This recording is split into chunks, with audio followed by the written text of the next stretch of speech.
You'd better put a chick in it.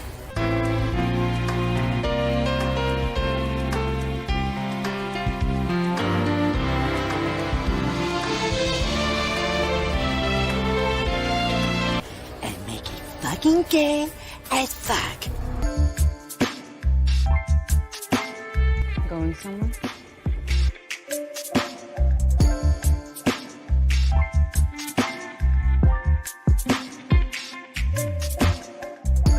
And I want it lame!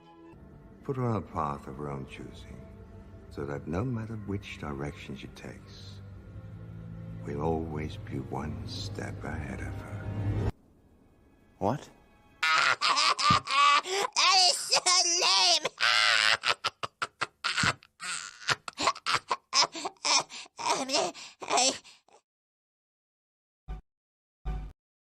G'day guys and welcome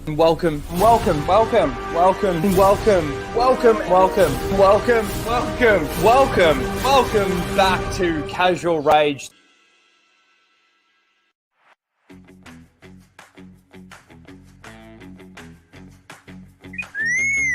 Prepare to start the show, R2.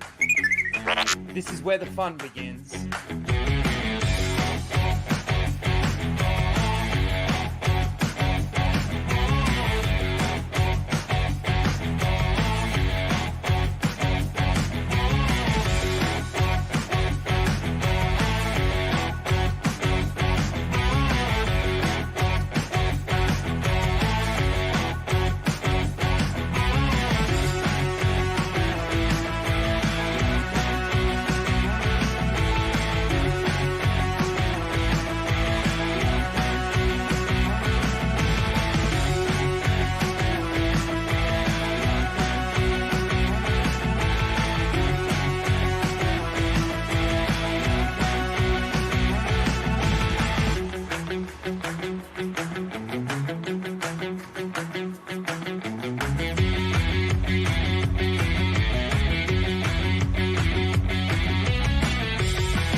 Hello everyone, welcome to Casual Rage where we casually rage out about the topics of the week.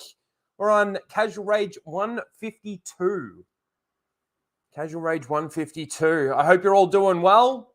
It's my birthday, celebrating. Maybe we'll have, this is the problem, it's the middle of the afternoon and I kind of want to drink, have a couple of shots. But we'll see how we go because I don't want to get too fucked up. I got to drive after the stream and I can't drink and drive. Oh, you're a bloody idiot, right? But welcome, everyone. I hope you're all doing well. We're also celebrating 5K subs. Excuse me. 5K subscribers. It's actually been kind of weird because, like, I've gained, I don't know, like 500 subscribers in the last 2 weeks or something like that. And I haven't really put out any videos. I put out that one video about Dave Filoni. And since I put that out, been sort of growing, which has been nice. But yes, I do need to do more content for you guys, especially the members, the ones that keep contributing month in, month out. I got to keep giving you guys content. Obviously, we keep this stream going, which is always good, but yeah, need to do more, I feel. It's just been very difficult with work and all the other shit, and I know that I say this every week, but I know it's in the back of my mind. I need to do more, need to get more out. But again, I hope you're all doing really, really well. We got a little bit to go over. There's a couple of trailers that we want to have a look at. There's a new, like, Mad Max trailer that I realized just dropped. I don't know what the hell. This might be an unpopular opinion, but Fury Road was a garbage Mad Max movie. I guess if you want to look at it from just a normal movie perspective, I guess it was fine. It was probably okay. I still think it was a little bit woke. with some of the things in there. But Fury Road as a Mad Max movie is a garbage movie. We're going to talk a little bit about, obviously, some Star Wars news. Hayden Christensen's been in the news again. Elon Musk, of course, the go fuck yourself that's gone worldwide. We could almost say it's gone platinum. But yeah, so we'll talk a little bit about Elon Musk and giving it to Disney. Disney's in a hell of a place right now.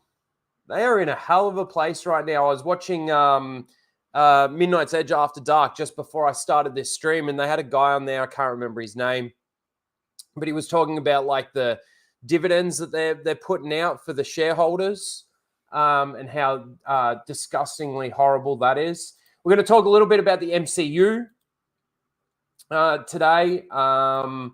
A little bit about the EU. It's not really good news about the EU. It's how there are people out there that want to bring more EU characters into their Disney canon, which is absolute garbage. There's a little bit of news about Taika Waititi. And I'm hoping Melvin's okay with it. I sent him a message on Twitter just asking him, is he okay with me watching his whole video on my stream? But he's opened up the Sparrow files. So I really, really want to watch that video. And of course, we've got Seal of the Week as per usual. So hopefully we can get through it all. Let me just see. I just got a DM now. Oh, no, it wasn't from him. I just wanted to, some people get a little bit, iffy or antsy about watching their videos. And I know that Melvin will probably be okay with it, but I always do like to check, especially with people that I like and people that are sort of in our corner of the internet,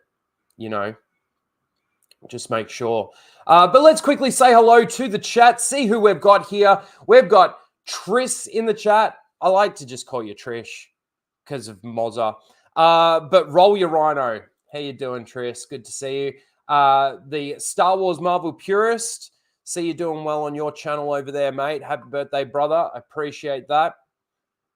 Congratulations. Congrats on 5K. 10K round the corner. Well, maybe. It's been fine and it's good. Like, I don't mind the growth that I've got. Some people, it's so funny, is people in the comments try and use that against me. Oh, no wonder you've only got fucking 4,000 subscribers. Nobody likes what your opinions are. All of that kind of shit. No, I think it's just the amount of content, and YouTube just doesn't push out channels that aren't, let's say, consistent. Sometimes you'll put a video out and it just sometimes hits the algorithm. Sometimes you don't. And you do need to keep that consistency to make sure. Hang on a second.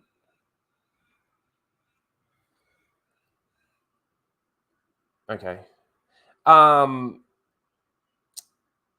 Yeah, keeping the consistency going. So, yeah, anyway. Let's see here. Happy birthday, you crazy dog. Congrats on 5K. Thank you very much. We've got pretty much there's a lot of birthday messages. I appreciate all the birthday messages and all the congrats on the 5K. I appreciate it. Let's just go through. We've got John 42. We got One Punch Man. How you doing? Jordan's in the chat. Good to see you. Nitrium, Mud Crab, Corey, of course. Darth Spampton. How you doing? Good evening to you, sir. Lethal's in the chat. Lethal's here. How you doing, Lethal? Evening all. Rhino's birthday. Yes, it is my birthday. The big 4-0. Believe it or not, I'm 40. I don't act like I'm 40. I probably don't sound like I'm 40. I've been told I don't look like I'm 40, but I'm 40. It's kind of sad. My mum calls me this morning and she's like, "You're 40. I can't believe it. It makes me feel so old." And I'm like, "I'm 40. I feel so old." So funny. Hello there and happy birthday. Thank you. We've got Fear of FEMA. How you doing? Good to see you. Pro Jack fan. The Nuisance Bird. Kiko. How you doing, nuisance bird?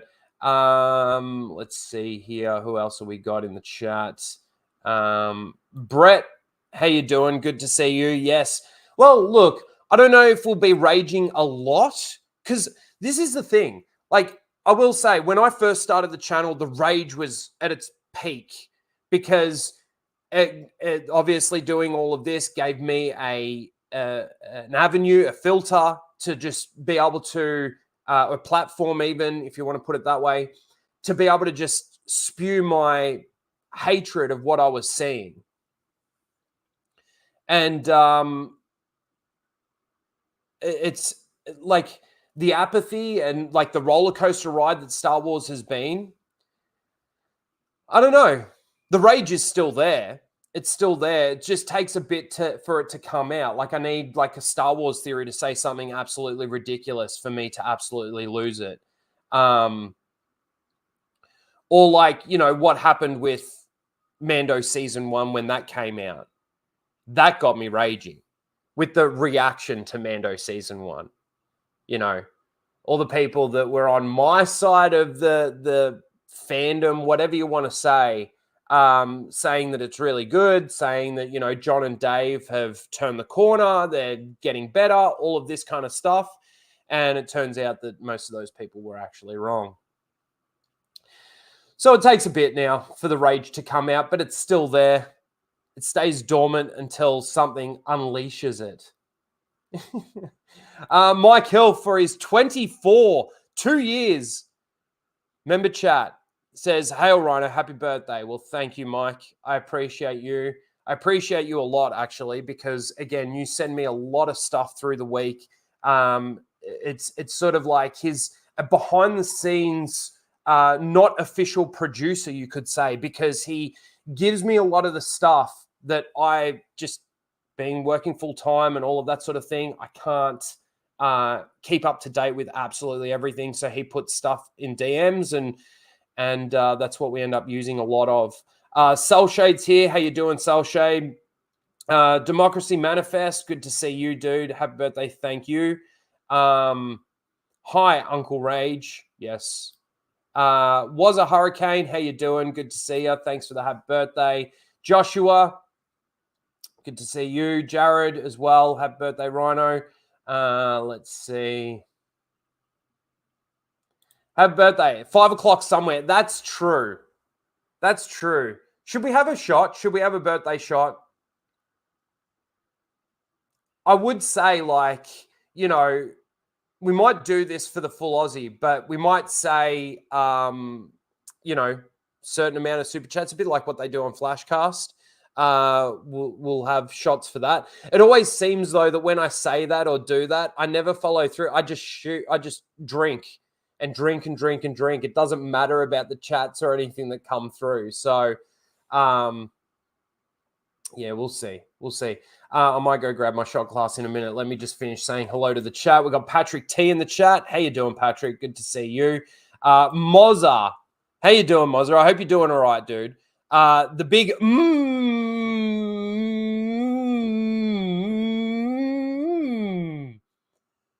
Happy birthday, you dickhead.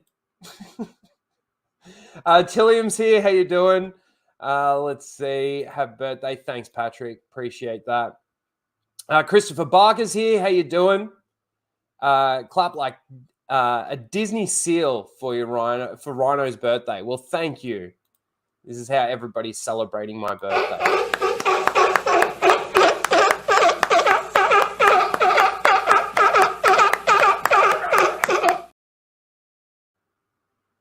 Thank you. You're 40? Yeah, Soul Assassin. I'm 40. Fucking 40. All downhill from here, buddy. I'm 41. We are old. Yeah, we're old. I don't feel that old, though. I really don't. Relaxing Rhino. There was a account out there like a year or so ago called Melancholy Rhino. That was kind of funny. Yellow Flash is here. How you doing, Yellow Flash? Good to see you.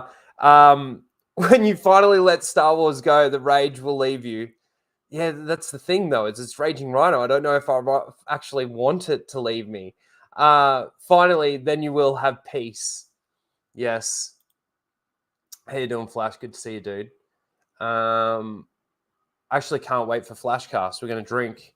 We're going to drink for my birthday. We're going to have lots of shots. Lots of shots. I just ordered another bottle of Wild Turkey. How much do I have left in this bottle? Oh, I have more than I thought I had. I just did my grocery shopping, and I do my grocery shopping online and get it delivered. And look, I've got that much, and I just bought another bottle. Prepared for the weekend. Prepared for the weekend. Can't wait for tomorrow night, though. Going into the city, there's a place called Steakhouse 66. I'm going there, getting a fucking mean steak. Their most expensive steak is like $250. I ain't paying. No, I probably won't go that hard. Probably not going to spend that kind of money on a steak, but it looks really good. My sister called me. She's like, what do you want to do for dinner for your birthday? Like, what do you feel like? I'm like, you know what I really want? I really want a really good steak. So she booked a place and we're going tomorrow night, which should be awesome. Let's see. What about Outback Steakhouse? I don't even know if we've actually got Outback Steakhouses here. Let me just check that. Outback Steakhouse. Australia. It's nice to meet you. And it's spelled MEAT. We do. Oh, only in New South Wales or Queensland. There's not one here in Victoria. That's why I've never seen it. There you go. There you go. Now, this is the place I'm going to. Let me see if I can bring it up. Steak House. Here we go. I'm doxing myself where I'm going to be tomorrow. You guys better stay away. All right, this is where I'm going tomorrow night.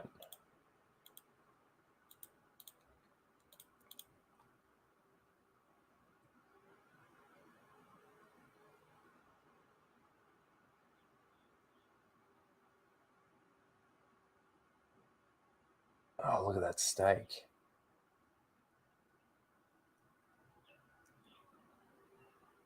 Looks like a nice place. Looks like a really nice place. Let's check out the menu. Oh, they've got a breakfast menu. Here we go, main menu. So it tells you about all the different cuts of the meat. This is a bit different for Casual Rage, isn't it? Let's see. What do we got?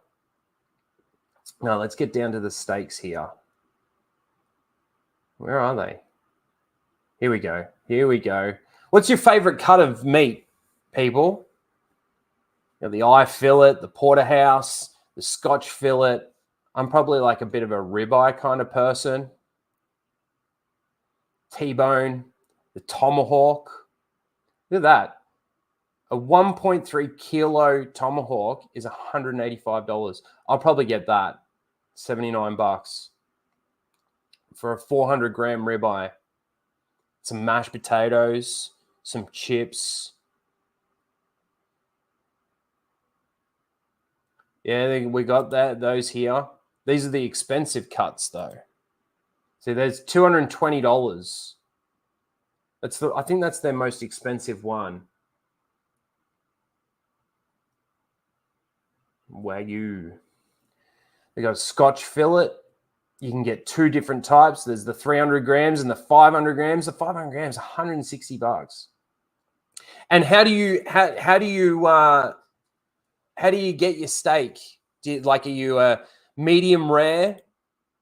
Are you because I'm a medium rare. Medium rare is the best. We'll get to the super chats in a sec, guys. Thank you for those. We got Scotch fillet for Riff with T-bone. God, I love steak. Yeah, medium rare.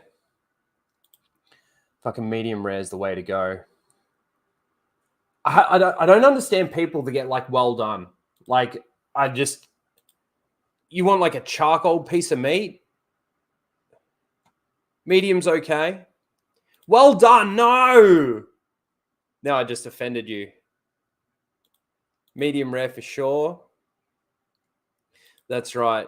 Medium rare is the only way to go.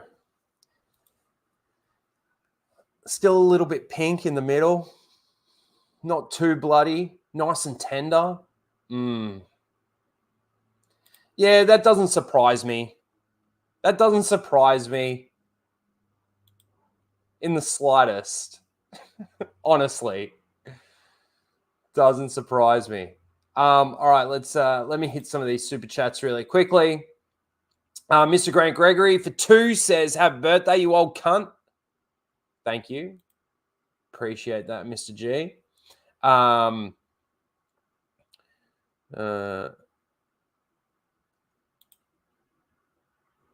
Brett for 2 says, "That's the weak stuff. Where's the turkey 101?" Look, obviously, I love chicken. I think the only time I've ever really eaten turkey is in like a salad sandwich or something. I've never had just like turkey, like a turkey leg or anything like that. And that's probably because like it's more an American thing, obviously, because of Thanksgiving and stuff like that. I'm sure there's people that do it here. But yeah, I've never actually eaten like a roast turkey or anything like that. I'd like to try it. But I've heard that you've got to make sure that it's cooked properly and cooked well. Otherwise, it can get really dry. Mr. Grant Gregory for 2. Rhino almost old enough to be in daddy territory. Well, I kind of wish I was a dad by now. Unfortunately, I'm not. Thank you, Mr. Grant Gregory. Mike Hill for 2 says, Does the Emperor own the restaurant? The Emperor? You mean like dictator? Dan?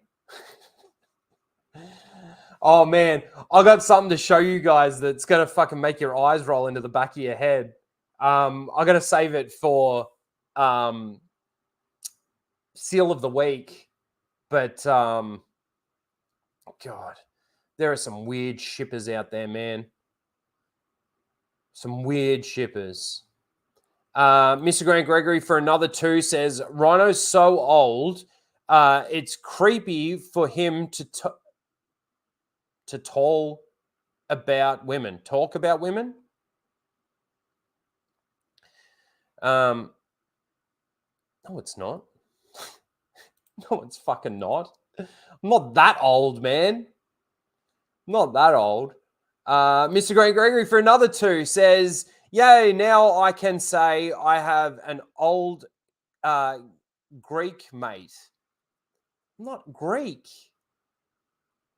What are you saying, Grant? Far out. Thank you. Oh, I got a message. Oh, it's from my auntie saying happy birthday. I didn't realize my phone was on loud or on. We'll put that on silent. We'll respond to that after the stream. He meant Wild Turkey 101. As in whiskey. Okay, so hold on. Where was that? Okay, now I get it, Brett. Sorry, man. No, Wild Turkey's fine. How much is Wild Turkey 101? It's probably expensive as hell. Thank you, Russell, for clarifying that. And thank you, Brett, for your super chats. Appreciate you guys. All right, let's see. Are we all caught up there? I think so. Yes, Superman 82, happy birthday. Thank you. Appreciate you. Biggles is in the chat. Rhino, the Disney shill. How you doing, Biggles? I'm not a fucking Disney shill. All right, should we get a shot glass? Maybe I should get a shot glass. I should have prepared myself a little bit better, and I already had one here, but I wasn't. So we're going to go get one. And I'm going to play you something while I quickly run to the kitchen and grab something. What am I going to play you? That's 2 seconds long. I can't play that. And I already played that. And that's only 5 seconds. Well, we'll play this just for the hell of it anyway. They came bounding over. Fuck off! Disney! You fucking cunt! See, that rage from that clip there was like early days. That was like when I first started streaming with Lethal. I think I did that. And then Daniel turned it into that. I'm pretty sure that's how that went down. What can I play? Fuck.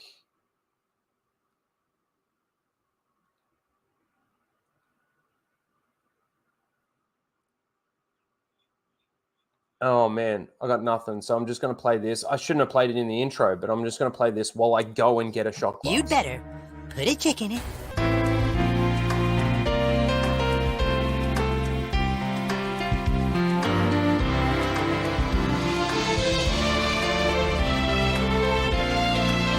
And make it fucking gay as fuck. Going somewhere?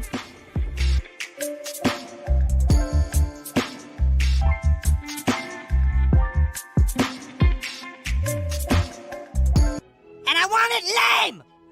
Put her on a path of her own choosing, so that no matter which direction she takes, we'll always be one step ahead of her. What? That is so lame!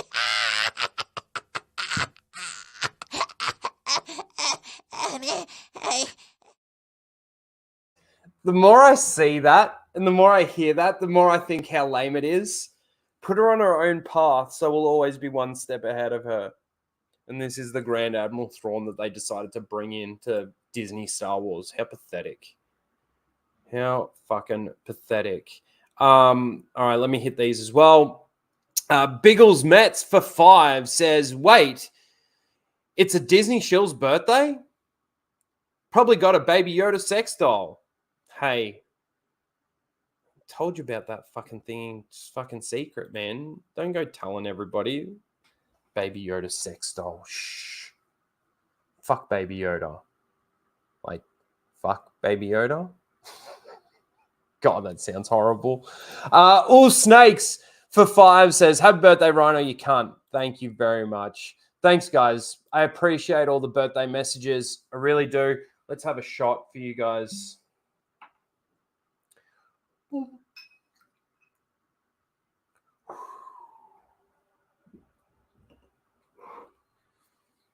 Okay. Cheers. Clink, clink. Whew.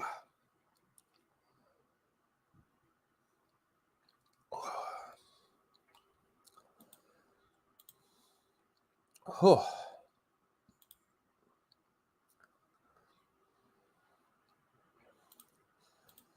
All right.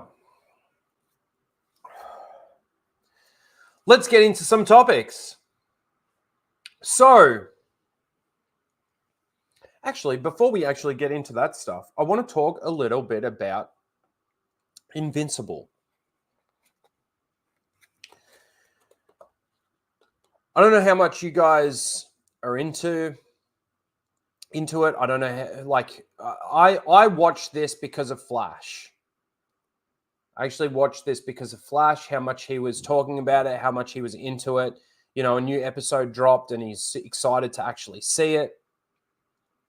And I knew this was out there. I knew it was a thing. I knew that there was a few people talking about it. I know that I think Lethal was talking about it as well. And he enjoys it, I believe. So I decided to give it a go.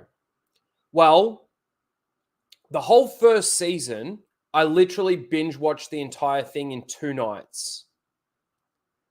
I couldn't get enough. It was so good. And each episode almost leaves you, it's like one of those things where it leaves you at a point where you're like, what happens next? Like, it does leave you on that cliffhanger where it's like, I want to see the next episode. Now that I'm up to date with it, in regards to season 2, I want the next episode. I just want to see what happens next. It is awesome to watch. Now, I've never read the comic books. I know that it's based off the comic books. I don't know how loyal it is to the comic books, to be honest with you. I guess it might be a good thing that I haven't read the comic books. And I'm, just watching the show and actually enjoying it. When I first chucked it on and you got that the gay friend and you've got the black chick and all of that sort of thing, one could sit there and say that, it's being woke or something like that. I don't think it really is. I think it's funny, we've talked about this before. If you go back to some of the older movies and stuff like that, you could say that a lot of those old movies are woke. It's because of the culture that we're in right now that it makes those things sort of stand out more so than the way they would have years ago. So I'm able to sit there and watch this and think, okay, there's nothing in there that's I don't even know how to really explain it, to be honest with you. Out of this world woke in that show. I don't think it's woke at all. I think with those characters that are in there, it just brings them into the story and it's done really well. And it doesn't identify them as that's what their characters are. If that kind of makes sense, But I love the story. I love, especially after that first episode, the very first episode. I'm gonna talk a little bit spoilers. So if you're interested in watching it and you don't want to be spoiled, then I don't know, jump out of here for 10 minutes or so.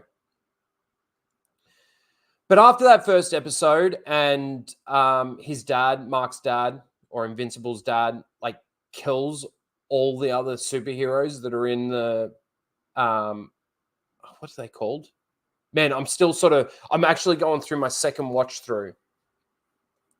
The main heroes, the ones that basically take care of the massive threats and all of that sort of thing.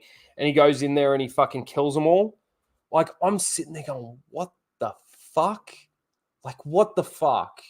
You can see why it's R-rated, for sure. But man. And then, like, for the next couple of episodes, it's he's acting like completely normal again. And that he's done something wrong, and you're just waiting for the Mark's mum to find out, his wife to find out about it, and you're waiting for Mark to find out and see what their reactions are. And then even like once they do find out and Invincible and him have like their fight and everything like that, and then obviously he leaves the planet completely. His dad leaves the planet completely. In that moment where he's like, what would you have? He's like, I'd still have you. It's like, whoa, man. Like, it is fucking great. It's fucking great. I mean, if you've watched it, you know what I'm talking about. I'm hoping that if you've read the comic books, you know what I'm talking about. And if you haven't watched it, I hope that I haven't spoiled it too much I've been a little bit broad with what I'm saying. So that you can go and watch it, because I highly recommend that you watch it. I was watching Avatar: The Last Airbender, and that show's good. It is good, and I like when I was before I'd started watching Invincible, I'm like, maybe I should get through Avatar first and then go over to Invincible. But I just thought, all right, let me just watch the first episode of Invincible and see how I go with that. And man, fucking the best. It's so good. I couldn't stop watching it. So if there was anything that I could say, like, it's funny, you know, people always talk about how I just absolutely hate everything. No, that's not true. It's not. It's not. There's a lot that I actually enjoy, and if you tell a good story and you do it well, I'm going to enjoy it. Gonna enjoy it. I see you, Steph. I see you. All right, we're gonna answer Steph's phone call here.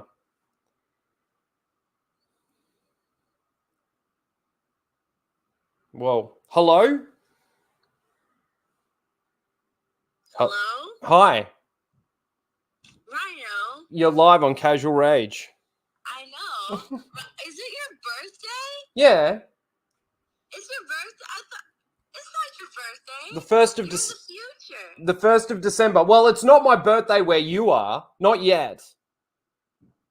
But it's the 1st of December is my birthday. Oh, it's your birthday. Okay, hold on. Wait. All right, I'm waiting. Can everybody hear me? Yeah, I think so. Can everybody in the chat hear Steph? They can hear me? Yay! Yeah? Can they hear me? Okay, look, I'm going to sing you happy birthday, okay? Mm-hmm. Because it's your birthday! Yeah. I didn't know it's your birthday! Happy birthday to you. Happy birthday to you. Happy birthday, dear Mr. President. Happy birthday to you. Thank you, It's your Steph. birthday. Yeah, the big 4-0. I can't believe I'm 40. Wow. 40 years That's so old. exciting. It That's is. so exciting. It is. All right. Thank- Have a great stream. Thank you. Thanks. Bye. Bye. There we go. Thanks, Steph. Love you. Love you, love you, love you. Awesome. Well, that felt nice, didn't it? She made me blush. Look, I've gone all red in the face. I don't know if that's the alcohol or whether or not that's Steph singing me happy birthday. But I appreciate it. All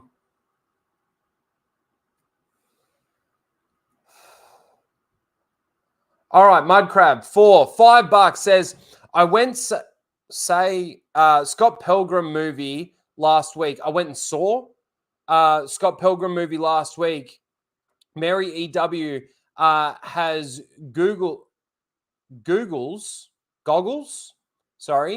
on her head. Also, the same outfit as she does in Ahsoka. Yes, Ahsoka was shit. Well, we're going to talk a little bit about her actually on this stream because she said something and she wants the message to get to Dave Filoni. We'll talk about that in a second, actually. Think she is typecast with the goggles. I don't know much about Scott Pilgrim, to be honest. Thank you, Mudcrab. So I don't really know what to say about that other than the fact that they are just, it seems to me that Hollywood at the moment is just casting the same people for different roles because these same people are the people that like are basically they're able to be controlled and they're able to push that message. You know what I'm saying? So it seems to me that it's just the same people talking. Like you want to talk. You think that what's her name? Rachel Zegler. She is going to she's going to get role after role after role because she is the right person for Hollywood. You know what I'm saying? That's what I think anyway. Thank you, Mudcrab, for the super chat. Russell Hall for $5 says, for your birthday challenge, Would you rather watch, this is Russell Hall we're talking about, would you rather watch all the Disney Star Wars shows and movies in one sitting, or whip your butt with a gimpy leaf? Fuck, Russell. Can I just say no?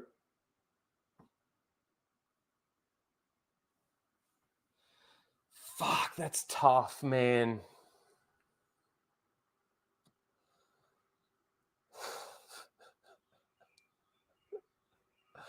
Russell, fuck you. Honestly, oh man. If I say what I say, I'm gonna get called a shill. I'd probably rather watch the shows and the movies. No. No.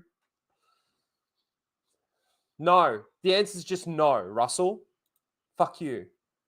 Gatekeeper's Daimyo becomes a member. Let me see if I can find what level he became a member at. A tracking fob level. Thank you.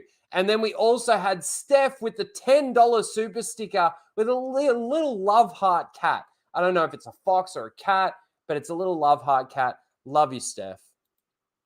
Thank you. I appreciate that. We also had Abaru, or Abaru, depending on how you want to say his name. The legend himself gives 10 members or 10 memberships to the new members in the chat. You can now drop emojis. Hail. And Gatekeeper's Daimyo for another 2 says, happy fucking birthday. Well, thank you very much. I appreciate that. Let me go over to here because I did see that come through. And Arboru for another $50 super chat over on Streamlabs says, happy birthday and happy 5K. Well, Arboru, thank you very much. You're a great supporter of the channel and other, like, I've seen you all over the place, and I really appreciate your, your love for the community. It's really awesome. Guys, thank Arboru for his members, for the member chats, the gift memberships. I want to check something now that he's done that. Just give me a sec here, guys. Give me a sec. Because we hit the 50 milestone for members. And with that 10 that's just come through, we are 2 members away from 100. Just 2. Which is fucking awesome. I'd like to hit that 100 membership, which would be good. That 100 milestone would be awesome. But thank you, Arbor. Really appreciate it. You're a legend of the community, and I appreciate you. So, yes, let me just go back to what I was saying. Fucking Invincible, if you haven't watched it, I don't really want to spoil it. It's funny how when we talk about stuff that we absolutely hate, we don't give a fuck about spoiling it because it ends up being absolutely shit, right? So nobody cares. Like, it's like if I was to talk about the Marvels, right? There's nothing really to spoil, to be honest, but I don't care about talking about spoilers in it because I think it's shit and I don't want people to watch it. So I'm more than happy to tell people what is actually going on in that show as opposed to actually telling people to go and just watch it because I think it's good. And there we go. There we have it. Gatekeeper's Daimyo sends through 2 gift memberships. Thank you very much. I appreciate it. And then Multi Madly with 5 gift memberships. We are now at 105 members on the channel, which is fucking awesome. Thank you, guys. I appreciate it. I really do. That's made my birthday wish come true. There. I guess that's what it is, isn't it? So if you're not watching Invincible, watch it. Watch it. That's my That calls for a shot. You're right, All Snakes. It calls for a shot. Fuck. I don't usually when I drink on stream, like I've had one shot. I'm not drunk by any stretch. I'm not even tipsy yet. But normally when I drink a lot on stream, I'm not hosting. And I don't like drinking a lot when I'm hosting. Look at that fucking hair in my hood. Fucking cat hair, man. It's everywhere. So I don't want to get too drunk, but that does call for a shot. Thank you. Cheers to all the members. Thank you for the super chats and the birthday wishes. I appreciate all of you for being here and your ongoing support. We're going to avenge Star Wars, as Melvin always says. And we're going to continue calling out the bullshit that Disney continues doing with the franchises that we love, whether it be Star Wars, whether it be the MCU, Marvel, or any of the animated things that they do. Bambi's coming. And who knows what they're going to do with something like that, or Snow White, or any of these things. So let's keep calling out the bullshit. Let's keep doing what we're doing and moving forward and growing this community that we've got. Cheers.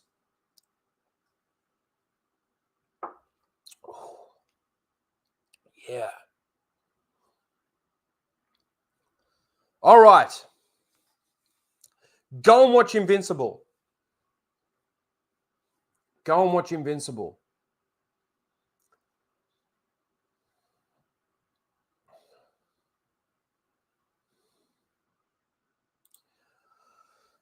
Omni-Man or Homelander? Who wins? From Mike Hill for 2. I'm going to be completely honest with you. I haven't watched The Boys. It's something that I probably should watch. It was one of those shows where ever since Game of Thrones, I haven't wanted to really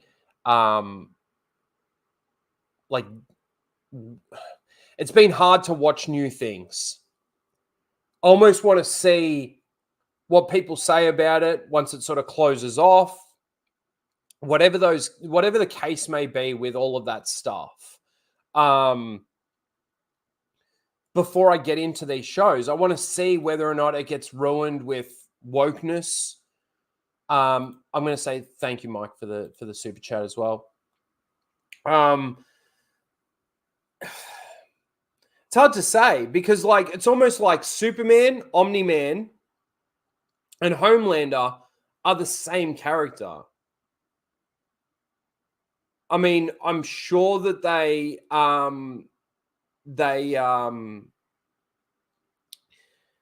all have their own, let's say, separate kryptonites, right? Like, you know, they've all got their downfalls somewhere. But yeah, I don't know.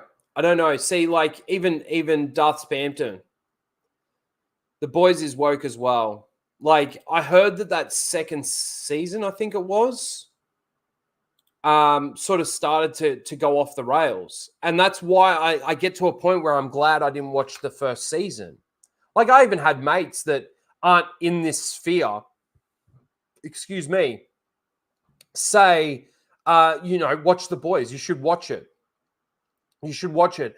And like my response to him was like, well, I've heard people say that it's gone away from the source material. He's like, well, what the fuck's wrong with you? You watch it and you get your enjoyment out of it. If you like it, you like it. If you don't like it, you don't like it.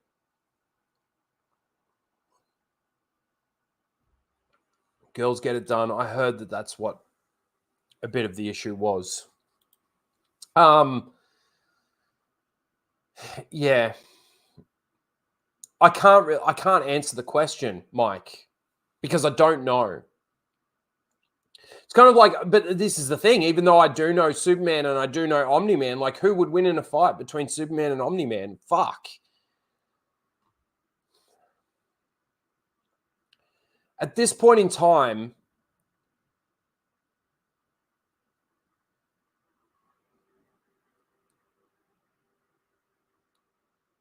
I'd probably, between those two, if let's say I was between Superman and Omni-Man, I would almost have to say Superman. And the reason why I say Superman is because when you watch Invincibles, right, even though they are essentially invincible in a way, if they get beat up enough, they can be killed. I mean, Omni-Man nearly dies at the end of episode 1 of season 1, right? Whereas no matter how much you beat up Superman, he's not going to get a blood nose. You know, he's not going to. It's different characters in a different world. See, and then you've got Jared saying The Boys is an awesome show.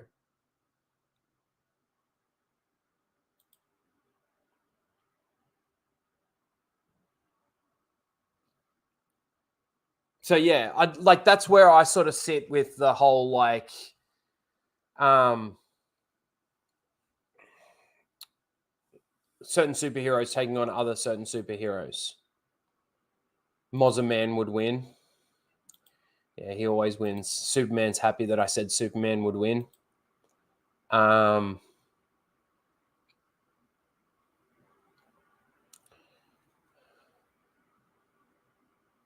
It's not even a contest. Yeah.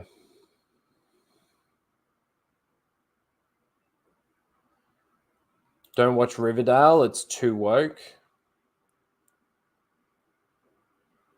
Well, we're going to talk a little bit about actually wokeness in our entertainment at the moment because there's been a bit to talk about. But before we get into that, I want to watch this trailer. So I haven't watched the trailer myself yet. I wanted to watch it with you guys. Now, Mad Max Fury Road was a dog shit Mad Max movie. I hated it. Didn't like it at all. It's not Mad Max as far as I'm concerned. But they've now come out with a Mad Max trailer. Chris Hemsworth's in it, and as far as I've seen, like, let me bring this up. Hold on. I gotta check something over here really quickly.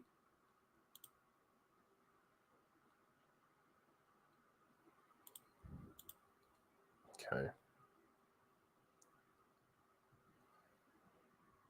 Rare Raging Rhino Al. I know. Look, Mad Max Fury Road, I know that there's a lot of people out there that like it. There's a lot of people out there like it. And that's fine. You can like it if you like it. It's the best Mad Max movie since Road Warrior. See, I don't think Fury Road beats any of the original Mad Max movies because I don't think it's a Mad Max movie. Anyway, I have my issues with it. But fuck you, StreamYard. For fuck's sake. We're just under an hour into the stream and now you start fucking up just because I want to start sharing shit? Come on. Guys, I will be back in literally a second. All right? Don't go anywhere. Please don't go anywhere. I will be back in just a sec.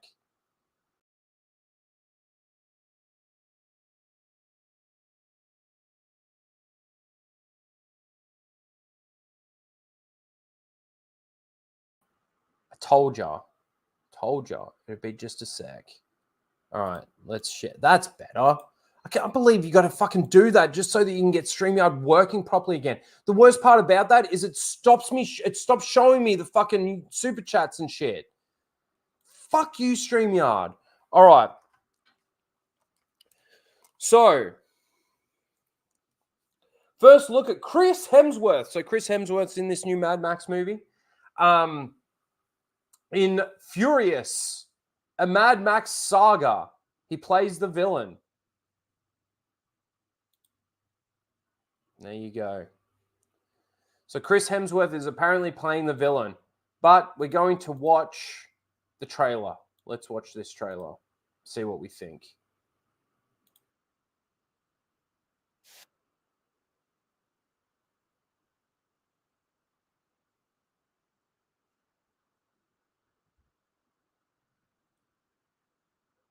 I agree with that.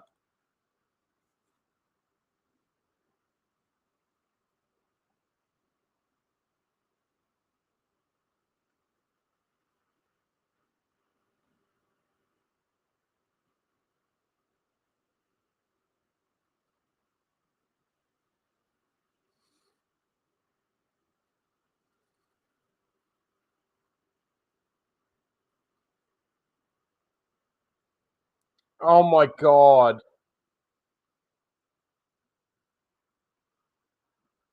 Okay, hold on a second. Are they turning fucking Mad Max into a female now? Is that what this is? I am almost getting so sick and tired of talking about fucking gender swapped characters. I am so fucking annoyed by it. What the fuck?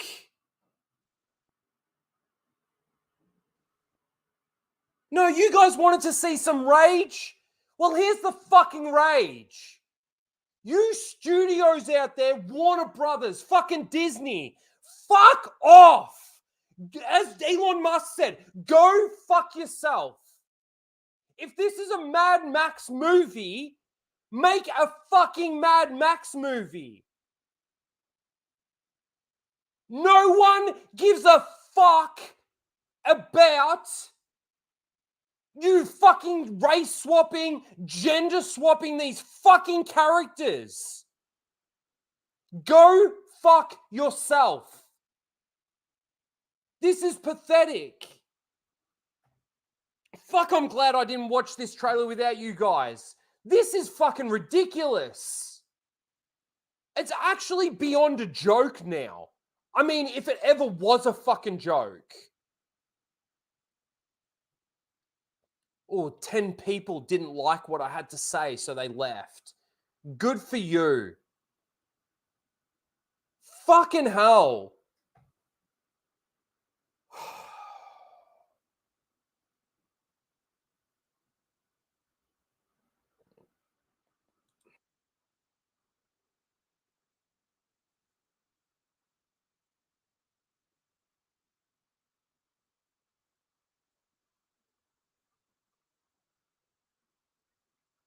Is it just me, or does the CGI look bad?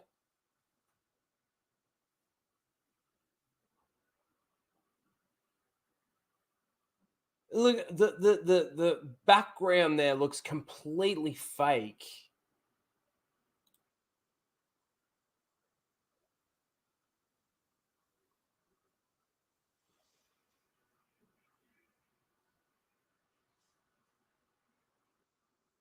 What? Oh, they're bringing back the Chrome people.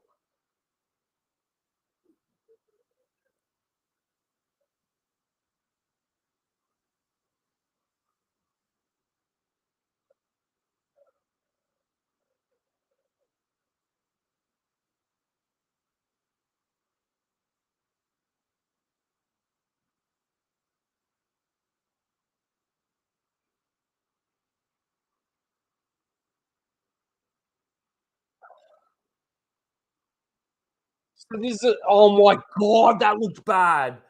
Oh my god, that looks so bad.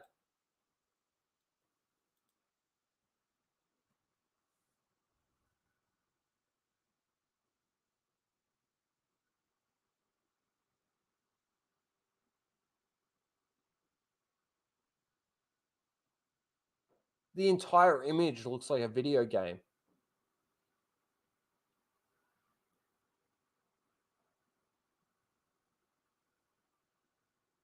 The entire image looks fucking horrible.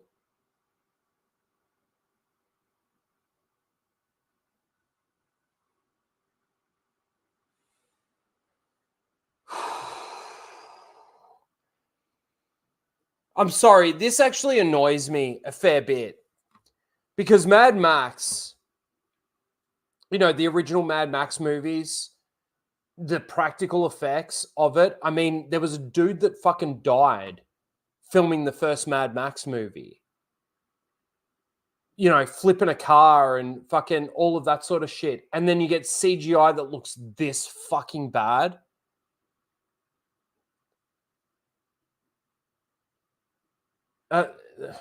Whatever. You're Furiosa, not Mad Max.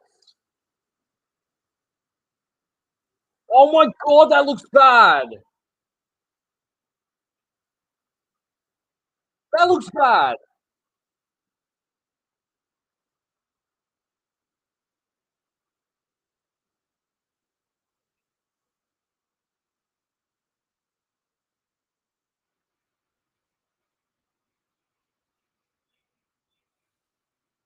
Remember her? Remember her?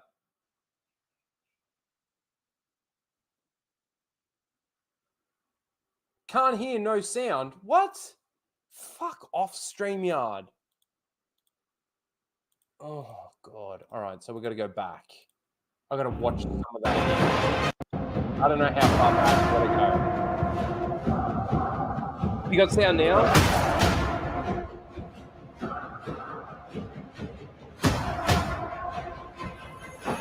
This is a prequel to Fury Road. The worst Mad Max movie to ever come out.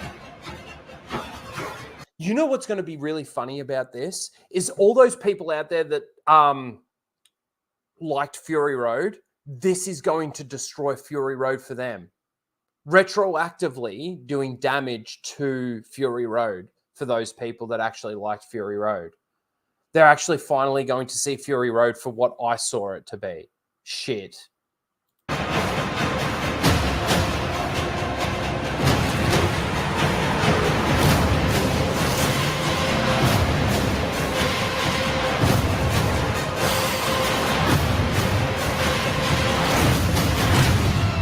I'm Furiosa! The darkest of angels.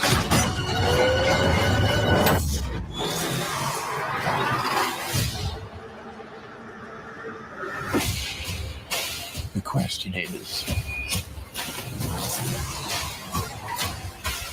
do you have it in you to make it epic?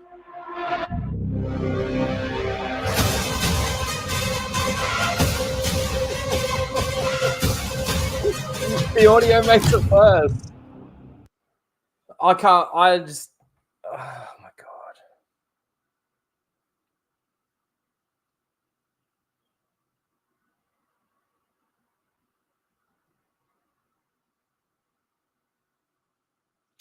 What do I say about that? What could I possibly say about that?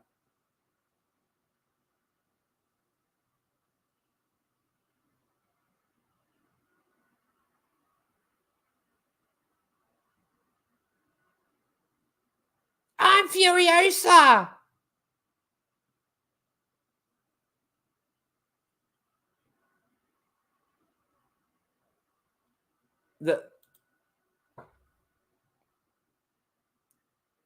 I am speechless.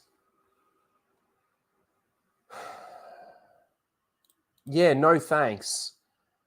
No thanks. And the CGI in that trailer, I mean, look, I know that they could probably do, like, from what they show us in that trailer to what we actually get, could be a little bit different. They could clean it up a little bit, make it look less fucking computer generated. But for a first opening trailer for this movie that no one heard about, nobody was talking about it, nobody knew anything about this until they dropped this trailer for it. Well, not in our sphere of the internet. Nobody was talking about this movie that was coming. Thank you for the happy birthday wishes. I appreciate that. Witheth. Thank you for the birthday witheth. Fuck, those two shots went straight to my fucking head. I'm over. I'm so over woke bullshit in our entertainment. I'm so over. I wonder what the estimated budget is for this. Let me see if there's anything out there. Furiosa.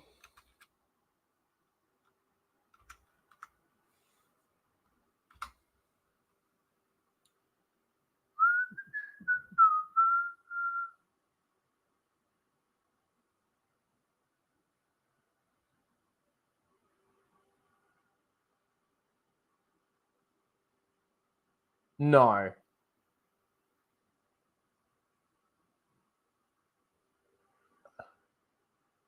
Okay, there's a couple here. We obviously don't know the exact. Furiosa's massive $230 million budget.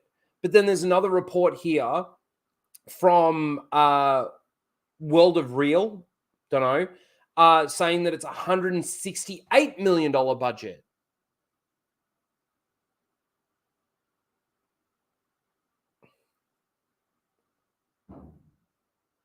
$350 million budget Australian. So, yeah, do your calculation, and probably around the $250 million budget. Okay, so let's just say it's got a $200 million budget.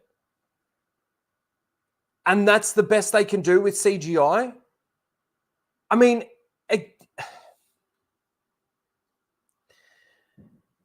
what did Mad Max, the original Mad Max budget, Mad Max budget? Oh, fuck.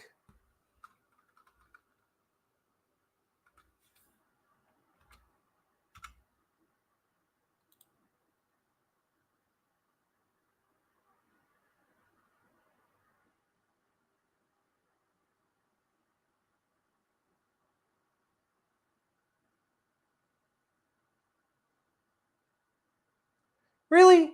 Was it that much? I don't know about that. I don't know what this...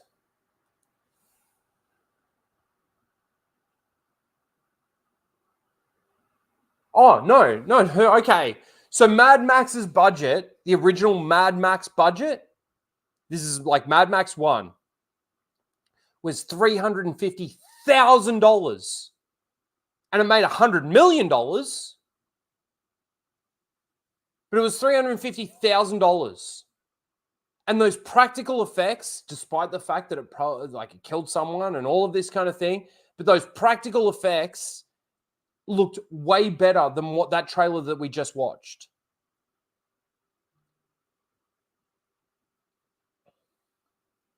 $350,000. Not even $1 million. Not even $500,000.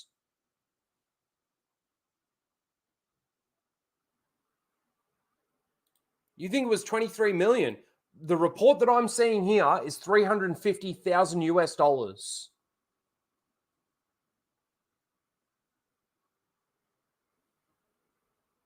And it made $100 million.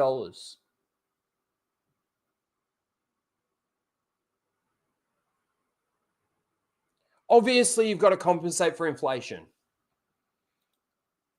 You've obviously got to compensate for inflation.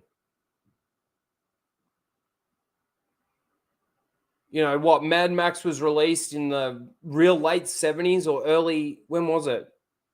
1979. Oh, there we go. You said it in the chat. 1979.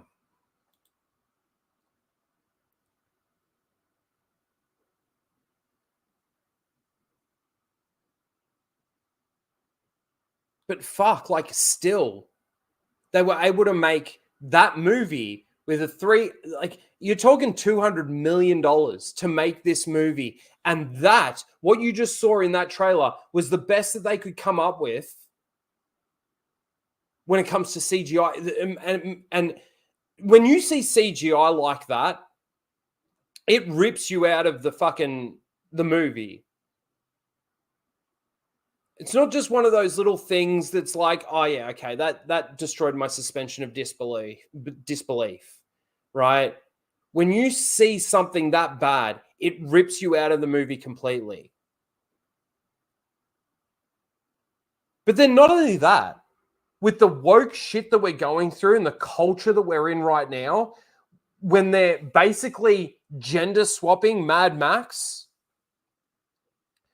This is going to ruin Fury Road for a lot of people. And I'm going to be here, sitting here saying, I told you so. Fury Road was a shit movie.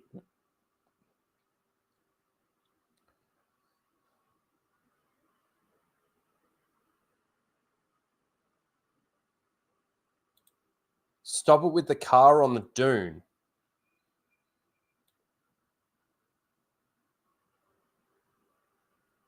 All right, hold on. Is it near the end of the trailer? I wasn't paying that much attention.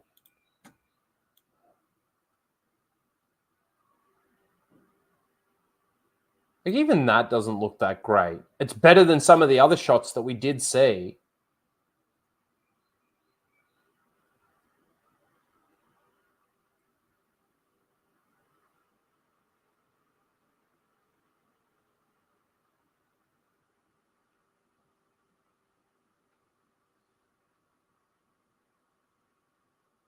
Oh, this.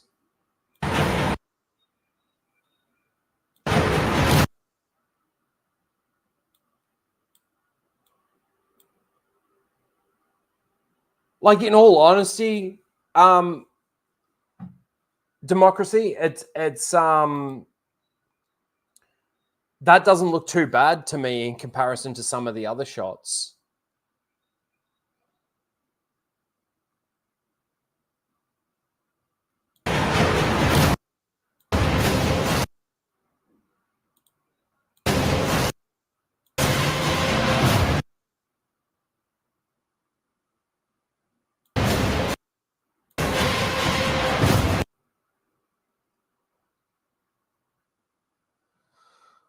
Now, I know for Chris Hemsworth, this is a paycheck.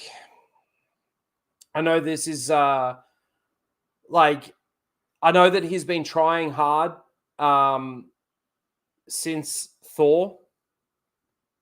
And I'm glad that he's still making some movies and stuff like that. But even that Netflix movie that he did, I thought was only just average.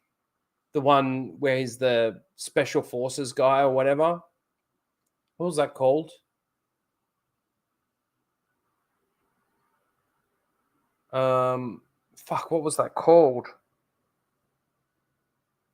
Oh, Extraction. I think that's what it's called.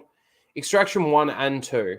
Yeah, thank you, Nuisance Bird. Appreciate the get there. They were just, to me, they were just average. Bringing this guy back and the whole Chrome thing, oh God. Okay, so basically at the end of the day, what I'm getting from this is I'm not going to watch this movie. It's not a Mad Max movie. It's MCU. It's bringing fucking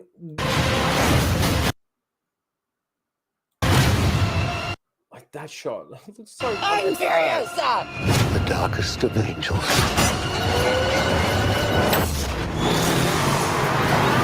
Even these shots here.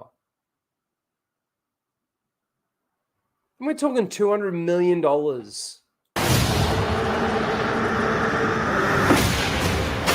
The question is, do you have it in you to make it epic?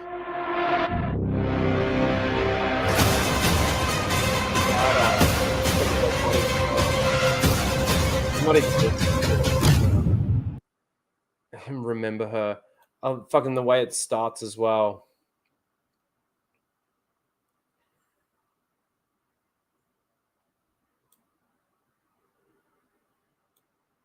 "45 years after the collapse, a young Furiosa is taken from her family.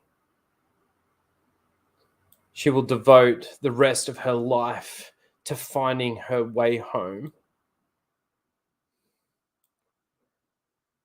This is her odyssey." What a fucking joke. What a fucking joke. Fuck off, film. Stop, please. Sorry. I'm sorry.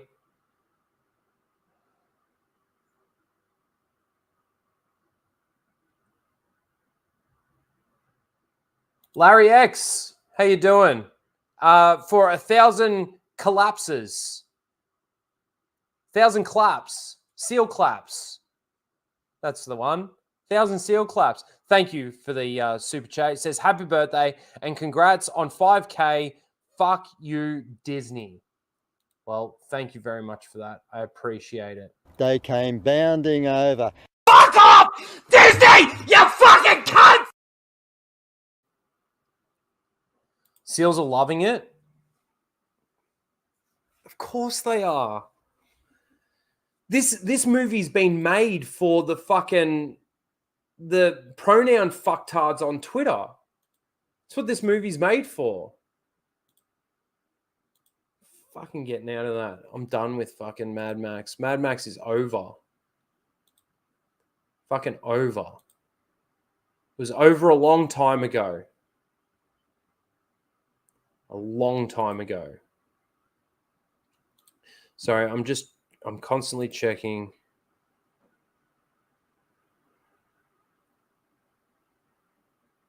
Okay, good. There was a couple of people that were saying, you know, I probably shouldn't play Melvin's video yet because he only just dropped it, which is true. And it would probably be a little unfair for him. I'm going to make sure that I put the link to the video in the chat when we watch it. But I have ended up getting confirmation from Melvin that he is okay with me watching it on stream. So thank you, Melvin. I appreciate that. I hate the last thing that I want to do is take away views and possible subs and stuff like that from people's channels, especially people that I appreciate and like and think are doing good for the community, like Melvin. If you're not a knight, go over, subscribe. Any mods that are in the chat, if you can at least drop a link now to Melvin's channel, that would be great.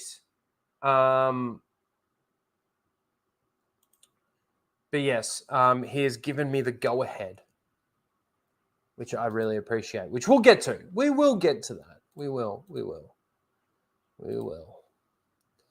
All right. Let's see here.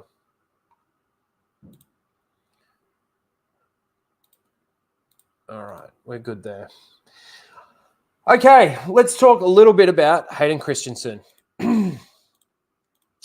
So I saw this, and guys, you might have to help me out because I don't know what the IAG is. What is the IAG? So Hayden Christensen has signed with IAG.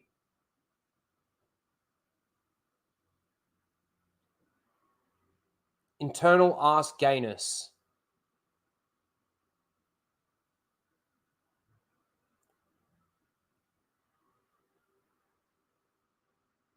Instantly average guy.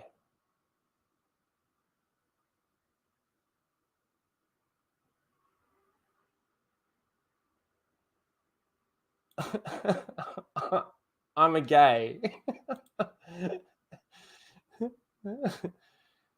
It's an agency. Okay. So it's some sort of acting like agency. Okay. This potentially signals a return to acting aside of Star Wars. Well, that's, I guess, a good thing. I never really minded Hayden Christensen. I think his best work, honestly, and it's not the greatest work, is probably Jumper.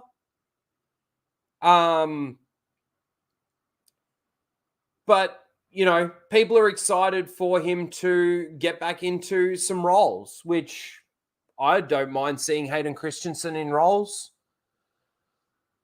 I don't mind what they do. Is that really what it is? The Indie Actors Guild? So he's going to do some indie movies?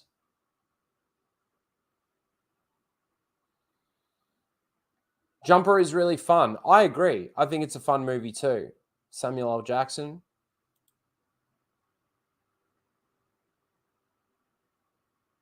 Miles Morales is fucking Hayden Christensen.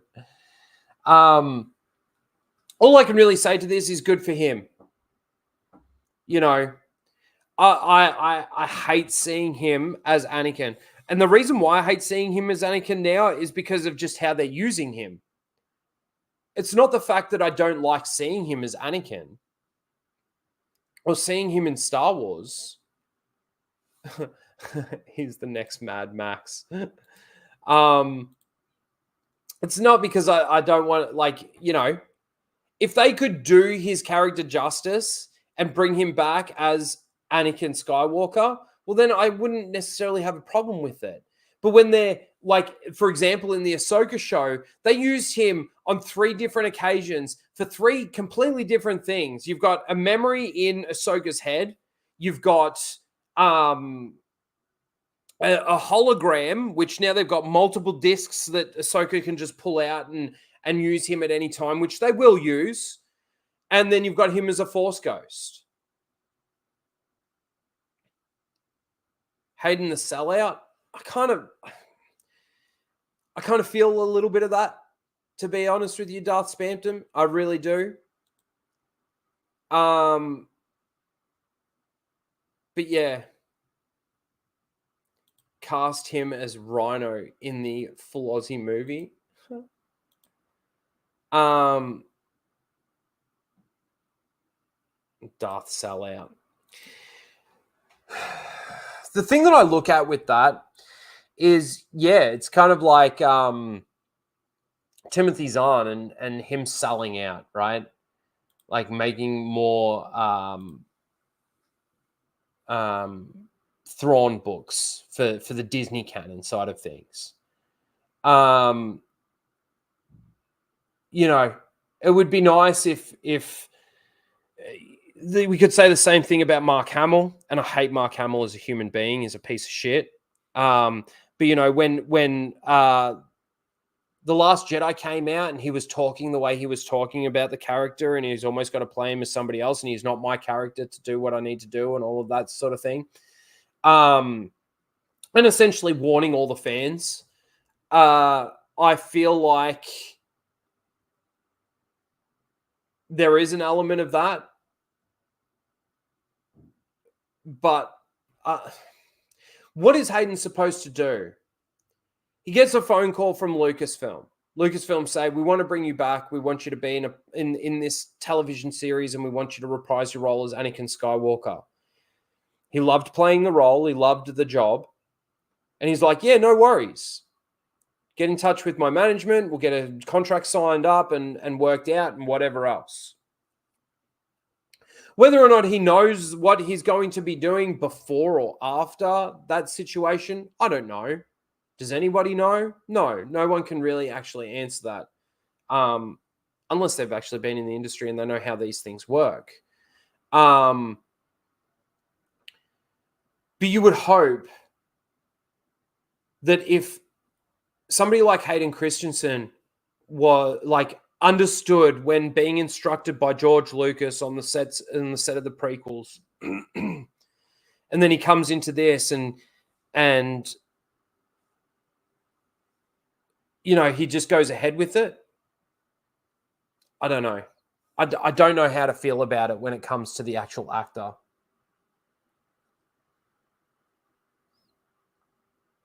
No, I agree with that. Luke is awesome. Mark is an ass. And $20 is $20. Just ask Mozza, right? I'm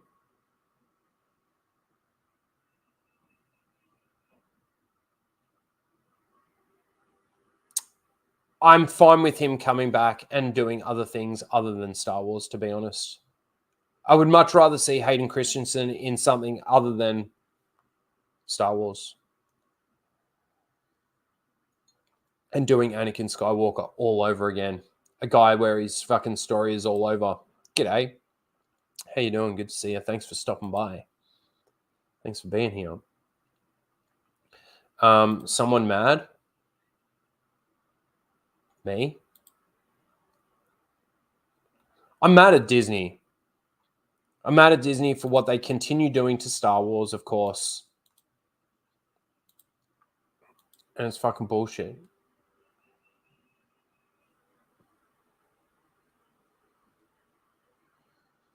fucking bullshit.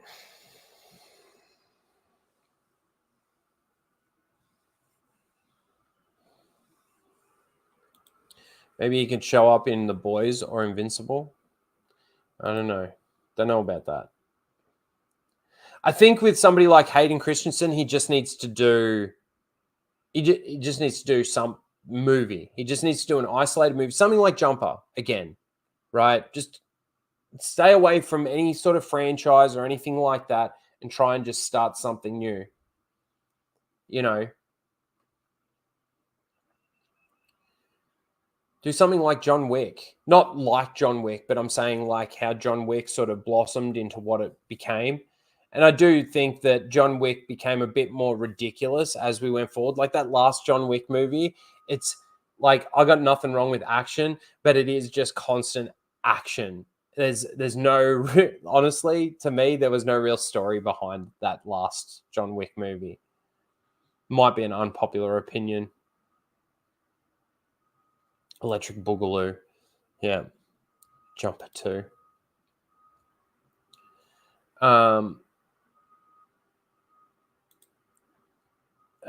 You hear that thousands of people unsubscribed to D Plus recently?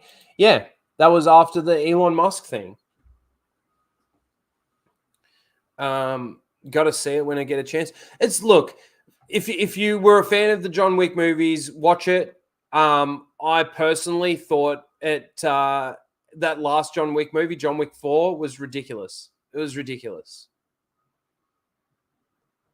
It was ridiculous. They were concentrating too much on the gun flu sort of thing, you know, and those scenes just draw out massive parts of the movie. And I thought it fell flat for me. Jumper 2, the Revenge of Mace Windu. Yeah. All right, let's talk about Disney Plus a little bit, and let's talk a little bit about Bob Iger, and let's roll that into the Elon Musk stuff, shall we? So I saw this. Anna put this tweet out there, and this is from Discussing Film. I'm glad that she screenshotted this. I think this was brought up in the Flashcast DMs, the group chat, because I am blocked, I think, from Discussing Film. And so were a few others. And I think it was Nina that took a screenshot of this and put it in there. So Bob Iger says, creators at Disney have lost sight of what their jobs should be. Entertain first, not messages. He adds, the stories infused with positive messages of the world can be great, but that it shouldn't be the primary job. Well, Bob Iger, I think there have been plenty of YouTubers, plenty of people out there, myself included, that have told you this for years. Gary, Anna herself, Flash, Ryan Kennel, fucking the Geeks and Gamers people. Everybody in our little corner of the internet have been saying this for years. But yet, this is the thing that I see with this. I don't believe Bob Iger when he says this. Because wasn't it only like a year or two ago where he sort of said basically the same thing? I'm pretty sure it wasn't that long ago. And he was basically saying the same shit.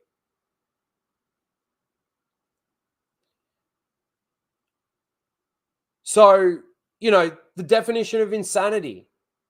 Doing the same shit and expecting different results. Well, Bob Iger, you're insane, man. You're fucking crazy. Because your words mean nothing. Actions speak louder than words. Where do you think the saying comes from? And your actions based on everything that we're seeing coming out of Disney. And I'm not just talking Star Wars here, guys. I'm talking Marvel. I'm talking all the Disney animated shows being turned into live action. And basically Put a ticket in, make a lemon gay. Make a lemon gay. doing that. You know, South Park, they really threw everything at Kathleen Kennedy. But I don't believe that it's just Kathleen Kennedy. Kathleen Kennedy's got control over Lucasfilm. I don't believe for a second that she's got control over what everything at Disney does.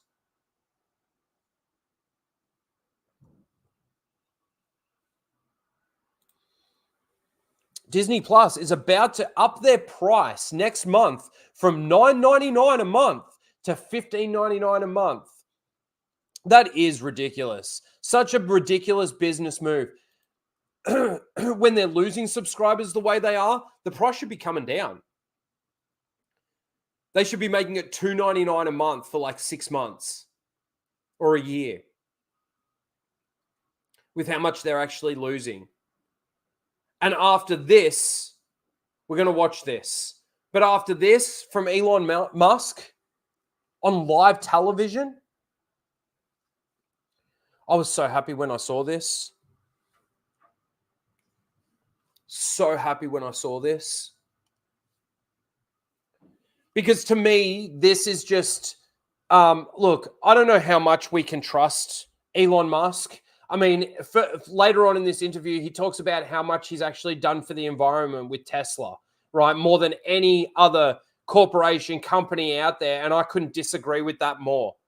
You're destroying more of the environment by making your stupid electric cars and making them so important in the world, right? You know, we're constantly told to follow the science, and you're a smart dude, Elon. You're a smart dude. But fuck. Electric cars is not the way of the future. If we actually look at the math and you were to Thanos snap out of existence all combustion engine vehicles and everybody in the world was to replace those combustion engine vehicles with electric cars, I believe the figure's around like 5% of the world's population would actually own a car, and that would only last for approximately 10 years because at the point that you've got to replace the batteries, we've run out of zinc, lithium, and cobalt to make the batteries. How are you ever going to have batteries like this anymore, right? When all the lithium, zinc, and cobalt that goes into batteries are in your electric cars and there's nothing left. Right? The whole electric car thing is a fucking hoax. So, again, I want to point out I don't know how much I can trust Elon Musk personally, right? It's fucking bullshit. What you're doing for the environment, fucking Elon, is you're advocating slavery and these fucking Africans out there that are doing all the mining for nothing and dying because they're just there's no safety precautions or anything around those mines, right? The amount of CO2 that you're putting out in the atmosphere to create these electric cars is more than just mining for oil.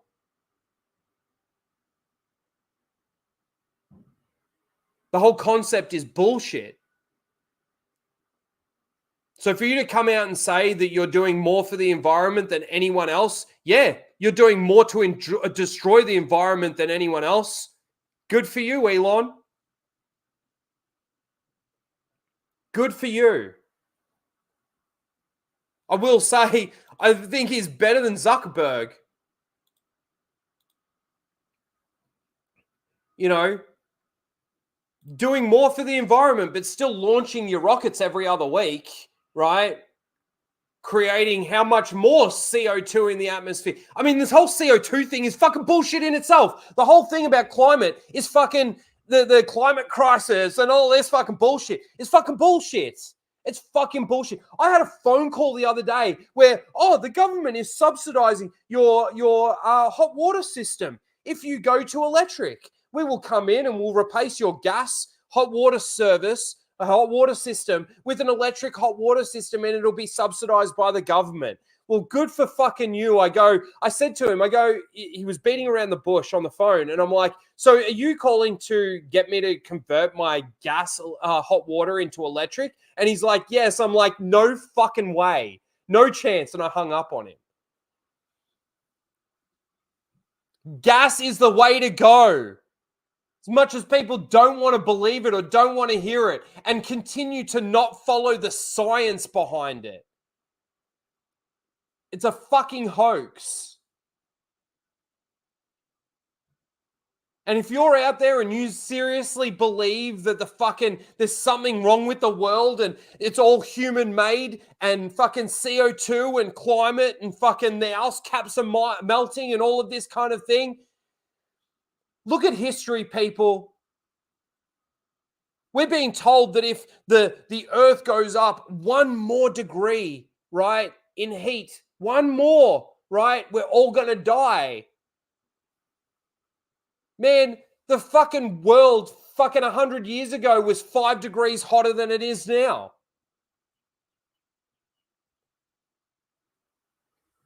Anyway, so I don't know how much I can believe or trust in Elon Musk, to be honest with you, right? A lot of these people are in it for themselves. But there are the times where somebody like Elon comes out and fucking just throws it back in their face. And this is one of those times. I know you've seen it. I know you've heard it. Let's just play it again.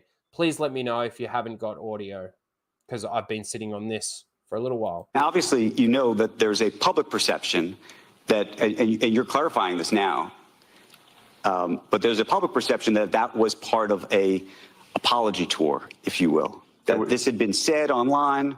There was all of the criticism. There was advertisers leaving. We talked to Bob Iger today. I hope they stop. You hope? Don't advertise. You don't want them to advertise? No. What do you mean? If somebody's going to try to blackmail me with advertising, blackmail me with money, go fuck yourself. But I gotta say, he was not expecting that, right? You could almost see the moment there where he says, go fuck yourself. He's thinking to himself and he kind of looks at Elon. He's like, we're live TV right now. You know, stop. Don't say that. Don't do that. And I do feel like, I don't know whether or not he saw it or not. I don't know. But Theo Vaughn recently did an interview with Dana White. Dana White? The CEO, obviously, of the UFC. And in that interview, Theo talks about how somebody wanted him to take down one of his sponsors, right? And this was Peloton, right? Wanted him to take down his interview or whatever with Robert Kennedy Jr. Is that the one? Pretty sure that's the one. And they were going to pull their sponsorship and everything. And during that interview, fucking Dana says to one of his guys, like, do we have Pelotons in our gym? And look, I don't know whether or not they did it or not, but I think based on the kind of person that I think Dana White is, I would have thought that he would have followed through with it. But yeah, the guy goes, yeah, we've got some Pelotons in there. And he goes, they're going in the bin. We're throwing them out. In support of somebody that's interviewing him, Theo Vaughn. Now, I don't know whether or not Elon has seen that interview and thought, yeah, fuck it. Right? If these sponsors are paying to advertise on my shit, right? Because my shit gets out there. You know, and I know from watching Ryan's videos that, you know, Disney hasn't put a post on X or Twitter, whatever the fuck you want to call it, since I think the 16th of November. Well, that's their loss, not Elon's loss. I guess there is an element to a loss to X or that, because so many people do follow those accounts or whatever, and then they get the interactions and all of that sort of thing. But it's those interactions that Disney want on that platform. So this is why I don't know whether or not Elon saw that interview and thought, fuck it, I'm going to do the same thing. These people want to advertise on my shit, not the other way around, right? Elon's not saying, oh, I need to advertise my Teslas with Disney, is he? No, I don't need to advertise my SpaceX shit with Disney. No, but Disney need to advertise on X or Twitter. I hate calling it X. Or Twitter, because that's how they get their interactions. And Twitter and Disney think that the fucktards that are on Twitter, the pronoun fucking idiots and all of that stuff, equates to real money and equates to real life. They're the ones that actually think that. Let's continue with this because there's a bit more, obviously. Go fuck yourself. I really want to, that needs to be on a t-shirt with Elon Musk doing the Donald Trump hands, right? Saying, go fuck yourself. Is that clear?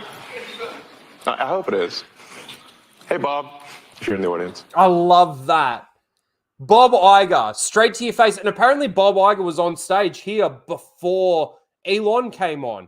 And there was some things that were said. I haven't seen it. So I'd have to go back and I'd have to watch it if I was sort of really interested. But, man, fucking great. This makes me think that there's still hope, honestly. It makes me think that there's still hope.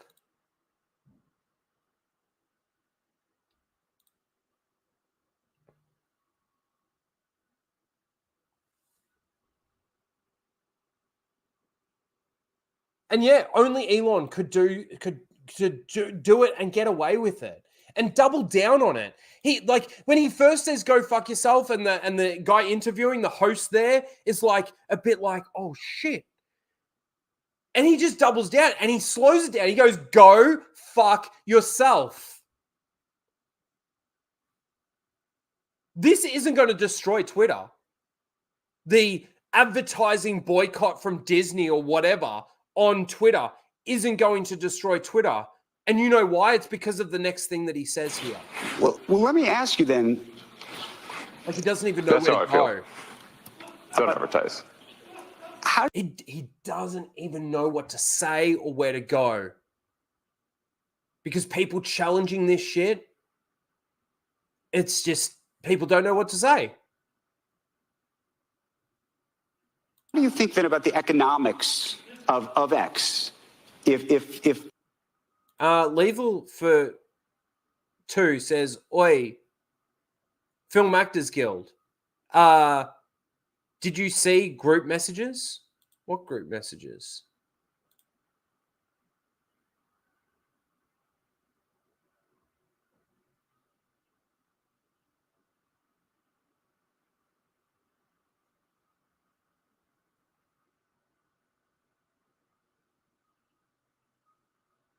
Oh, okay. I've just seen it now. Give me a sec. Let me get through this.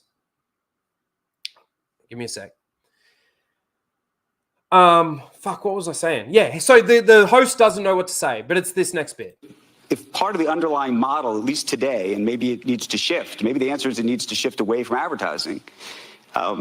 If you believe that this is the one part of your business where you will be beholden to those who have this view, what do you do? F-Y. Triples down. I understand that, but there's a reality too, right? Yes. No. I mean, Linda Yaccarino's right here, and she's got to sell advertising. Absolutely. So, totally. No. Actually, what? Okay, I will say that little bit in there from Elon actually makes him look really bad. He's sort of doesn't really know where to go. What this advertising boycott is going to do? It's going to kill the company. And do you think that and the whole world will know that those advertisers killed the company, and we will document it in great detail. Okay, this is where it comes back for me, right? Because not only is the entire world seeing this, the entire world at this point in time has pretty much seen this clip, right? Maybe not some of the third world countries, I don't know, but the majority of the Western world, let's say, has seen this clip. We already know that Disney and these companies out there that are getting involved in this boycott specifically are destroying their own companies, Elon. You know, now, yes, companies need advertisers. They need revenue somehow. They need to be able to make revenue. They need to be able to make money to be able to sustain themselves and continue moving forward and doing what they're doing. This is why I don't think that X or Twitter will ever go under because, of course, you know, you've got people now paying for their check marks. You know, they're paying a monthly, basically, subscription for that. There'll be other advertisers that won't get involved in the boycott that will continue advertising. The one thing that this is going, the one factor that this is going to hurt more than Twitter, more than X, more than Elon Musk are the companies that are being involved in the boycott. Disney's going to hurt because of it. And good. It's almost like we're now getting to the point where, you know, the right side of history, you're on the right side of politics, you're on the right side of things, is now coming to a point where it's like, okay, we're going to live over on this planet and you can live over on this planet and we'll see who succeeds.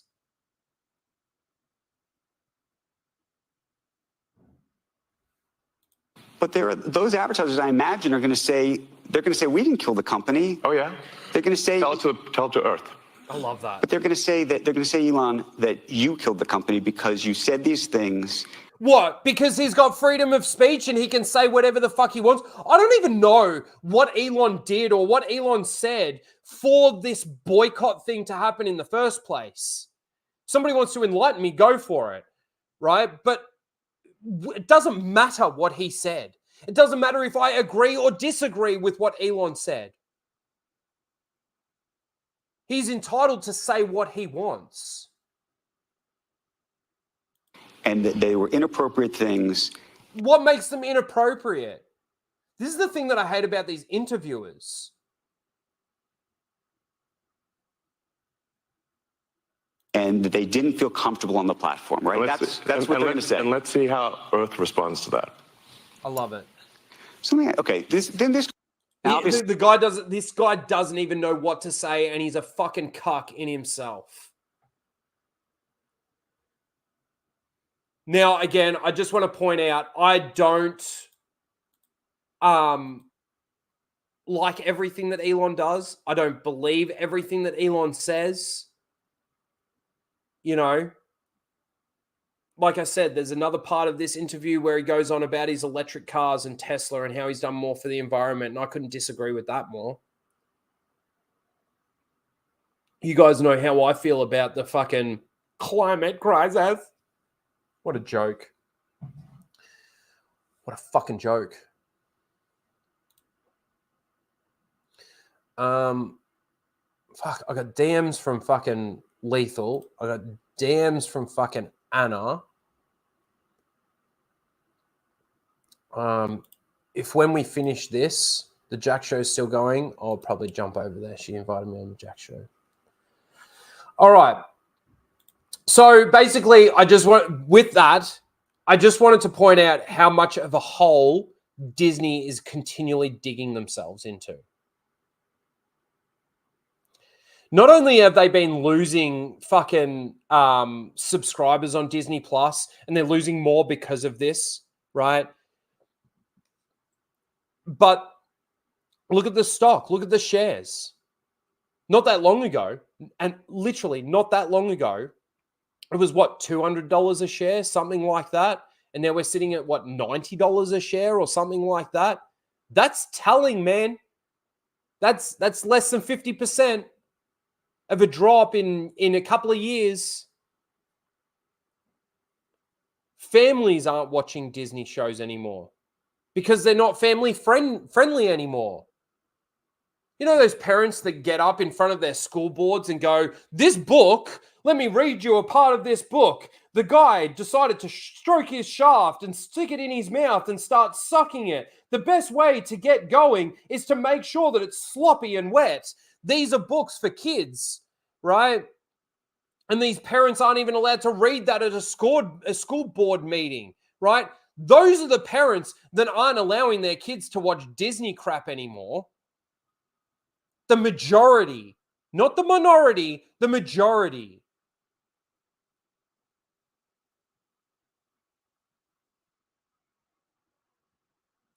So if Disney really wants to, put this boycott out there and say, oh, we're not going to fucking advertise, we're not even going to make a post on Twitter or on X because of something that Elon Musk said, you're shooting yourselves even more in the foot. You may as well just decapitate you may as well decapitate yourself.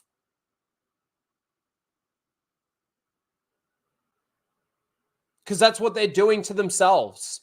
And I don't think that Twitter or X, with how big of it, it's kind of like Facebook, right? Who uses Facebook anymore?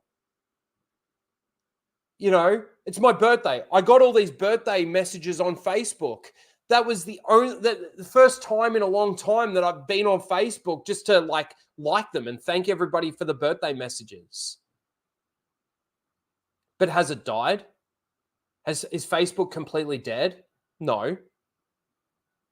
But it's barely used by, I reckon, majority of people. I reckon the majority of the people that are on Twitter or Instagram don't use Facebook. Despite the fact, obviously, there's a connection between Instagram and Facebook. I get that.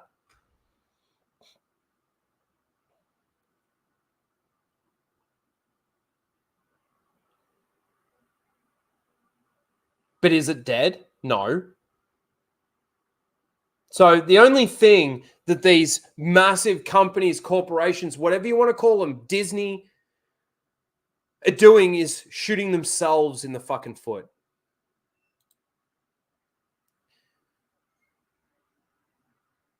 Chopping off their nose to spite their fucking face. Whoa. The Geek Blend, Jeff. Dude, long time, by the way. It's been a while. I hope you're doing well, man. He sent $100 through Streamlabs and says, happy birthday, mate. I hope you're doing well. Well, I'm doing well, and I hope you're doing well, dude. Thank you so much for that. I really appreciate it. I really, really do. All right, what are we going to talk about next? Let me get rid of this. I don't really care about that anymore.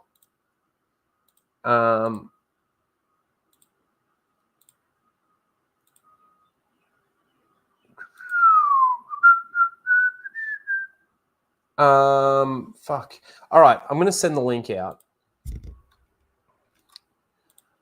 I don't know how much these guys are want to talk about what I've got to talk about though.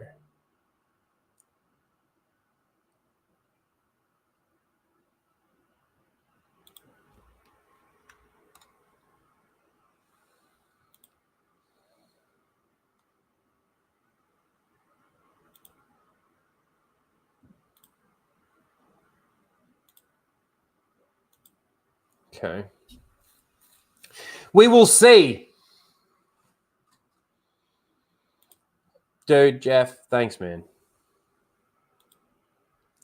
Appreciate the birthday wishes. And the channel hit 5 fucking K. So happy about that. I mean, don't get me wrong. I'd be happier with 10K. I'd be happy with 100K. But let's just one step at a time. So I'm happy with getting the 5K. Really am.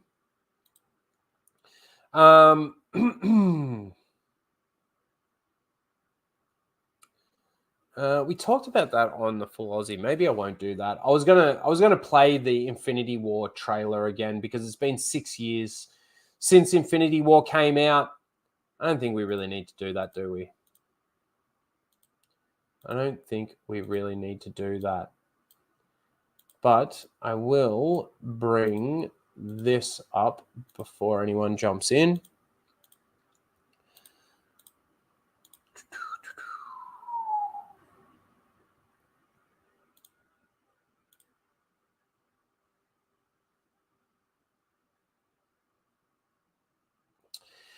Jodie Foster says superhero films are a phase that lasted a little too long. Hopefully people will be sick of it soon. All right, Jodie. This is the thing. I don't think the superhero phase or genre of films that we've had has gone on too long. I think that there's a place in entertainment to have these superhero films or these superhero shows. And I think for me, the evidence of that is actually watching this Invincible series. Right? I don't think there's like a superhero hangover or anything like that. But what I do think is that these superhero films and these superhero shows that they're coming out with have just been shit for so long now that that apathy is now starting to come through from a lot of people. Here we go.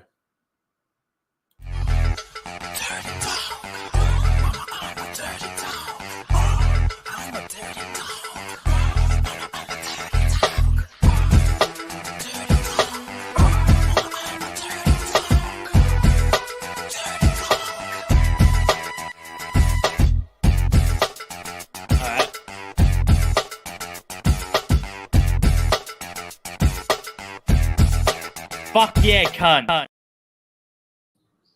You dumb bitch. How you doing, Moz? Now you're an old dumb bitch. Yeah, I know. Fucking old as shit. Fucking hell. 40 cunt. Yeah. I'm not making it to fucking 30, let alone fucking 40. Yeah, Dermy Wormy will kill you before you make 30. Fuck off. That guy's a cunt. How are you, Mozza? I'm good. I'm good, cunt. How's You doing your all right? birthday? I'm good. Yeah, it hasn't been too bad. I slept in a little bit. I got tomorrow off work, so I don't have to worry about it. Yeah, nice. Yeah, doing all right. Nice. Doing all right. You've been yelling at cunts or what? Yeah. Good. I had a little bit of a rage moment earlier in the stream. Did you see the new Mad Max trailer? I can't fucking wait. You know, Don't say that. What do you mean? This is Mad Max Fury Road 2, Double the Fury. How can you not be excited? It's got a female as the main character. Tits, cunt. It's gonna be great. Tits in the desert. How can you not be excited? Tits in the desert, cunt. How can you not be excited? It's gonna be hot as fuck. That's so funny. How can you not be excited? So apparently this is supposed to be a prequel to even better. To Fury Road. Prequels are always great. Yeah. They never fuck prequels up. This is Mad Max number 5 too. I'm telling you, it's all lining up. It's all lining up. It's all lining up. Have you actually watched the trailer? No. Oh. I just heard about it and I'm like, oh yeah. The trailer, like, not only the fact of like having what's she even called? Furiosa. Like her name, like she calls herself Furiosa. She's the lead of this new Mad Max movie. But the fucking CGI in it looks fucking horrible, man. And for let's say we don't know the exact budget, but I'm averaging it out around $200 million. And for what they spent on this, considering what we saw in that trailer, it looks fucking horrible. Looks fucking horrible. Nah, let him cook, cunt. Let him cook. Let him cook. Let him cook. Let me get this from Melissa Lord. Thank you for the $5. She says, "Happy birthday, Rhino. I hope." Sorry, I'm getting a phone call. I hope you have a good one. Thank you, Melissa. My mate's calling me. Oh, jeez. It's gonna yell at you. I can't answer right now. He's probably gonna tell you how excited he is for the new Mad Max. Yes, for the new Mad Max. Yeah, that's right. So what do you think about this? Jodie Foster says superhero films are a phase that's lasted a little too long. Who the fuck is Jodie Foster? You don't know Jodie Foster? Nah. Man, Jodie She Foster's old. been heaps of shit. She's old now, yeah. Yeesh. Old bitch. What do you think about the sentiment, though? Do you think that it's like superhero films have gone on too long? Well, yes and no, because we're not. So a lot of the new ones, they're bad, right? But also, we're not getting anything else. That's the problem. Is if we were getting hero movies and something else, like the most different thing we got was like Transformers or a John Wick, right? We're not. There's nothing else realistically competing to change it up. So it kind of just feels like we're getting the same movies every year, kind of thing, right? Because there's nothing else competing. Like we're not really getting good space shit. We're not really getting, you know what I mean? That's why it feels like it's dragging on as well. I think the problem with it is that the stories that they're telling in these superhero movies aren't actual stories. Yeah, that's shit. Like there's no character, there's no real character development. Whatever character development it is, it's more about their sexuality or their race or something like that than it is actually more so about the story or just taking down a villain or something like that. Yeah, it's like my queen said. They need to develop the characters so they can have a cool Avengers Endgame moment again. Because they're just not developing the new characters. Like who the fuck? Remember when Spider-Man was meant to be the new Avengers head, and then it changed to the gay shit we got now. Then it just keeps changing, and we're not like caring about these new people. Like even though they've had series, like actual TV series, we've had literally more time with these characters, but I feel like I know them less. Yeah, that's a great point. It's like, what the fuck? Well, let me ask you, through the first 3 phases of the MCU up to, let's say, Endgame, because that's the end of phase 3, despite, you could probably put Captain Marvel in the bin. Were you excited for these movies when they came out? Infinity War. So I was in school. It was the most hyped fucking shit. No joke. Teachers were kicking kids out of class if they threatened to spoil the movie. Yeah, like, right. Even if you joked about it, they'd kick you out of class. I was kind of like class. I was sort of saying this earlier in the stream. I was saying like how if there's something good that I've been watching, I find that I don't really want to talk about it. I don't want to spoil it for anyone. I just want people to go and watch it.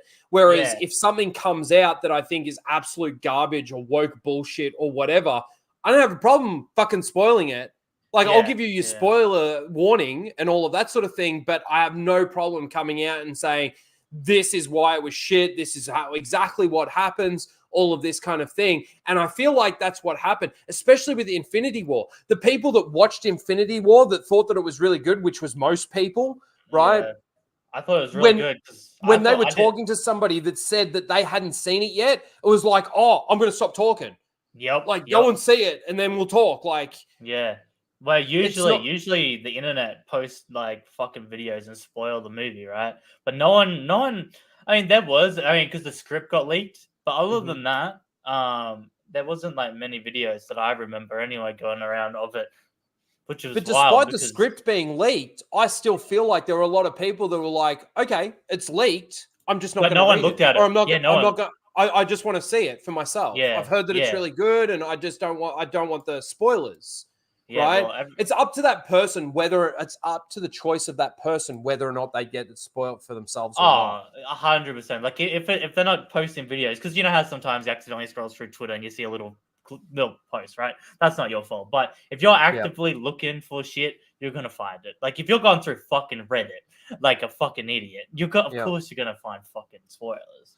Well, see, the other thing that I was going to say in regards to why I think that there's not really that much the superhero film hangover sort of thing is how good those ones were. how good something like Invincible is. Oh yeah. So Have you seen that?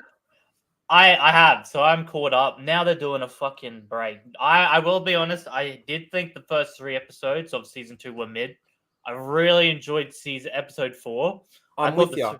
I thought the 3, yeah, like I was like, wow, this is like, fuck.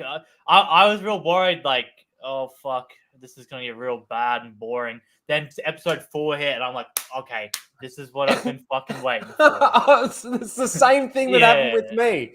Yeah. It was the same thing that happened with me, but it's still good. Like, despite those first 2 or 3 episodes of season 2, it's mid. Like people, like Lethal said, mid is not bad. It's just mid. Like mid is just it's a it's good. It's just. But then it picks back up again in episode 4 of season 2. Yeah. I will say all of season 1 was really good. Oh, there's not an episode that I don't like in season 1. The ending. Oh, fuck, the ending was so good. I think the problem with season 2 is the ending of season 1 was so fucking good. You wanted to pick right back up there, but you can't just do that. You do need that downtime of just like Invincible. They need to fill in. They need to fill in with a little bit more story or create a new like avenue to go down. Yeah, and then like let it all sort of tie together. And come together. Yeah. No, I'm with you 100%. But see, that's where I think that the superhero genre or phase. It's not. It's not. It's not. You're right. No. People are still excited. It's just they're excited for good stories. They're excited for good characters. You know what I was shocked by with Invincible was the father-son element. But also too, the son-mother element, right? Yeah, no, that was really good. There was that scene where it's the middle of the night and he's practicing his landings and he keeps destroying the outside, right? Ground. Yeah. And his mum's like, it's midnight. You need to go to bed. You need to get some sleep. I've got work in the morning and you've got school tomorrow. And he just looks at her and goes, "Make me." And he goes, and she goes, "Does that make you feel strong, or does that make you feel powerful to know that I can't physically make you? Go to bed or go to your room or whatever the case may be." And then she has a discussion with him, sits down with him, and at the end she's like, and he's like, "Oh, I love my mediocre, non-powerful superhero mother," and she goes, "Yes, and I love my asshole son," right? Yeah, and it's incredible, right? The character work, the character development, like that's good storytelling. That's good superhero movie. And those little bits in there that are like that have nothing to do with the fact that they're superheroes. Yeah. It's just that's good character development. Yeah, like you could add that to any like story of just a mom and son. Like even take the powers out. Just imagine the son being a cunt, like to her, right?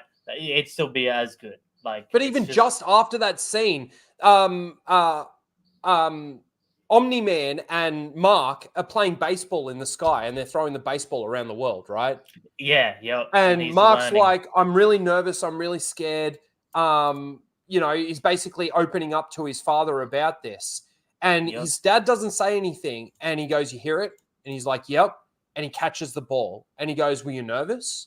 And he goes, "Yeah, I was." And he goes, "Well, that's exactly like I can't exactly remember the dialogue that takes place in that moment, but again, a really, really good just character moment." Now, yes, it does revolve around them using superpowers and playing catch around the earth, right? But it still does really good work with just the characters.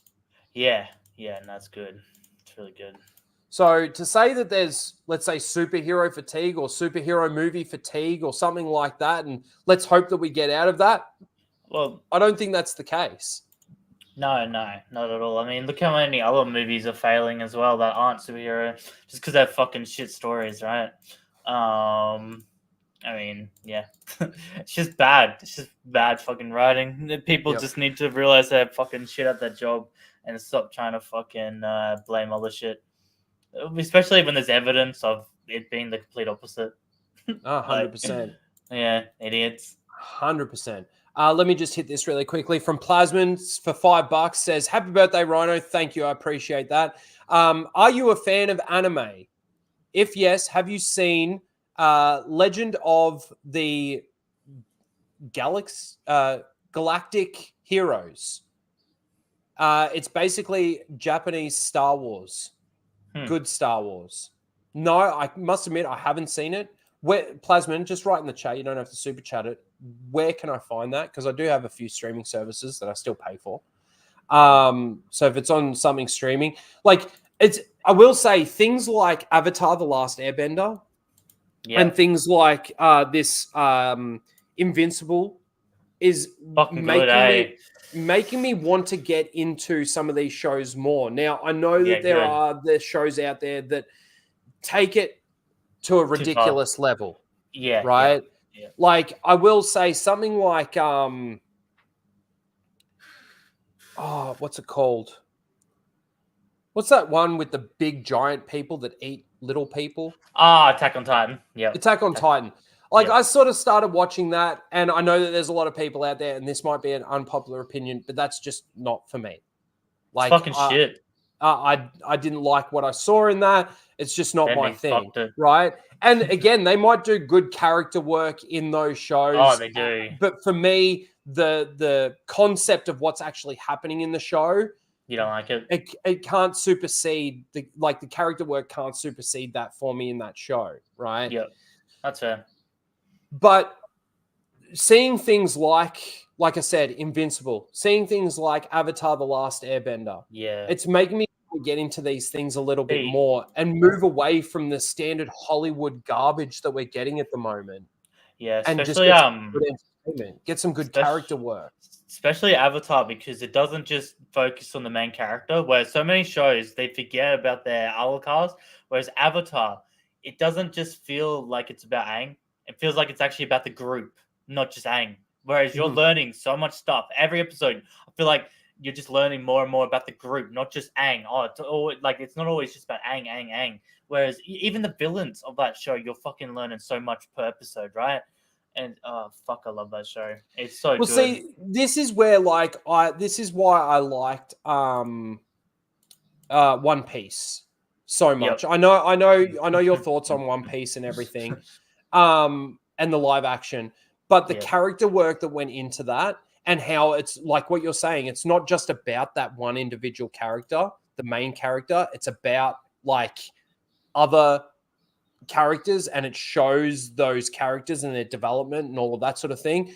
They're the stories that I really like. Dude, it's amazing. Give me a second. Especially when they hype up the What have we here? Especially when they hype up the what? The villain. They don't make they show him. They actually show him that you can fucking get into it. All right, let me bring in some people. Hello, what have we here?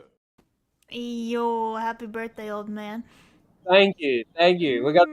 Hold on, I need to play. Oh, you blabs. You stink. Hi, Maz. How you doing, little boy?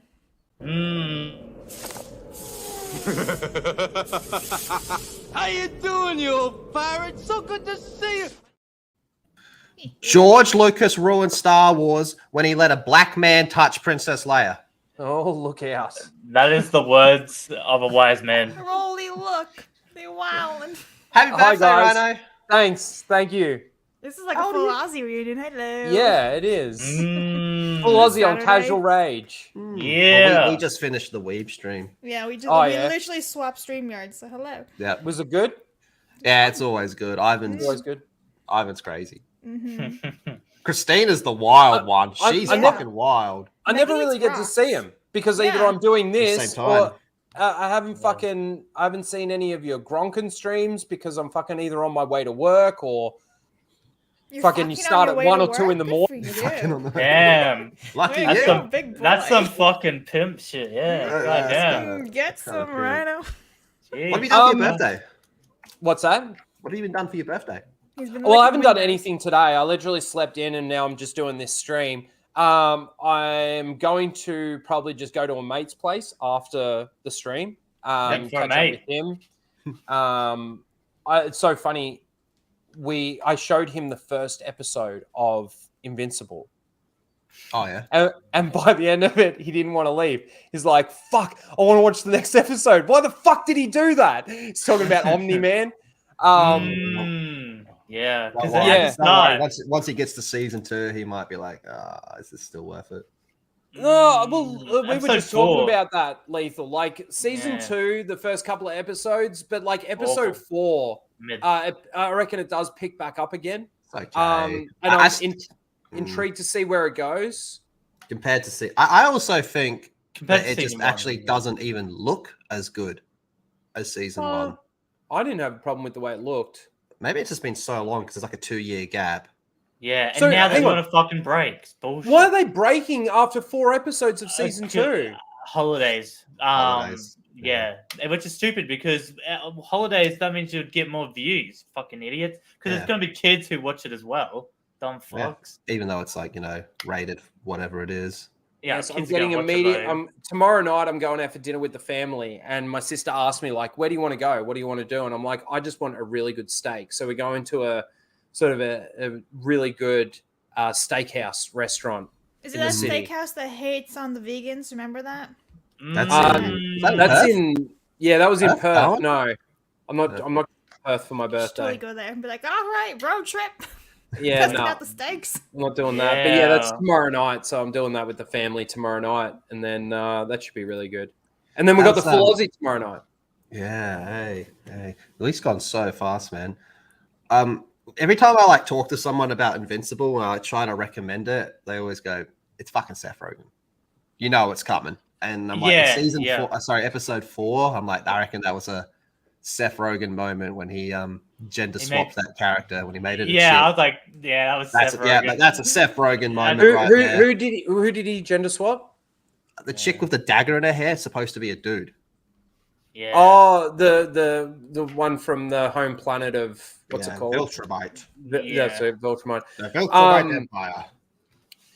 Yeah, fair enough. But I will say, this is probably the one good thing about not reading the comic books is that I've got no source material reference to go off. So when I see the character work that they're doing and what I'm actually seeing, I'm not put off by it. I guess. Well, I haven't read much of it either. I know the general gist, but have a look at this. Yeah, it's a lot more bloody in the comics. A lot more blood in the comics. as Wow, look at well. that. You go, that's a fucking dude. Look at that. That's a big difference. Yeah.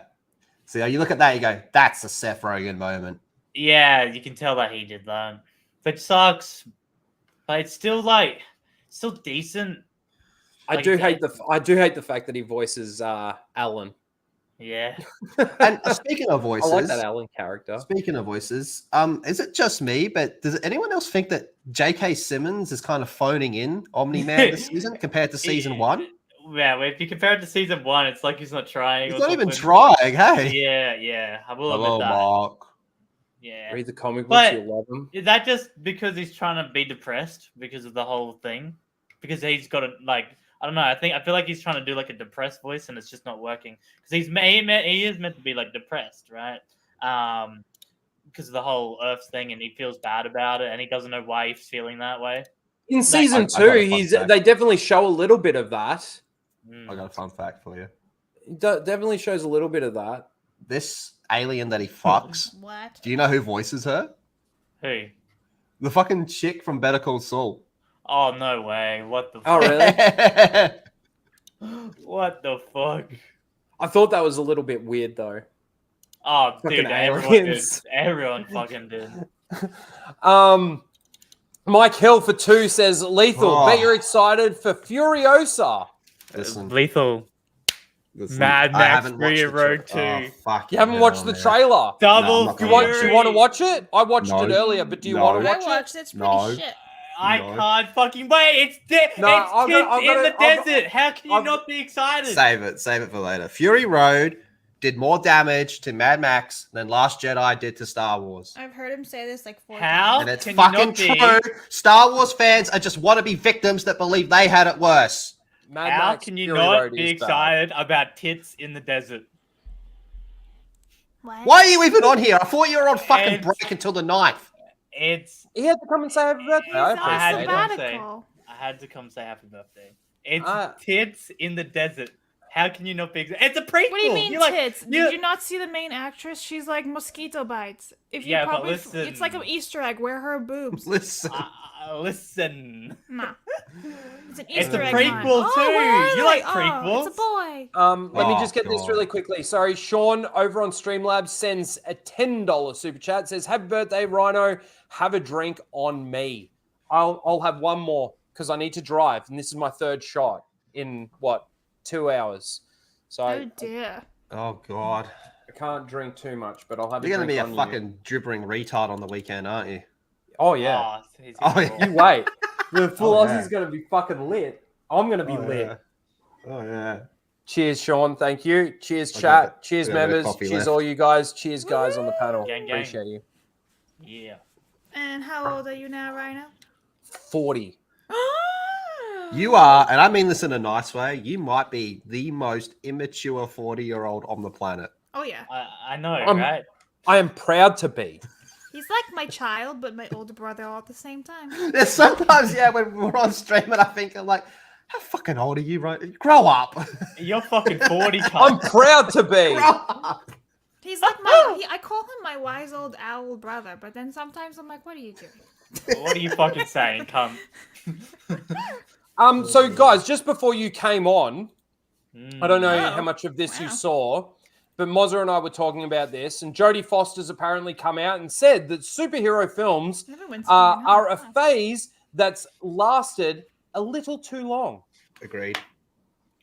But do you I was just saying with Mozza, like when you think about Invincible, do you really think it's going too long, or do you just think that the shit that they're doing in, let's say, the mainstream superhero stuff is that shit that nobody actually cares about it, that makes it actually come across that it's going too long? We have No, too I much think she's bad right. I think- superhero fatigues because there's so many bad superhero movies. Yes. If one decent Yep. good one, I think people will be excited for it. And yet we haven't Yep. had any in like what 2-3 years. Yeah, that's what I- me and Rhino was saying. Yeah. Is we're not sick of hero movies. We're sick of bad ones. That's the problem. Is we're getting like fucking how many bad TV series, how many bad fucking things are we getting? And that's the part where like, oh, I'm not watching. I haven't watched a fucking one since WandaVision. I haven't watched anything since that. I'm like, yeah, no. Same actually. I think except for WandaVision. Spider-Man. With what came out Spider-Man. before? Sorry, Spider-Man. That was my last thing. That was like Spider-Man. Oh, no, I saw Spider-Man: No Way Shazam Home. too That on the was flight. fine. But the last thing that really sort of tipped me over the edge, and I thought that was really bad. I watched WandaVision. I watched Loki season 1, and I Oh, watched Oh. Moon Knight. I did not. I watch forgot it. Moon Knight existed. Well, There's a I lot think of so is most everybody else, forgettable ones. Mozza. Moon Knight was horrible. I'm just going to move you up there because then it's a bit more. I get Yeah, it. I yeah, get yeah. it. It's a power play. It's fine. No, I think she's right. I think inevitably, like you always get bored of a genre. I mean, for a while there was only Western movies, there was only gangster movies, and now there's only superhero movies. When you sit down and I don't know, hypothetically have the TV on and you flick through all the channels, and you're like Batman, Superman, Iron Man, Wonder Woman, X-Men. You're gonna be like, I'm kind of over it. Yeah. So I think I you get will what inevitably you're get saying, over it. but the problem that we've got at the moment is that these studios can't actually make any other form of movie. And what I mean by that is like comedies don't exist anymore, right? Space And movies. I mean, like Dune did really good. But... sci-fi doesn't really exist anymore. Like, and what I mean by that too is that they're using a lot of the superhero movies to make comedies. Do you know what I mean? Like they're trying to bring the comedy into a superhero movie, which then takes away from the seriousness of certain moments within a superhero movie and stuff like that. I don't think that there's not a place for superhero movies to be within the grand scheme of things. But, you know, I'm not a horror person either, but I know horror movies seem to do pretty well out there. Yeah. But those movies now no longer actually exist. If we had all the superhero movies and all the superhero shows, but still were able to have good comedies, still able to have good horror movies, still able to have good action, just normal standard action movies, right? I don't think that there would be this whole thing behind superhero movie fatigue or superhero show fatigue. I think just inevitably, it's just, okay, we've had 10 years of Western movies. Now it's 10 years of superhero, blah, blah, blah, blah, blah. The next thing they're doing is video game movies. That's true, actually. Video fucking game movies. Did you ever see the movie Pixels with Adam Sandler? No. No. No. No. I don't think anyone did. No, I thought that movie was ridiculous, but in a way, I kind of liked it. It's a bit of a guilty pleasure movie for me, to be honest with you. Fair enough. Rhino does want a Tokyo Ghoul movie. This is actually. Well, he's getting it. Isn't Jackie Chan? I'm getting it. That's right. Jackie Chan and Daniel LaRusso. And I'm actually going to be the next Karate Kid in it. Mr. Bantham for 2 says My Hero Arcadia. Arcadia, correct. Yep. That's not correct. Yeah, it is. Academia. Academia. Sorry, My Hero Academia blew up. Well, the thing with that though is like, it did. It's doing well, but it's also the manga and the anime that blew it up. Yeah.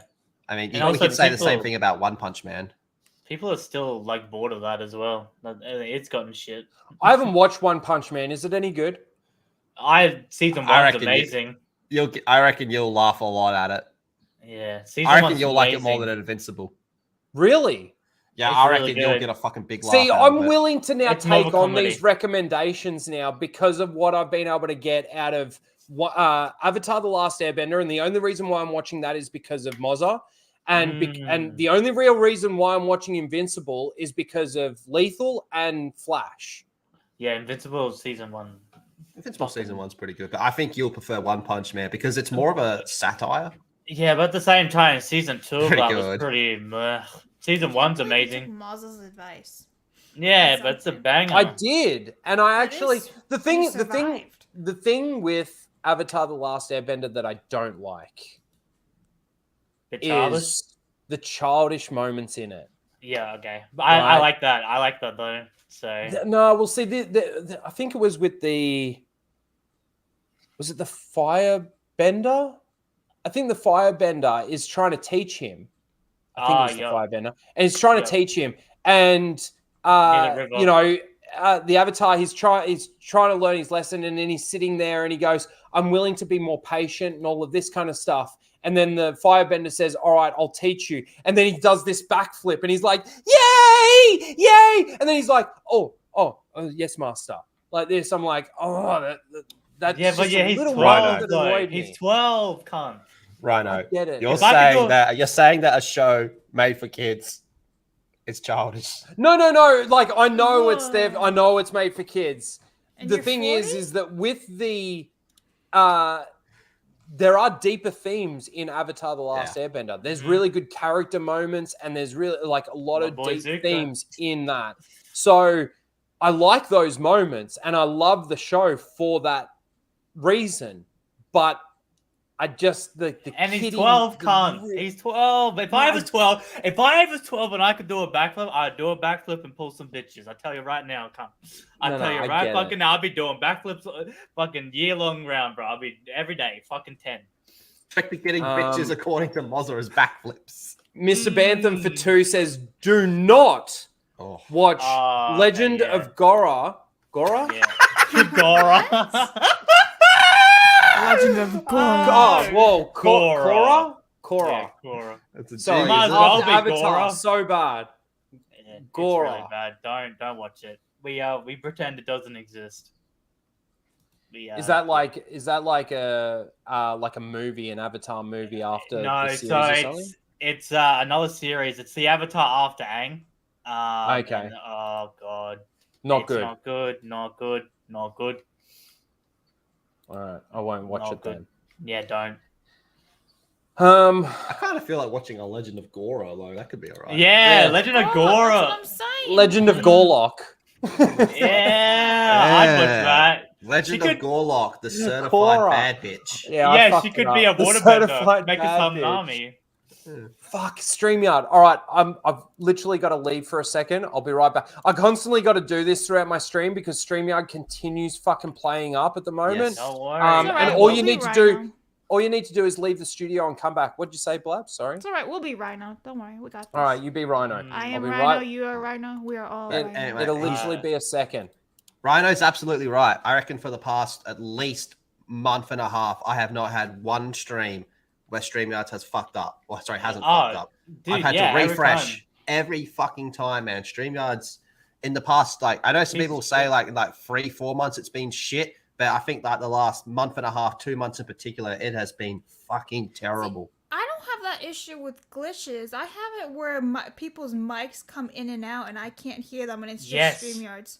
So I don't actually have glitches. Like when, every I- time I join StreamYards, like the first minute, like with side scrollers, when I go backstage, I'm like, I can't hear Craig. I'm like, are you talking to me?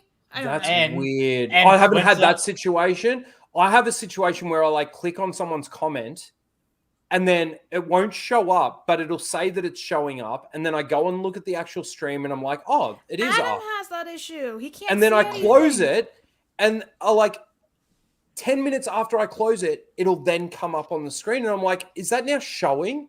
It like really puts me off. Yeah, And, Adam has another- that issue. He can't see anything. We'll play videos and be like, what's everyone looking at? Why are you all laughing? Because he can't Yeah. see anything.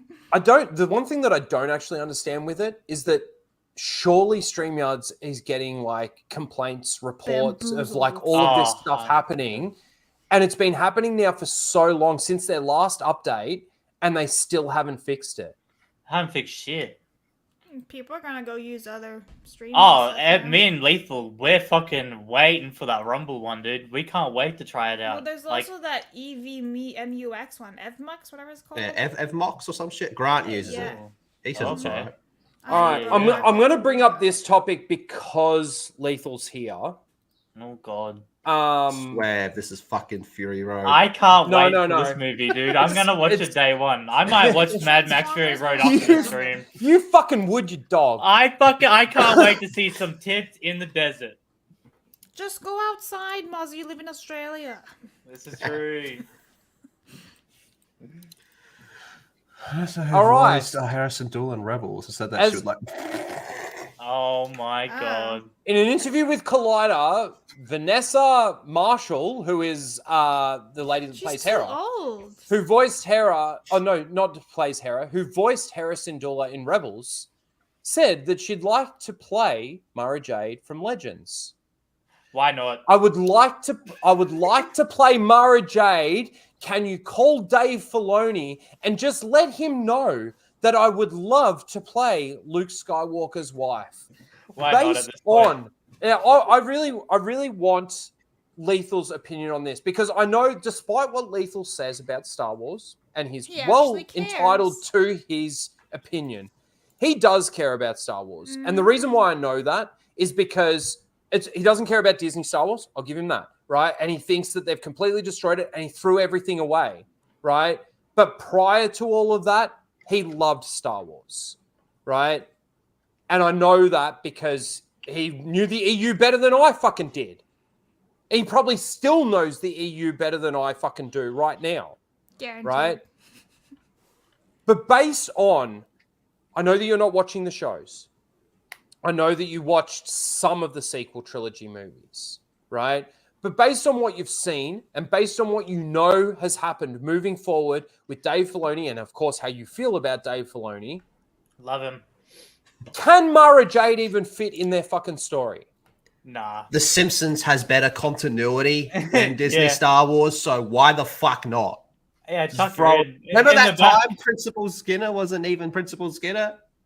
Yeah. Oh, What about oh, that yeah. time when Maggie shot Mr. Birds? Like, Yeah. it doesn't matter. It doesn't. In one episode, Hans Moleman's 30 years old. In the next one, they say he's 80 years old. So who the fuck cares? Yeah, That put her one in. cunt- Go for it. that- Go that for one it, cunt man. has every job in the town.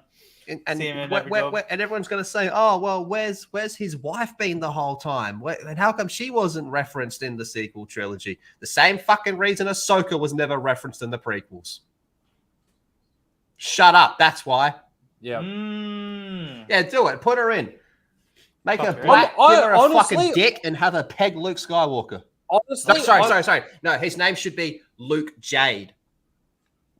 Yeah. Oh, he Take- takes her take name. on her last name. Yeah, I like that. I like that. Oh, we're cooking. Dave, fucking do that, you dumb cunt. And she can Yeah. have stories about how when she met Vader back in the day, and she was like, Vader's a bit of a pussy. I'd fuck him up. Yeah, and he trained her. Make it like a full fucking story. No, she trained him. Oh, Did yep, you yep, stub your yep. toe, Mazza? Put a chicken in, make it name it gay. Yeah, go for it. Go for it. Do it, Dave. I mean, isn't there all those videos of Dave being like, oh, well, you know, you give them Thrawn, and next thing you know, they want Mara Jade. Well, here it is. Do it. Do it. Do it. No, but they've got where all the fans have to play with Thrawn out of the toy box for a little while first before we bring in Mara Jade. One toy at a Look, time. obviously they have raped and pillaged the EU for everything it's worth to them, right? It's worth more in the EU just naturally as it is than it is in the Disney canon, especially with Thrawn, when you've got Thrawn saying, let her go on her own path and, you know, we'll always be one step ahead of her. Nothing that Thrawn does in the fucking Ahsoka show actually is anything like actual Grand Admiral Thrawn that we know and love from the original Thrawn trilogy. What do you mean? It's like looking in a mirror. It's exactly the same. Shut up, Mozzo. But I'm almost with Lethal on this. It's kind of like I've been saying for a long time now. Fucking give Rian Johnson his trilogy. I want you to make Rian Johnson's trilogy. No, It'd be no, like but for you, it would be like the best thing to happen for you, Rhino, if they did that. Fucking show oath too. it would be. No, I want the Dave Filoni movie. I want him Hey, that the as well. pilot. No, that's definitely happening, Mozzo. You've got no idea how much that's definitely I'm happening. sorry, but that's a one in a lifetime opportunity. I have to go to the theater to watch that one. I'm a genius. I figured it out. All right. You bring in Mara, and then in Rey's movie, there can be a part where she can say, if only Luke was strong like Mara. You know what? At this point in time, it wouldn't even surprise me if they did that, Lethal. It would not surprise me in the slightest for them to actually do that. The Empire wouldn't have come back if Luke was like you. Oh, man. Yeah. I'm prepared. Let's get it.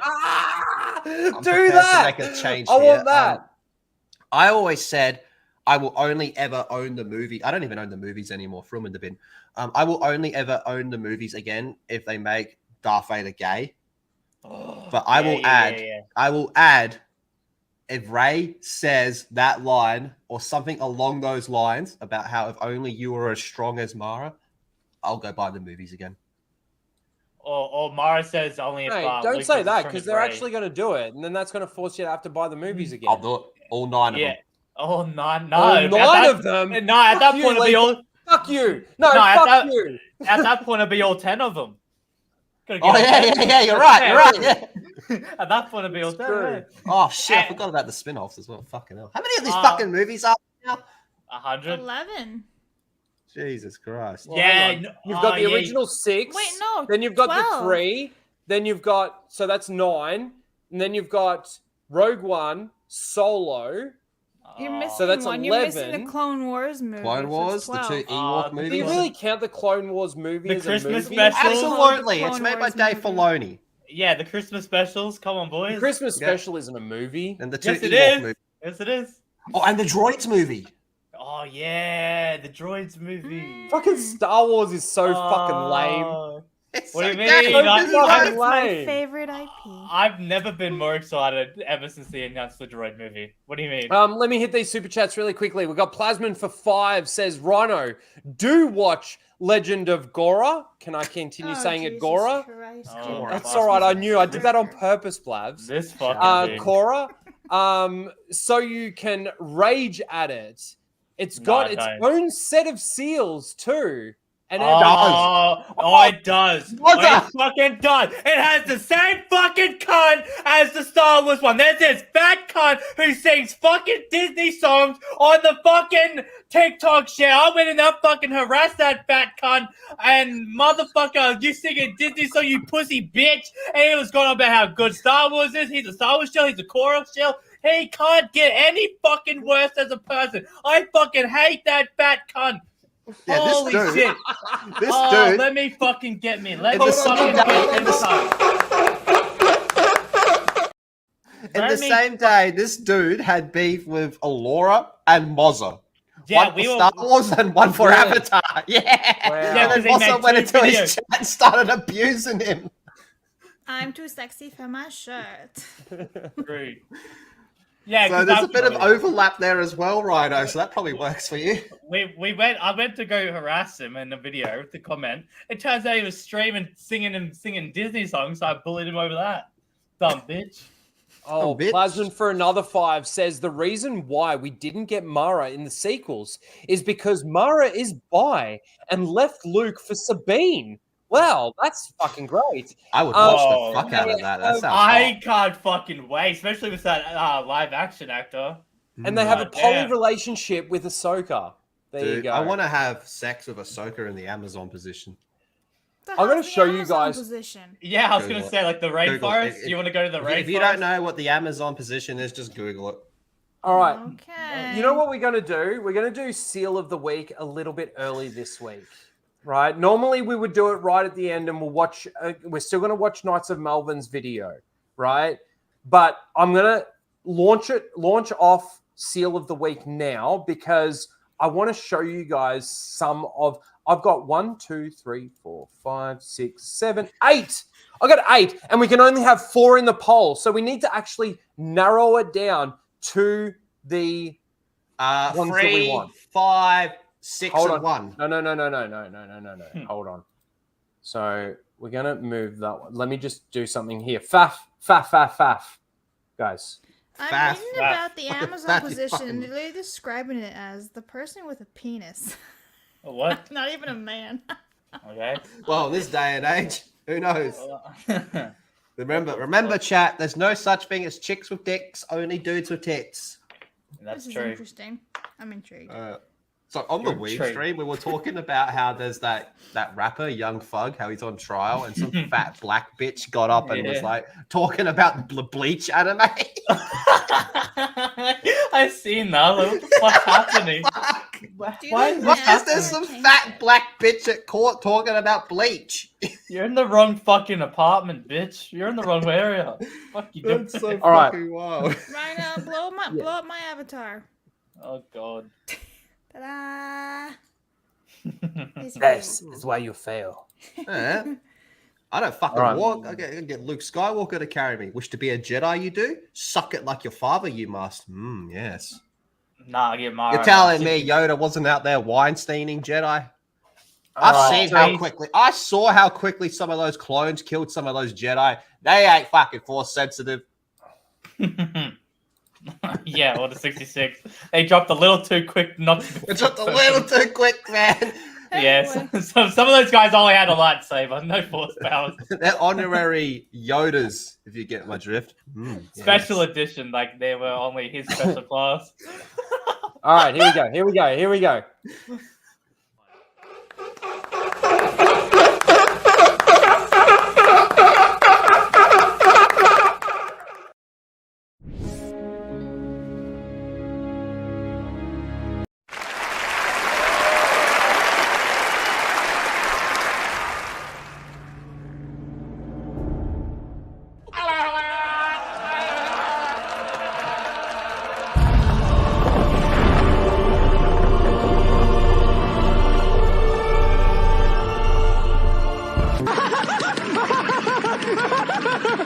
I'm all the Jedi.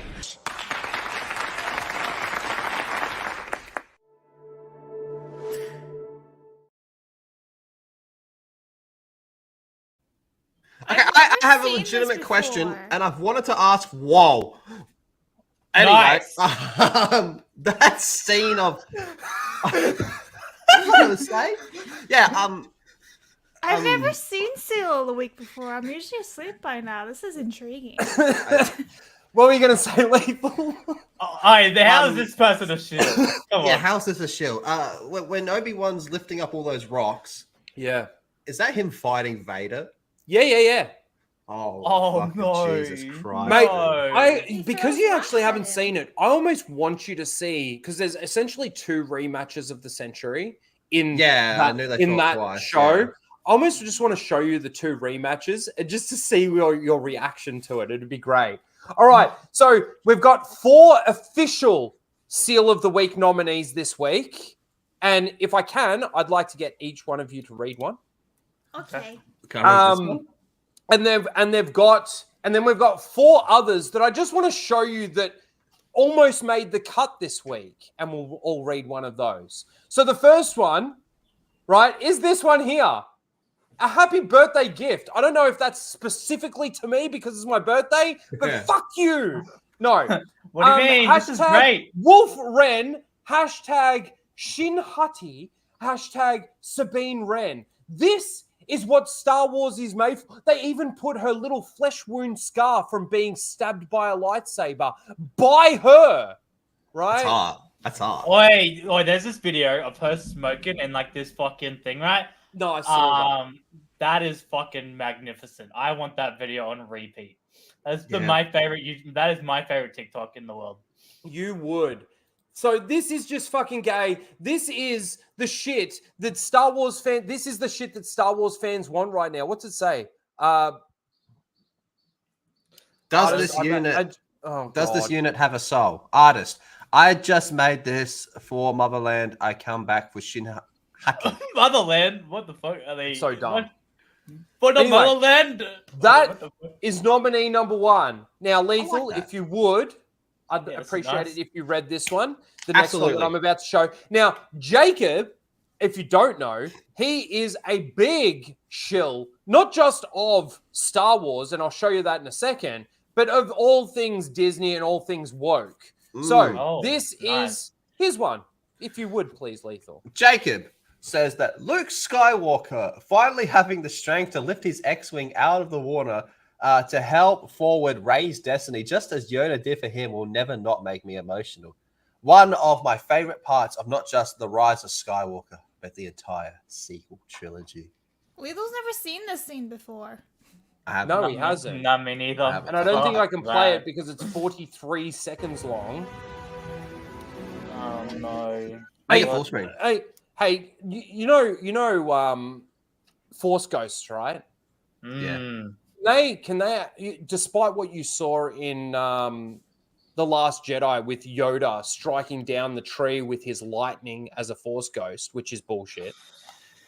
Can Force Ghosts actually manipulate things or like catch things in the physical world? No, all they can do is bag you out. They go, Luke, turn off your targeting computer, you fucking bitch. It's interesting, isn't it? It's like the swamp scene. I'm going to get so fucked on for the music in this, so we'll just Yeah. faff here for a second. John Williams is one of the worst. Worst for copyrighted copyrights. I music. know, he is. He's a fucking dog. But he's great. He's music. He's the greatest dog ever.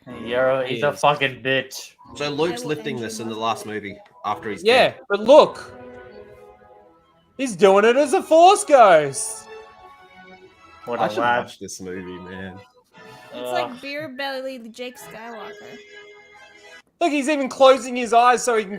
He's a fucking Force Ghost. First of all, if they could do it, he wouldn't have to concentrate this hard to do it. Yeah, wouldn't he have like unlimited power? Because one with the Force now. Slight little tangent. What's worse, this or Last Jedi? Or is it very debatable? It's debatable. They both have world-destroying fucking... it's so hard to say. I've seen wanna someone say- sum it up that said that because of Last Jedi, there was nothing else they really could have done. Yeah, No, they there brought is. back the Death Star. For no My reason. idea was what they could have done where Luke wakes up from a dream. I think a few people had that idea. Oh, The that's first- a cop out though. It is a massive cop out, but so the fucking bringing back Emperor Palpatine the way that they did is a fucking cop out. Yeah, I like it when all the big EU haters were all fucking cheering when they saw the trailer for Palpatine coming back. It's like, oh, so you're cheering about one of the worst parts of the EU becoming canon again. I can't fucking keep up, man. Oh, I know, it's fucking ridiculous. Blabs, I want to get you to read this one because I know that if I ask Mozza to read this one, it'll be like horrible. What do you mean? I'm the best reader here, cunt. If you would, please, Blabs. Brody Wan Kenobi. Oh my god. Okay, Brody Wan Kenobi says, it's clear a lot of people don't remember the actual details of this flashback and can't tell the difference between these two images. Most people who continuously argue about sequels haven't seen the movies in years. I haven't seen it in years, but I remember this motherfucker was having a bad dream, so he got to go. The thing is like, he mentions in his tweet that people don't know the difference between these two images. Okay, I know the difference that you're trying to point out. One is from Luke's perspective, and one is from Kylo's perspective. Do you see a difference? Do you see a difference? What, his eyes? No! Fucking at the end of the day, Luke Skywalker still fucking strikes at Ben because he fucking had a bad dream about becoming dark all of a sudden. It's fucking stupid. Yeah, Brody Wan fucking Kenobi, you fucking retard. It's a great name, Brody. Brody Wan. And That then, is a good name. And then, Saw that. And then I want Mozza to read this one, if you would, Mozza. Oh my What gosh. the fuck? Oh my gosh. That's the thing that What the fuck? Oh, come on, man. I didn't want to fucking see this. Oh my god. What the fuck is wrong with these Is that cunts? Sawyer? No, let me handle this one. This is that fucking idiot Sawyer. Wait! Oh, yeah, that's that pink-haired bitch. This I is know that that. pink hair bitch I've been Yeah. hating on since 2020. I was hating on Yeah. her before everyone else was. Yeah, I love she was on this. she was on that theory podcast like way back when. Yeah, Oh, they used to that's bring so her on, and I hated that bitch This so much. is the new fan base that Disney Lucasfilm want for the future of Star Wars. You know what? This would have been a better ending, to be fair, but it's still disgusting. So This isn't is he just my a clone Roman of him, Empire. though? Yeah, It's just he a is. clone of him. Yeah, it's just a fucked up clone. So basically what you're saying is Palpatine is a successful Jeffrey Dahmer. He found and created his own sex slave by cloning himself. Yeah. Yeah, basically. How many It's followers does this bitch have?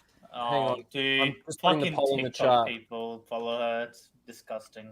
Oh, dude. I've Remember been that hating other on her one? since 2020. Remember I that forgot other all chick? about her.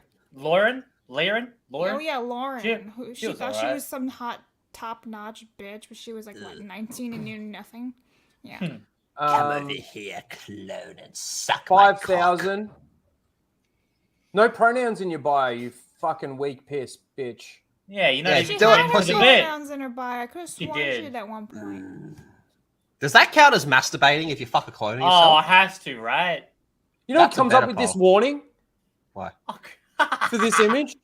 This is the winner. This is the winner. This is the road. Okay, so the poll is in the chat, but I want to show you the other 4 possible nominees that I had for this The week. runner-up. I know I could save them for next week, but I just want to show you how fucking ridiculous the current Star Wars fan base actually is. Before we do, I just want to say a quick thank you to Mr. Grant Gregory for the Get on the 10 stream. gift memberships. You've got the link, dude. If you want, you can by all means He said he couldn't. jump in. Oh, I missed it. I didn't see that. All right, so they're the 4 official nominees. Let me just go through it again. You've got fucking Shippers over here at number That's 1. nice. You've got Jacob in the 2nd position. You've got Brody 1, Fuckwit Kenobi. Yes. Don't Brody Kenobi. between these 2 exact scenes. And then you've got this fucktard with their Sawyer. Pink, Roman Empire. pink-haired slut. The more I I hate look at that, Sawyer. the better it gets. All right, then Yes, we've got, suck my and I'm gonna. I I'm like gonna how one ask, side's blue and the other side's pink as well. They get really Yeah. into it.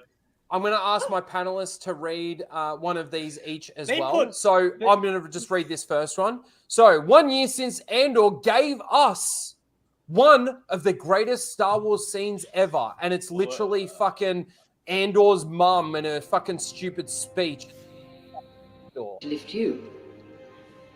I'm going to watch it because it's 4 minutes long and he will get fucking taken down for that. We've also had, now this is what makes Jacob, well, first of all, Jacob's Twitter page, I don't think it's a bot, right, anymore. And this is why. I thought it was just a Star Wars Lucasfilm bot originally because everything that this person sees is like the best Star Wars I've ever seen. Lethal, if you would. I'll do the Mozart. Hashtag just dropping a casual reminder that Birds of Prey isn't one of the best DCU movies. It's actually also one of the best comic book movies ever made. Oh god, I never watched it. I looked at it. You watched Birds of Prey, didn't you, Lethal? I did see it. Yeah. Oh god. Do you think it's one of the best DC movies or comic book movies ever made? I think this movie is so good that the reason they've all been shit after this is because they're only shit in comparison compared to this masterpiece. So what you're saying is this movie was so good, it made women and acting so powerful. It's the reason why we're getting a prequel to the #1 Mad Max movie, Mad Max Fury Road, as the Yes, female. I think the Birds of Prey movie single-handedly shattered the glass ceiling, and the problem is just everything in comparison looks terrible. It's so good it ruined an entire genre. It made the hero genre boring. Yeah, because everything we're just after- chasing at this stage. We're just chasing the dragon. Mozza, I will get you to read this one. Imagine how awesome it would be. It would have been to watch them team up on more adventures. Yeah, it probably would have been better than the shit that we got. You know what? Just make a prequel. Fuck it. Why not? Is that actually a bad take, honestly? Because that kind of makes sense. 15 years after, in the Rey movie, they're going to bring back fucking Kylo. No, they're not. You wait. Adam Grogu's going to won't be in come there. back. Grogu's going to be in there, and they're going to bring him back, but they'll have to recast because Adam Driver wants nothing to do with Star Wars. Adam Driver wants out. And if he does come back, it's a lot of money. Like a lot of money. A bit like what they had to do with It's Harrison gonna Ford. be CM Punk. Yeah. And Blabs, if you would, Jacob again. Oh, hi, Jacob. Still blows my mind that if you sync up Rey and Ben's duels on Exegol from The Rise of Skywalker, they're basically identical. A great subtle way to show they are a true dyad in the Force. J.J. Abrams did such a phenomenal job. Hang on, scroll down. I want to see this. Or it could It's just not be in really, fucking sync. This dude's getting shot before he... What the fuck do you mean? You can't just take two images and put them next to each other and go, look how in sync they are. No, the same thing happens. They're not even the same, and probably just really boring lack of choreography if you do find them the same. Anyway, They're like, we're getting rid of spinning. That's a good trick. we're getting rid of that one, and that one. So again, just so that you know for the votes in the chat, this is number 1. All right. This is number 2. This is number 3. And this is number 4. Okay, so hear me out. This is about being a shill, right? Yeah. Well, then the objective correct answer is number 3. Because that's shilling. Fan art isn't shilling. It's just, in that case, gay. The shippers are gay. No, the shippers are shills, man. I'd say the shippers are still shills. Posting a picture of Palpatine raping his own clone isn't necessarily shilling. It's just cringe, whereas the other one was actually shilling. How ugly do the bitches in Star Wars have to be for Palpatine to fucking make a clone of himself for that? God damn. Right? Like, fuck. Well, they say beauty's in the eye of the beholder, so he's probably looking at... He's doing the Buffalo Bill. Would you fuck me? Yeah. I'd fuck me so hard. Oh, no. All right. I know that these next couple of topics you guys aren't necessarily going to be interested in, but you're on Casual Rage, so I'm too actually bad. gonna bounce. I just really want to know what the poll is before I bounce because it's 11:30 here. Well, It's got to be number 3, right? Well, I'm not. Yeah, it's I'm gotta not be. ending the poll for probably at least another half an hour. Well, then you have to tell me tomorrow. Yeah. Who are you Well, at voting the for, Blacks? moment, moment, number 4 is absolutely dominating with 68% of the vote. What? I voted 66. For So we got 35 votes, 36 votes. We got number 1 and number 2 at 8%. We've got number 3 at 19%, and then we got number 4 at 64%. That's wildin', man. Disgusted That is by wild. the shippers. I think people are so disgusted by the disgusting image that they've forgotten what shilling is. Nah. What's your favorite ship, Rhino? Oh, Din Cobb. What's Dim Cobb? Explain. It's Din Djarin and Cobb Vanth. I want them to stick their dicks in each other's ass and dock and shit. So do I. Hey, we learned what docking was. Yeah. We did. I also learned that Mars bars are gay. You did learn that, didn't you, Moz? And ghetto gaggers. Ghetto Yeah, gaggers. Ghetto gaggers. We're learning a lot. Right, do you know what ghetto gaggers is? No. Bullshit. I actually don't. Dude, that's what he said to me as well. Like, dude, listen, I don't fucking look up gay shit. I'm just saying. Anyway. But we are 3 likes away from 100 likes. Oh, seriously. Let's Hit get the it. like Smash button, that you like fucking button. homos. Let's fucking get it. Please. Get to 100 bitches, or else. I don't All right, know. Blabs. Thank you for coming on. Blabs Thanks will for the fucking birthday king it, wishes. yeah. I'll see you tomorrow night on the See you, Full Blabs. Aussie. Oh, no, Blabs. maybe not. Maybe. We'll see. I'll see. Okay. Blabs. All Good right. night, everybody. See Bye. you, Big Blabs. smooches, Yes, Rhino. Bye. Thank you. Just to go watch Ghetto Gaggers. Um, You actually got a yearly subscription to Ghetto Gaggers? who, Blabs? That's Yeah. gross. I don't know what It Ghetto is. Gaggers is, but based on exactly what it what it sounds, sounds like, like. It's I gross. was told it's exactly like Crunchyroll. Plasma for 5 says, remember that Ray is a Palpatine, so Palps had to lay some pulpa pipe at some point. That is correct. That is true. And have they ever explained who we got? No, of course not. Of course Isn't that- not. Okay. Ray went Oh, after man. Ray went after the should, the dad or something. I don't. I honestly, should- it's been so long that I actually don't remember. They should make a movie called Palpatine's Bitch. Yeah. And it Papa could be a bitches. whole it could be a whole movie about Palpatine's bitch. He doesn't pimp bitches, he palpa bitches.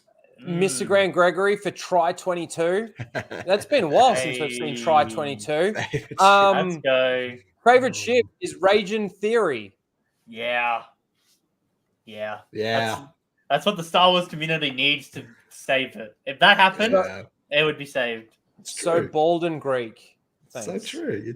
Are you great? No, I'm not. Fucking not. I didn't know you were Greek. I didn't know you. You could have told me. Greek. Do you know what's wild about Disney Star Wars?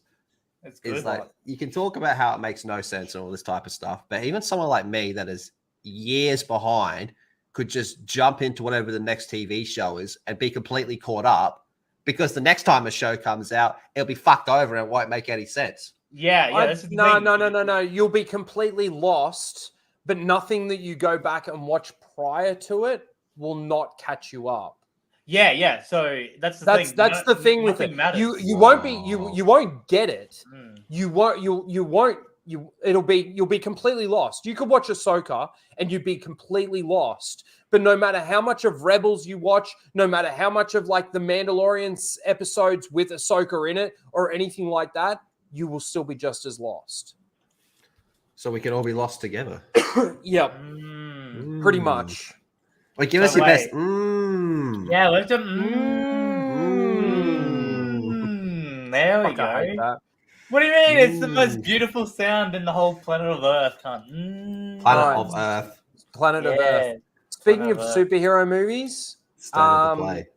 or shows, this is, I think, one of the next things that's supposed to come out for Marvel is Agatha.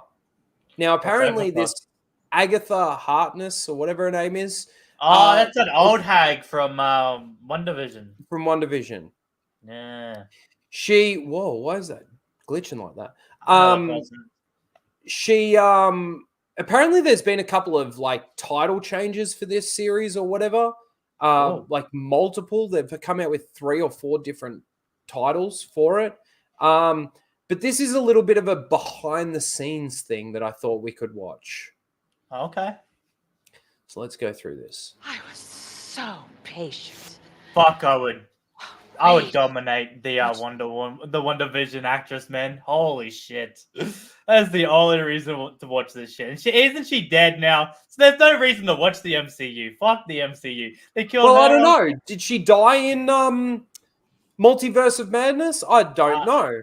That's like the greatest tragedy of them all. Yeah, you would say that. Hey. Your true self. We knew we had something special on our hands, but I think we were all flabbergasted by the reception. People were hungry for something that felt nostalgic and something that everybody could sit around and watch and wait for on Friday nights. Friday nights, like who stays at home on Friday nights and watches something with their family? You have no idea. She actually has a point because there's nothing good anymore. We used to. But she's saying that she's flabbergasted because of the reception of this show. I'm sorry, but the reception of the show, but halfway through, majority of the normies that were out there that were watching it, my sister being one of those people, was out. They're like, no, this is shit. Yeah. Yeah, what you've unleashed. Wasn't there a they were really teasing Mephisto and he just never rocked up? Yeah. No. Or was that just a fan thing? Well, they thought that Mephisto was behind it all, but it turns out that it wasn't Mephisto. It was just Scarlet Witch being an absolute bitch and torturing a whole fucking town. And she just gets away with it because no one will know what she sacrificed for them. Then she fucking died. That's also what I say to my victims. I mean, yeah. You're gonna need me. Nah. You know, I started talking to Marvel about developing something else, and so we had early conversations about, what could that be, and maybe it's this. What's even the point of this show? Look at the head writer and executive producer. Fucking bitch. What's even the point of this if Wanda's like not going to be in it? The whole point of her was she was Wanda's like villain. So what's even the point? I don't know, man. They might tie it in somewhere.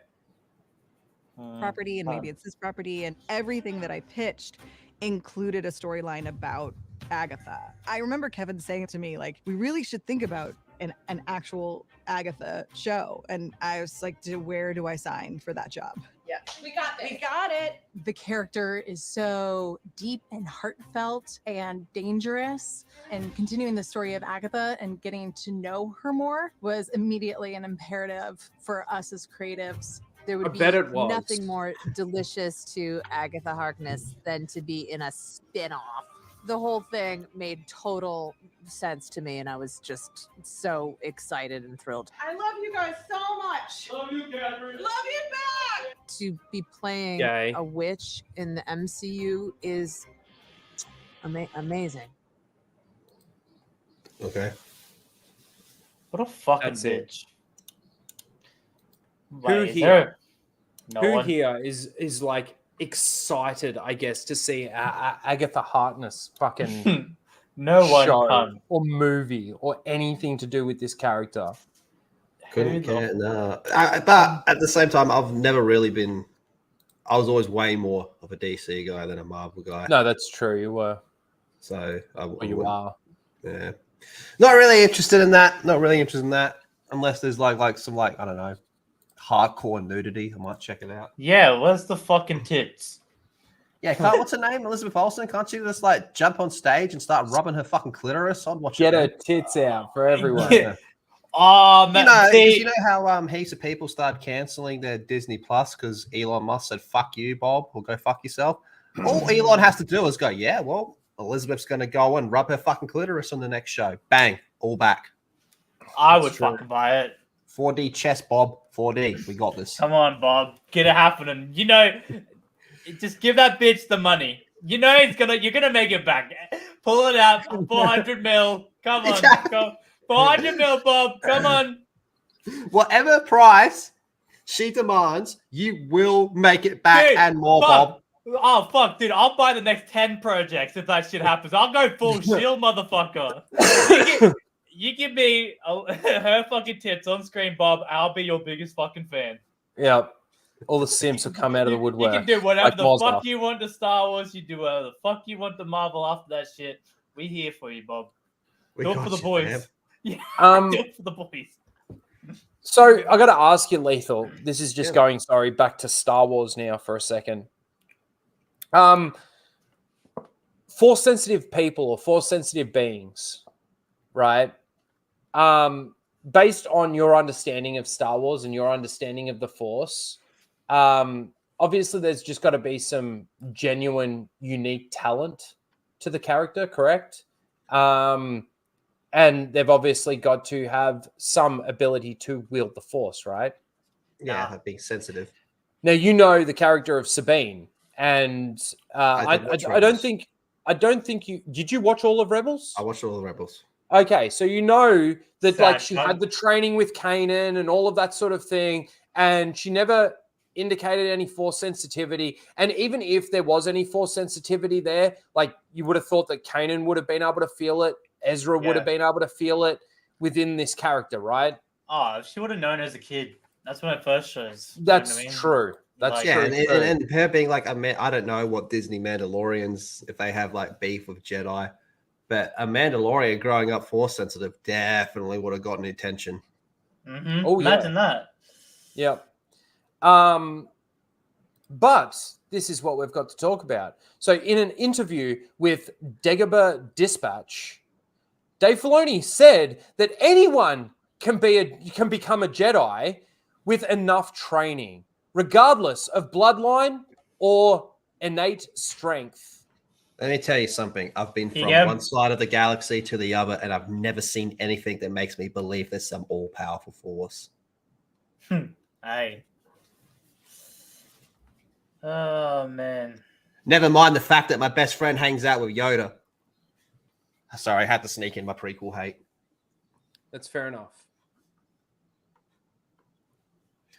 I think, look, with that, there could be a reasonable justification for that in regards to the fact that obviously the Empire are hunting Jedi and... There's absolutely no justification. You're a prequel shield. No, but this is fucking retarded. No, you can't just become Force sensitive because you've been hanging... No, that's not how. Because they trained hard enough. What do you mean? They were next to each other. I got the Force from you, motherfucker. Fucking the Force Anakin is like Skywalker sneezed on me. Now I got the Force, bitch. No, it's more like STDs outbreak. now. The Force is airborne. Yeah, they got fucking Yoda licking windows for kids to go and touch to get the Force and shit. Yeah, well, this is the thing for this that really annoys me is that people like Star Wars think that Dave Filoni is being loyal to George Lucas Star Wars. But then Dave Filoni comes out and says something as stupid as this and obviously makes Sabine Force sensitive, and all she does is get choked like a bitch until she fucking uses the Force.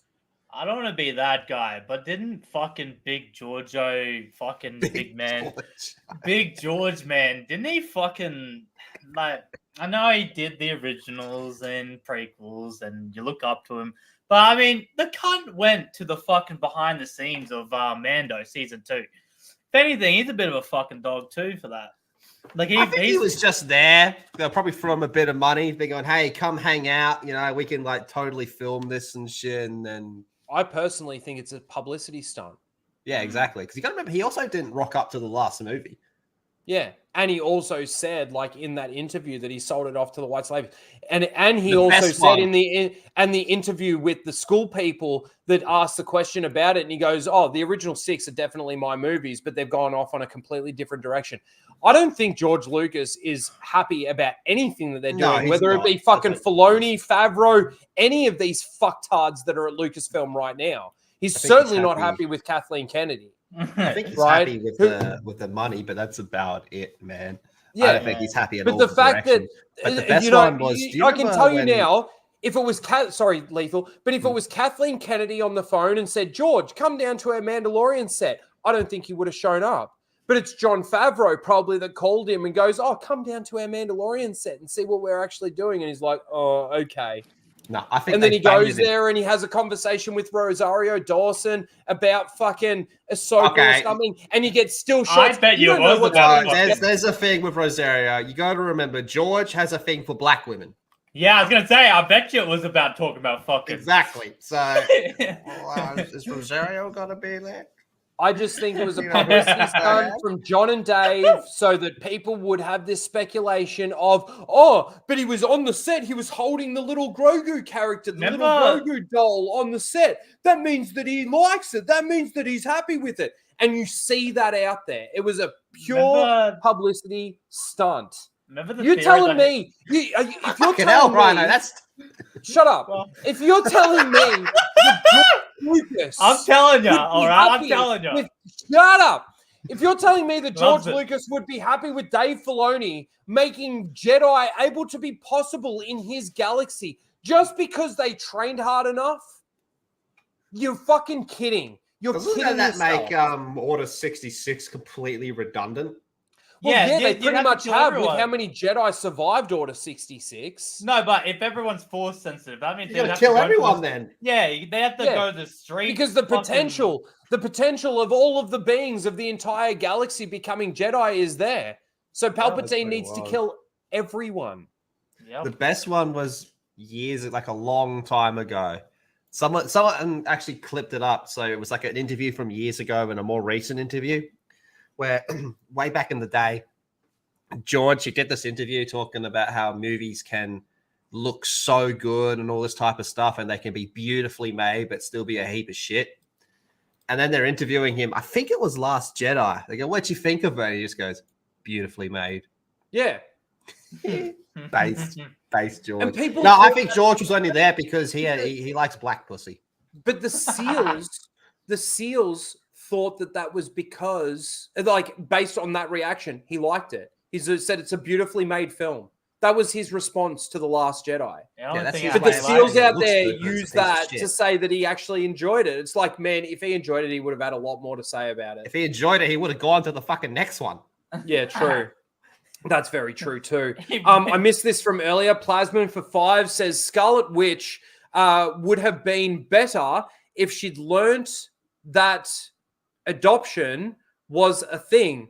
Yeah, and worked to make orphan kids, lives better wherever, everywhere or something. Well, I completely fucked that up. You fucked but that up. Scarlet Witch would have been better if she learned that adoption was a thing and worked to make orphan kids' lives better everywhere or something.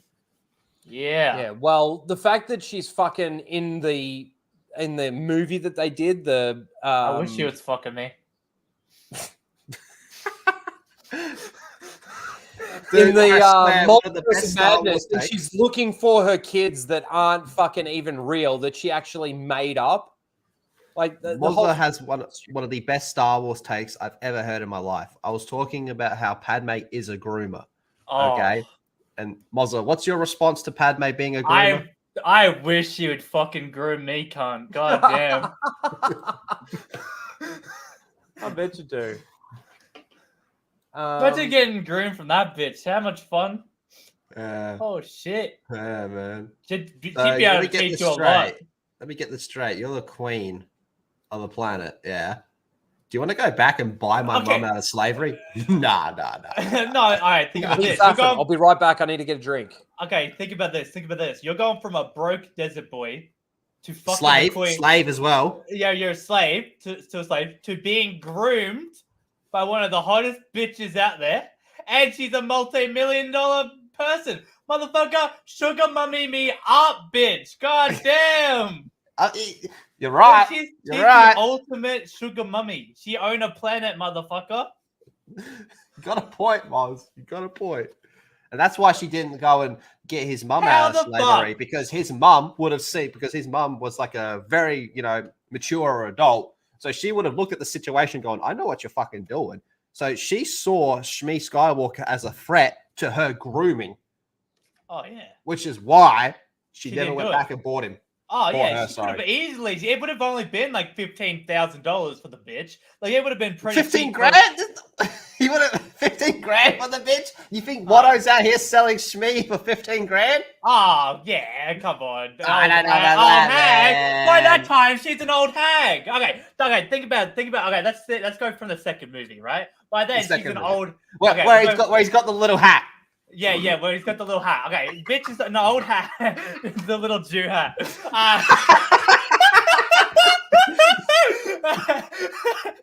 Okay, right.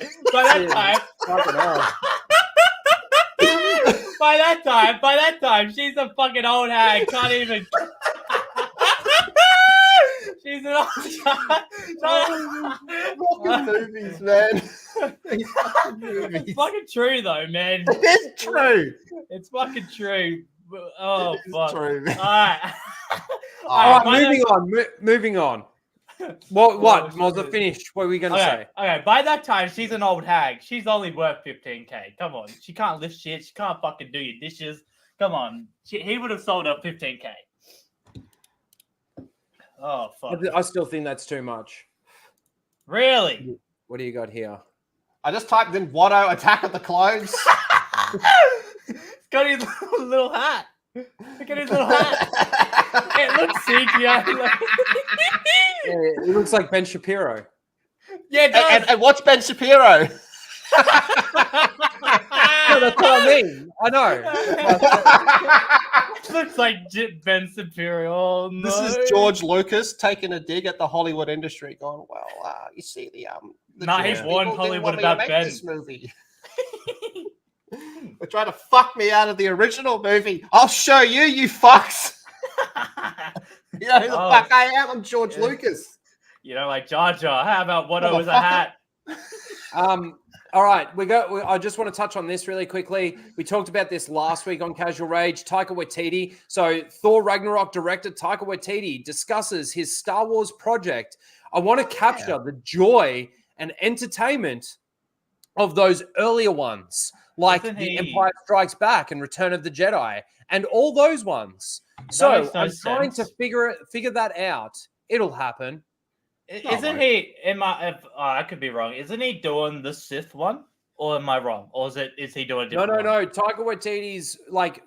So there's Acolyte. James Gunn is supposed to be doing like thousands of years in the past. How the fuck is James Gunn doing a movie? He's doing what the the DC fuck? ones. Yeah, no wonder DC's shit. They announced it at Star Wars Celebration. So James Gunn's got a movie that's going to go into the past. We've got the Dave Filoni Mandoverse movie, and then we've got that activist chick doing the Rey movie. Yeah, no, but isn't there an Acolyte? Like it's about the villain, like about Sith? Oh, the Acolyte is done by Leslie Headland. That's a series that they're going to bring out on Disney+. No, I can't be James Gunn, man. It can't be. Yeah, it can't because he's like the head of DC. He's got he's also becoming like the John. Oh, well, not the John. I'm Kevin sure Feige. it was James Gunn. At Can't chat, be. you guys know at Star Wars Celebration, was that James Gunn that they announced was doing that Star Wars prequel like movie? Oh, sorry, James Mangold. Sorry, that makes more sense. Yeah. I was gonna say I got my Jameses mixed up. They're all the fucking same. They're all shit. I don't know. One looks like fucking bitch from Halloween, Jamie Lee Curtis. Yeah. So Taika Waititi, he wants to. I don't believe this. And like again, I'm just gonna say, like everything else, fucking just do it at this point. Fucking Taika Waititi's Star Wars movie is just going to be just as shit as all the other Star Wars shows and Star Wars movies that they fucking came out. Rock up. Yeah, just have Thor rock up. Yeah, because remember they did the multiverse and you could see the lava planet. Remember that? Yeah. When in that what if? Why the fuck not? And then I just want to touch on this really quickly, and then we'll get into watching Darth Melvin's video. Before you do that. Would you, in all seriousness, watch a Watto movie or a Watto TV, Watto fucking miniseries, no. 4 episodes? You'd have to. You'd have Like to. little shorts of Yeah, Watto? yeah. Yeah. Like Gambling 30 addiction minutes. and shit? Yeah, Yeah, 30 probably minutes would. of him buying slaves, pimping bitches out. It'd be great. I'd watch that. Right. Pimping, watch they it, could Watto. call it pimping with Watto. Pimping with Watto. Pimping, he has to have the hat on. If he doesn't have the hat, I don't want it. I'm not watching it if he's not wearing the fucking hat. Put your fucking Jew hat on so I can watch the show. on. If he doesn't have the hat, not my Watto. All right, so I'm just going to touch on this really quickly. The Mandalorian season 4 has reportedly benefited from the Hollywood strike and has had some good revisions go through. Like, okay, Making Star Wars. You fucking. Oh, I remember this cunt from years ago. yeah. Okay, so to say that that it's benefited from the strike and that they're doing revisions of the script or whatever, I'm sorry, but how can you review that as a good thing? If they had a script and they had a plan, this is the thing though too. You've got to remember that Jon Favreau came out and said he scripted out seasons 3 and 4 together, right? So that he's got this really unique, consistent story through both seasons. But then apparently they're reviewing and rechanging parts of season 4. Yeah, why? Is that this because game- the reaction to season 3 was absolutely garbage? This Is gives them Jason enough time. Ward, is he the one they caught in like those like underage forums and shit, or was that the other guy? No. Well, there's somebody that It was Jason him. Predator Yeah, I remember Ward. that. Oh, from like shit. from like 2019, some He's shit a like that. fucking- 2019. He's a fucking Yeah, pedo. I remember that. Him and Dream would get along. Very much. Very yeah. much. Yeah. Him and Dick Masterson would get along. That's what the mask is for. This Yeah. no, but see, Rhino, this gives them enough time to CGI Luke again, so they can have another hallway scene. Every 2 seasons, they got to do a hallway scene with Luke Skywalker to save it. That's Yeah. what they, That's what all they gotta need to do. Make Star Wars Theory cry, and it'll be Yeah. fine. But this time, to add some extra salt, Anakin as a Force ghost shows up at the end, and Luke goes, "Well, then it ends. Then you got to wait for season 5." Wow. Yeah. He turns around, he sees Anakin, he's like, "Oh," and then boom, ends. That's my prediction on how season 4. I of the think Mando what's is going to end. happen is all the kids that Anakin killed in the temple, right, turned into Force ghosts, and Anakin as a Force ghost, Start backhanding them. no, Shit. he grapes all the kids. Oh, God. I'm just gonna wait for like a trustworthy source like Doomcock to tell me what's gonna happen on the show. Oh yeah, so Yeah. trustworthy. Oh, So fuck. Can very you get him on? trustworthy. You're Can so. we get Doomcock on? I'd like to Can we ask get him what's gonna happen on the show. You get Doomcock on, I'll come on again. All right. Well, and then- my theory is that Mozza is Doomcock. Oh, nah. I wish. You're both fucking retards, so it's a good start. You know the shit we could do? If me and Doomcock sat down and wrote a TV series, fuck, it would be good. And then there's this too. So it rolls into this. Excuse me. Katie Sackhoff on the possibility of Bo-Katan and Ahsoka reuniting in live action in the future. Yeah, I mean, I can't imagine that they wouldn't at some point. But again, I have no idea. I hate the knows and everything that get put in there. I have absolutely no idea. They don't tell me anything. Okay. Man, with what fucking Dave Filoni is doing with this whole Mandoverse and like the Ahsoka show. Is that a real term? term, Mandoverse? Mandoverse. Look, Mandoverse updates. Is that a real term? Because I don't know.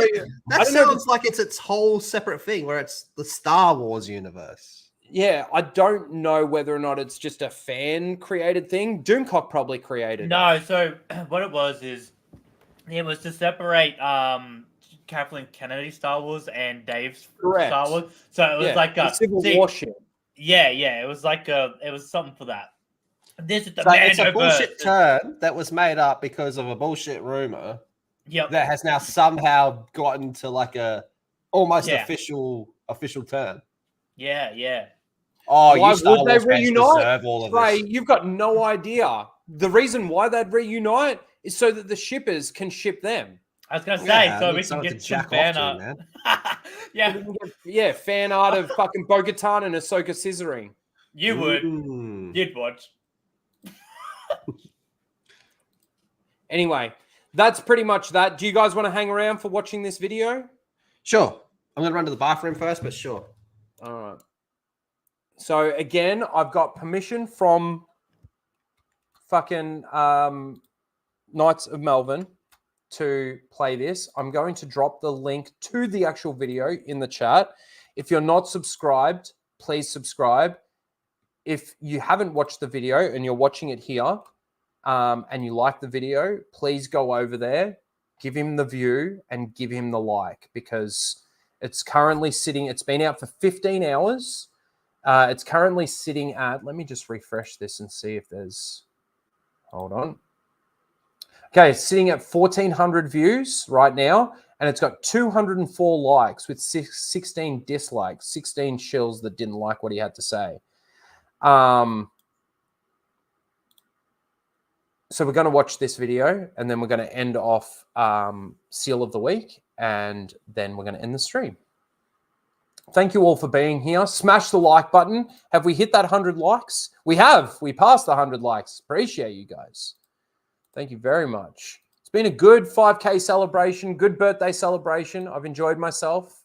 It's been a lot of fun.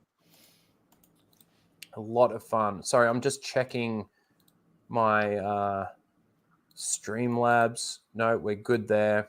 All right, awesome. Awesome. I might just wait a second so that Lethal doesn't miss anything here. Yeah. All good. And we'll bring it up. Chat. This is crazy. It's crazy. Mmm. It's fucking crazy. So he titled the video, Cameron Pasha is a Disney shill. The Sparrow Files. I like this. I like this because Cameron Pasha is a Disney shill. Who is who is this Cameron? Here's the guy that does shit with Doomcock. We'll see his picture in a minute, right? Yeah. Cameron Pasha, he's got his source and he codenamed him Sparrow, right? So he's open. This is Melvin opening up the Sparrow Files, and I started watching a little bit of it, and I'm like, I actually should watch this on stream with you guys. This, sorry, one sec. I think. Oh, was it Blake that posted it? Hold on. So, Mozza, the other thing too that I just want to let you know is that this is circular rumors. And what I mean by that is Doomcock, this is about a year ago, Doomcock came out with one of his ridiculous rumors, right? And then Cameron Pasha did a video or something confirming that rumor.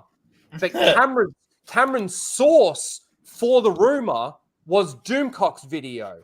And then Doomcock did a video saying, you know, the hashtag Doomcock was right, using Cameron Pasha as the source for why he was right, but Cameron Pasha's source was Doomcock. Oh. What the fuck am I listening to? You see, you understand what I'm saying? Oh, no wonder they keep making this Star Wars. They got retards as fans. That's Cameron and that's Cameron with J.J. Abrams. Oh, good friend Blake. Look. Why at are all Star Wars fans bald? Fuck. Goes from stream to stream crying about how bad everything is from JJ, KK, Kathleen Kennedy, Lucasfilm and Disney, and then turns around and gets this photo up. The slimy hypocrite probably sucked every dick in their room to make this happen. Do we know how old this photo is?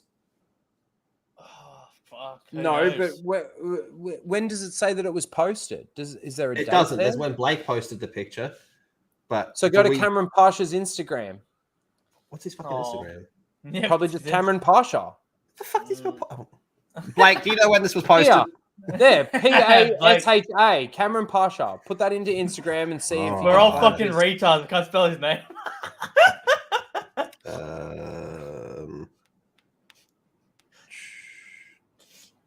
What the fuck is it? Right. Who's your favorite Disney shill runner? Like, if you had a favorite Disney shill, like one where you kind of look What a forward to. question. You know what I mean? Like one where you're like, oh, I love this cunt. Can't wait to see what he says. My No favorite Disney way. show. This says it was posted 8th of November. Yeah, so that's right. It was recent. I knew it was recent. Holy So I was thinking maybe, just maybe. Maybe for it was benefit from of the like doubt. years ago. Yeah, way back. Nah.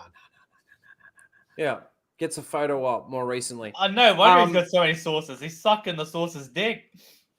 Fucking, I don't know.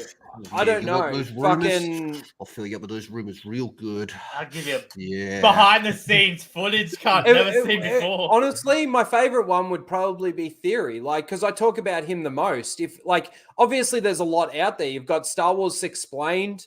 You've got fucking I've been saying you got like Boomcock. You've got fucking Sparrow. Oh man, Molly. Yeah. Bring me that booty, bitch. Isn't Molly a fucking drug? Give me some Molly. It It's is. not a drug. But Molly is also Star Wars Explained's wife. Oi, all right. I'm telling you. Anyway, man, she fucking pegs him. Is she hot? Let's watch. Let's see the Sparrow Files open up. The Here we Sparrow go. Files. That's what he called it, the Sparrow Files, because that's Cameron Pasha's source is Sparrow. Fucking Sparrow. All right, here we go. You got audio, yeah? Yeah. What the fuck? We all know Cameron Pasha. My God. We all know Doomcock. Cameron Pasha is the total spaz that occasionally streams with Doomcock. Cameron is a Pakistani immigrant. He has an MBA, an MFA. He's a lawyer. A communist? He's a lawyer. Genius billionaire playboy philanthropist. President of the Gay and Lesbian Alliance for some reason? And a Hollywood screenwriter. Cameron is mostly known for his work as a screenwriter. Oh yeah, that's quite a resume. It's so good. Even Penn State asked him to come to the campus to teach the ancient Pasha method of storytelling. Oh. Now, I don't know what Cameron has been instructing to these young minds, but he's holding back. He is not revealing all the secrets to his storytelling methods. Yeah, you gotta see, suck his in dick for addition to that. being a Pakistani immigrant, having an MBA and FMA, being a lawyer, a communist, a journalist, Genius billionaire playboy philanthropist. God and a damn Hollywood it. screenwriter, Cameron Pasha is a con artist. Amen to that. He just says it so casually, though. A con artist. He's Darth a con Melvin artist. is awesome. He's really good too. He goes in depth, like finds a lot of like receipts Yeah. and stuff like that when he does I've videos listened like to a this. lot of him. I've listened to a lot of him while driving around. Yeah. Fucking Melvin, Oh, guys. God. If you're not subscribed to Melvin, there's the link again. I'm going to keep chucking it in throughout this entire video. I want you to go and give this video a like. I want you to watch it. If you're going to watch it here, I want you to let it play out on your thing because I want to give him the time. I want to give him everything that he deserves for putting out videos like this. Yes, he does help such him out. great work. He really does. Research, editing, it's fucking great. So that's why I wanted to get his permission to watch this on stream. before I did it. He uses the ancient Pasha method of storytelling to deceive the Star Wars fandom. Mhm. Cameron Pasha is a fraud.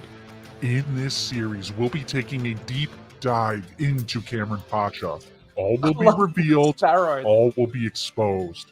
I'm Darth Melvin, leader of the Knights of Melvin, and this is the Sparrow Files. Love it. Love it. Here we go. Now, you may be wondering, what is Sparrow? How do you define Sparrow? Yeah, there's a lot of heat on them right now.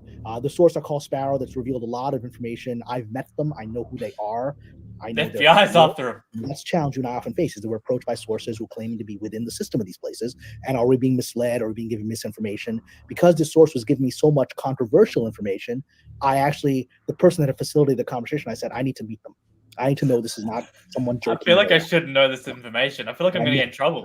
I met Sparrow. I know who they are. I know why they're doing it, and I know that they absolutely have access to all of these people and this information. And it's actually when I realized who they were, it was quite overwhelming. I was like, okay, wow, there's a very powerful person who's taking out some of their colleagues, and I know why they're doing it. It's fucking George Lucas, isn't it? He's taking out his colleagues. He's the fucking Terminator. He's taking them out one by one. Yeah, one by one, just going around backhand on these cunts. The fucking G'day, OG. How you doing, Holy Laura? shit. Hello, hello. Hey. We were just talking about you before. You and Mozzo, you have a fucking vendetta on the same retard. Yeah. For 2 different reasons. He did 2 videos that day, and he got abused by 2 different people. Yeah. All right, let's continue. Let's go. Sparrow is a secret source that has inside ties to Lucasfilm that Cameron made up. He uses this source to push lies, all for the sake of engagement, relevancy, and financial gain. Yep. Cameron spreads this propaganda on his Patreon, also on the YouTube channel Overlord DVD. Unfortunately, Cameron's propaganda and additional insight into the wisdom of Sparrow is behind a pricey paywall of $5. But what Cameron didn't count on was a patron turning against him and revealing all his secrets. Whoa, pause it. Fucking bring it on, Melvin. We have sourceception. Sourceception. Yeah, Inception with the sources. Sources on sources on sources. Here we go. We're getting deep into this shit. God damn. Here we go. Bring it on, Melvin. Didn't count on Viper. Good morning, gentlemen. The temperature is 110 degrees. Viper, because he's a sparrow. Here comes Viper. Damn you, Maverick. What is this from? Hollywood's okay. I want What'd you say, Viper. Muscle? Where's this from? This is from one of the most homosexual movies ever made called Top Gun. It's really good, but it's homosexual as fuck. It is. I haven't watched Top Gun. Man, you need to watch Top Gun. Have you seen the new one? Top Gun Maverick? Nah, I didn't bother. It took too long Top Gun for Maverick me. was really good. Is it just as gay? It's not. No, it's not as gay. It's still gay, but it's not as gay. Not interested. Not Needs interested. more- The needs more underlying gay. theme of Top Gun are homosexuality.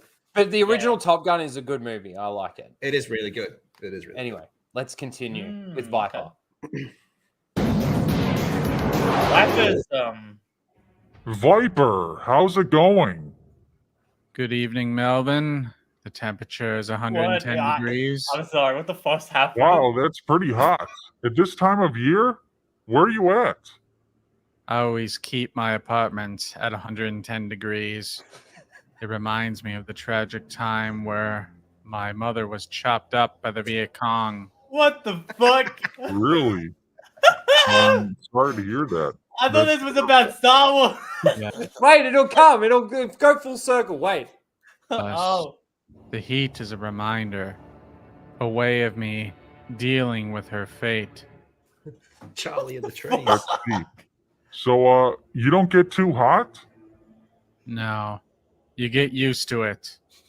I thrive in the heat. I'd sleep with a fan on. I wouldn't be able to stand it. What happened after the Viet Cong chopped up your mother? I stayed with my father until I was a young adult. He tragically lost his mind. He never was the same after what happened. Wow, the details of your life, I'm sure, are very grand. But we are here to talk about Cameron Pasha. This is the Sparrow Files. Viper was a patron of Cameron Pasha, but he was betrayed by the Legion of Sparrow. He joined the I love how Genestar is in there. I love that. Look at that face. That's so good. Oh my god. The Legion of Sparrow. That's fucking good. The Legion of Sparrow. The Legion of Sparrow. Her face, I know. Legion of Meme's got some competition. God damn. Pack it up, Green Rocks. Pack it up. There's no coming back so from this good. one, man. That's so good. All right, let's continue. This is fucking great. Who's the dude on the This guy here, Oh, yeah, I've I never actually seen don't him. know. Chat, you'll know. Who's that? The chat will She's know. hideous. That's all it says. The comment. She's hideous. Oi, Moz, do you reckon you could riz her? Listen, you give me 40 mil and I'll riz the bitch. You like middies? Nah, that bitch ain't 40 me. mil. That I'll bitch- give you $20. Maybe $20 to riz her up. No, $20 to get STDs. No, thank you. $20 is $20, man. Hey, I didn't say to do anything. I just said just riz her up. Riz her up and then just fucking delete the Leave. delete Just the go, number. "Oh, I gotta go. Oh, all right. Yeah, if that's all I gotta do, I fucking know, Yeah, dumb Riz. bitch. I wasn't doing nothing, you bitch. You fucking just a horny old cunt. I was just trying to fucking get some water, cunt. I don't know what who the that fuck you're is, doing. but let's see. The chat might know. There's a few people that don't know, but we'll see. Let's continue. Was betrayed by the Legion of Sparrow. He joined in hope of a better Star Wars, but he quickly realized it was a cult. That Cameron was a Disney shill. Viper has provided me with a lot of info from Cameron's Patreon. This information exposes Cameron's con and how he shills for Disney. To begin with, we have the Patreon Urban Dictionary. Cameron has special names for everything. The Eye of Sauron, a code name allegedly used by Jon Favreau himself when speaking of Kathleen Kennedy around the Lucasfilm office. What Flying the fuck monkeys, is a what? term referencing the psychopathic, deranged employees at Lucasfilm whose sole reason for existence is to protect and defend Kathleen Kennedy from the evil fans and the patriarchy. Oh my god. The Black Pill, a state of mind where no positive information about Star Wars or Disney can ever be accepted. There was only despair and rage, and anything done by sincere fans like Jon Favreau to save a franchise is immediately discounted as not good enough. See, all roads lead to the sequel trilogy. All roads lead to the sequel trilogy. Any idiotic mantra used by angry black pills and sinister blobs to dismiss intelligent analysis of anything happening inside Hollywood. Chanters of this mantra also often use the hashtag Star Wars is dead. What's a blob? The nemesis of this Patreon. YouTubers and fan sites who serve out black pill content 24 hours a day, shooting down any hope viewers may have that better entertainment might be possible. The blobs have no integrity and don't believe most of what they are saying, but keep spreading negativity to attract likes and clicks to increase their revenue streams. Yeah, okay. Like a Disney has Patreon. destroyed Hey, yeah, exactly. Like his Patreon. Yeah, 100% right. This is a work of art. I fucking agree. It is a work of art, King Chris. Fucking, I'll tell you what, Darth Melvin's work is really good. Really fucking good. I just gotta throw that out there. And I've got Alora for $20. Thank you. Says happy birthday and congrats on 5K. I appreciate that, Alora. Thank you so much. Thank you for all your support through the years. It's been fucking great. One of the few good Star Wars channels out there. Yeah, 100%. All right, let's continue. Star Wars. They have done irreversible damage to George Lucas's vision. Amen. The current canon cannot be fixed. Disney has pushed a woke agenda into Star Wars. They have no interest in changing anytime soon. This is the High Republic fucking people. Look at them. Have a look at him. Where's the... Yeah, that's Claudia. Claudia, this chick over here. I thought she was older. Claudia Gray. You got Daniel Jose Older in the middle there, the cuck himself. Oh, yeah. They Fuck. See, man, we need to put that side by side with, like, you know, Troy Denning, fucking Stackpole, you know, Karen Travis, Zahn, you know, put just like a before and after. These are the people that made the Abe Rock Force sensitive. Yeah. into Star Wars. They have no interest in changing anytime soon. Disney has forsaken the real fans, replacing them with blue-haired weirdos on Twitter. I think that's evident by a lot of the seal of the weeks that we actually have, and especially this week with like the two shippers that we've got in there and shit like that. Very the evident. modern day Star Wars fan is fucking a freak. Like, Oh yeah. there's no point Fucking oath. tiptoeing around it anymore. The modern day Star Wars fan is a fucking freak. Oh, they're awful people. Yeah. They're Weirdos. disgusting. Yeah. I don't care about you. I hate what Disney has done. I want them to fail badly. That would make me a black pill. Yep. Someone Me too. that A Cameron blob. Pasha despises. But why does that trigger him so much? Now, some disagree with me. They love Disney Star Wars.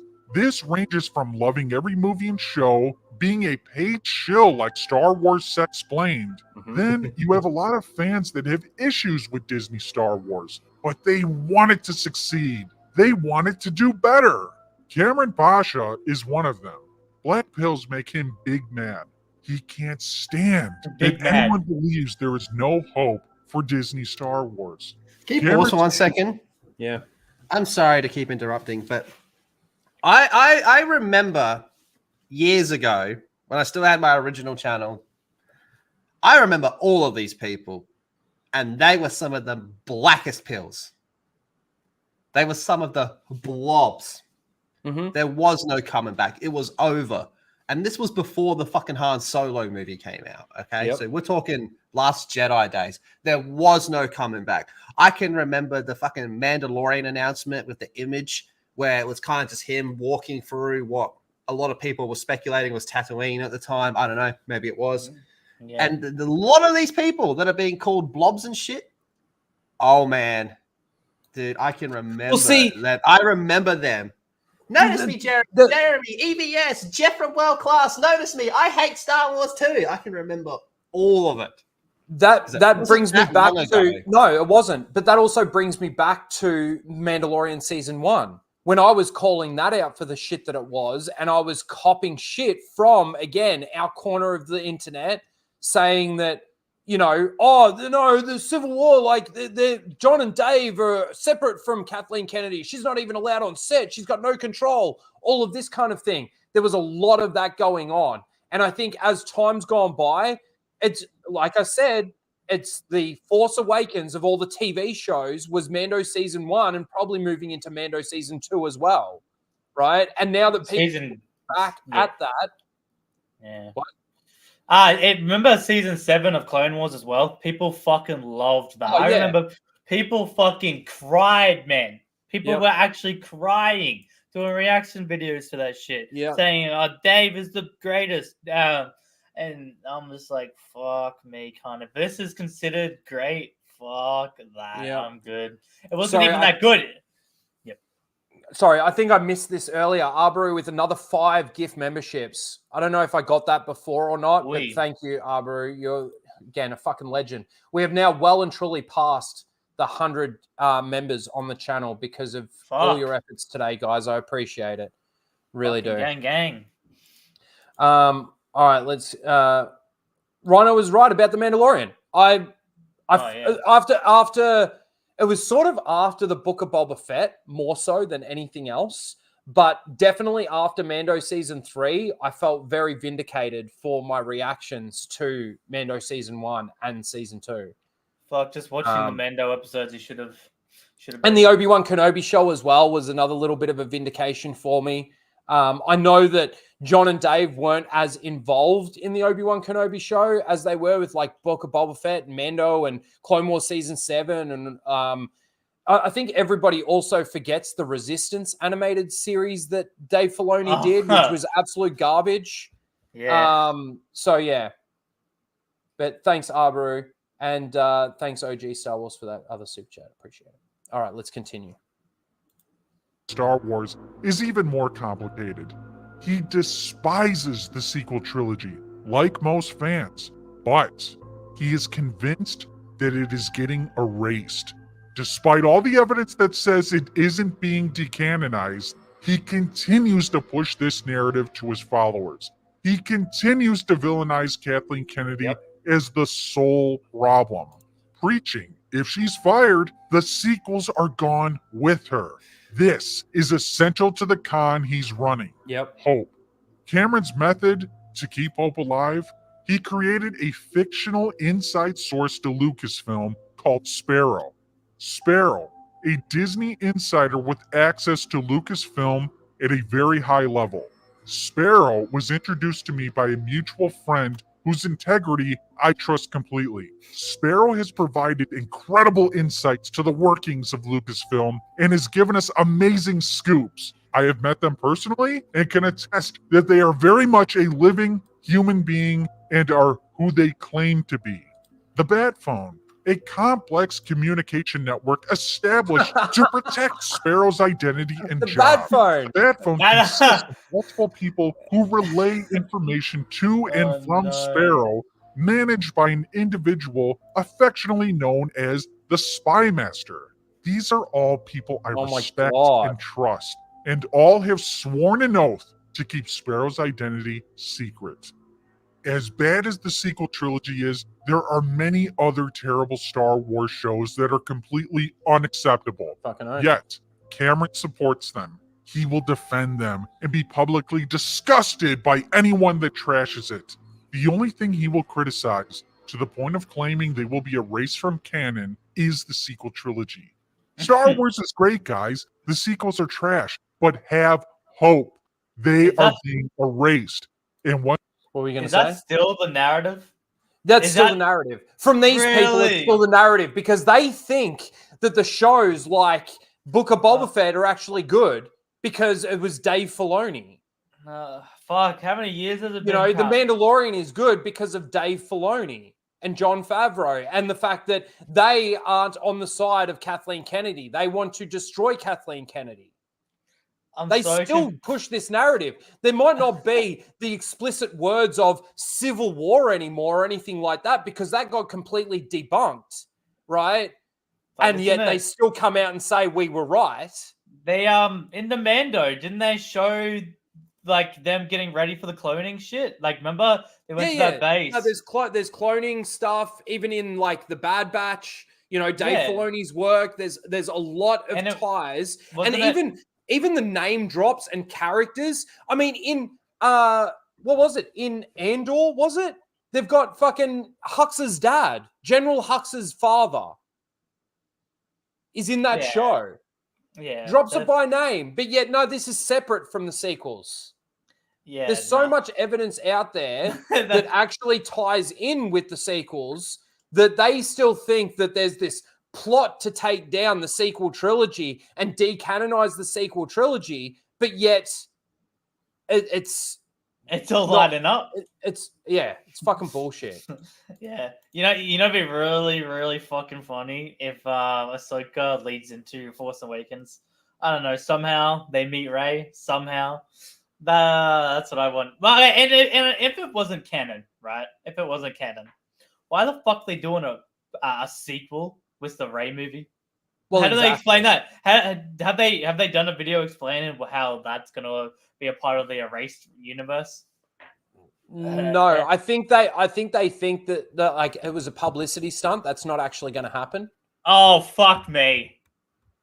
Oh fuck! I think that's the narrative that they're taking. So they're looking at all those movies that are connected to the sequel trilogy and going, "Oh nah, that's all just Dave Filoni's Mandoverse is the movie that they're actually going to come out with, and that's going to save Star Wars. I don't get it, man. I thought, man, Star Wars fans are on some fucking coke.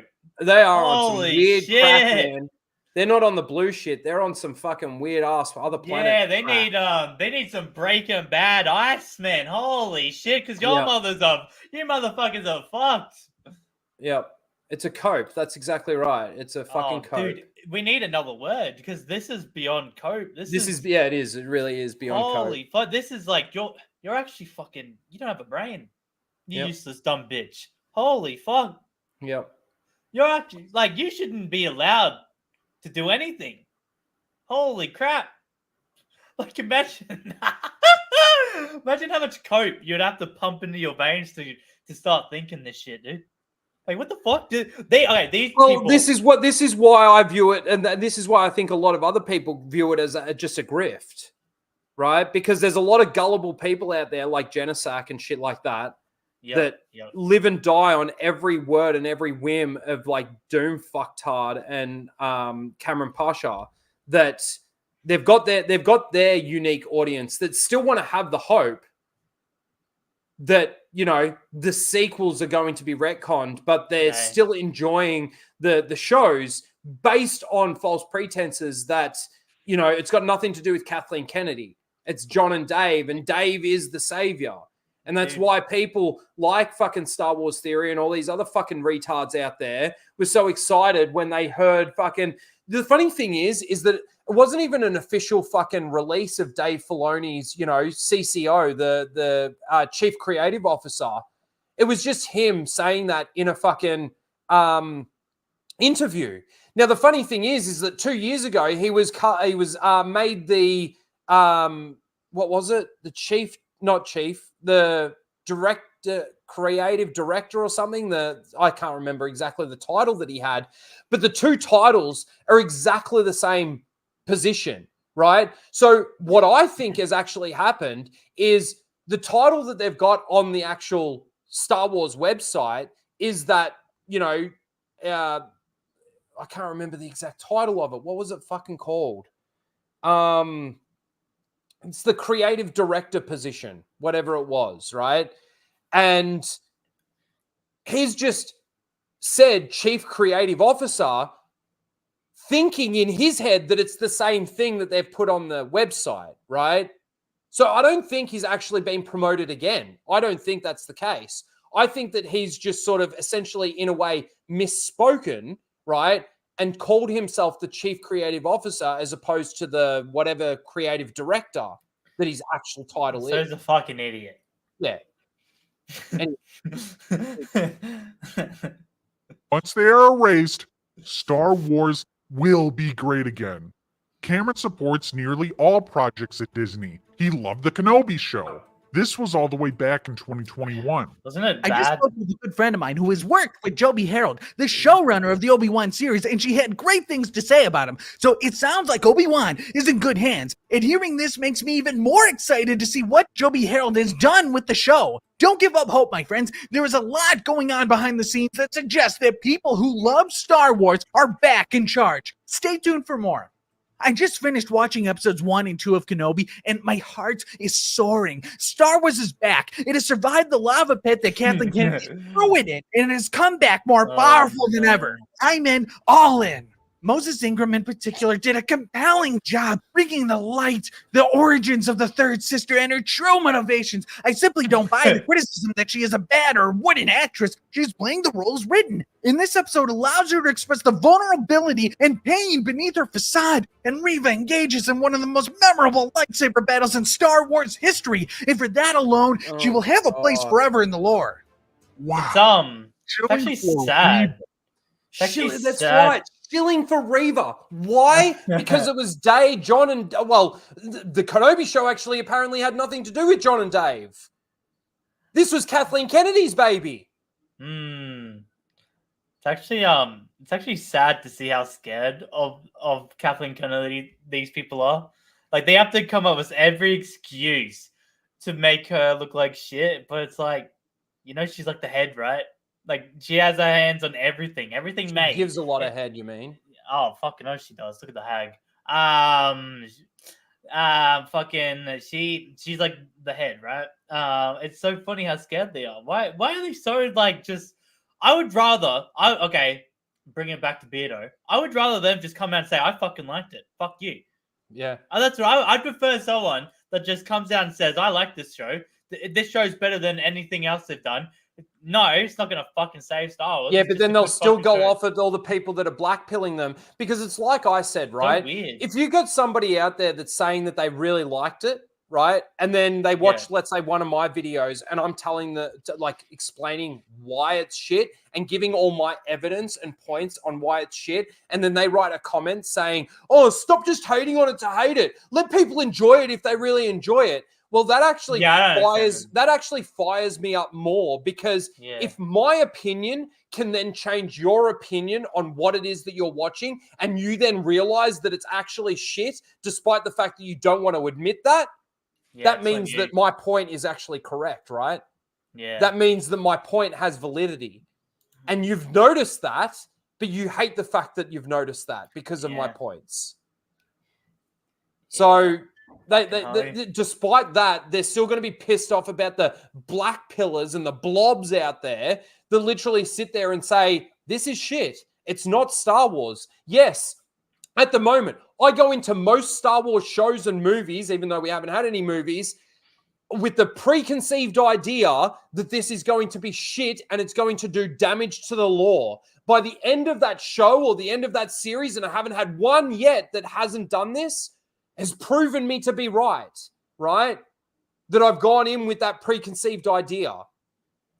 Because not one has actually gone through and been loyal to George Lucas's Star Wars, been loyal to the lore, the canon, the continuity of George Lucas's Star Wars. So why would I go into the next show with this false hope that it's going to be any good? Andor is not an exception, Mr. Grant Gregory, and I know you're just trolling, but it's not an exception. What I mean, Andor probably, and we were talking about this earlier in regards to character work, Andor probably had better character work than any of the other shows that they did, but it still destroys a lot of lore. It still does damage to a lot of legacy characters like Mon Mothma, Bail Organa, and things like that. There's a lot of jangling keys just thrown on the screen so that the people that cry tears out of their dicks can cry tears out of their dicks. Like Star Wars fucking theory. I was going to say, I don't think those are tears, Rhino. Like, it's pathetic. It's pathetic.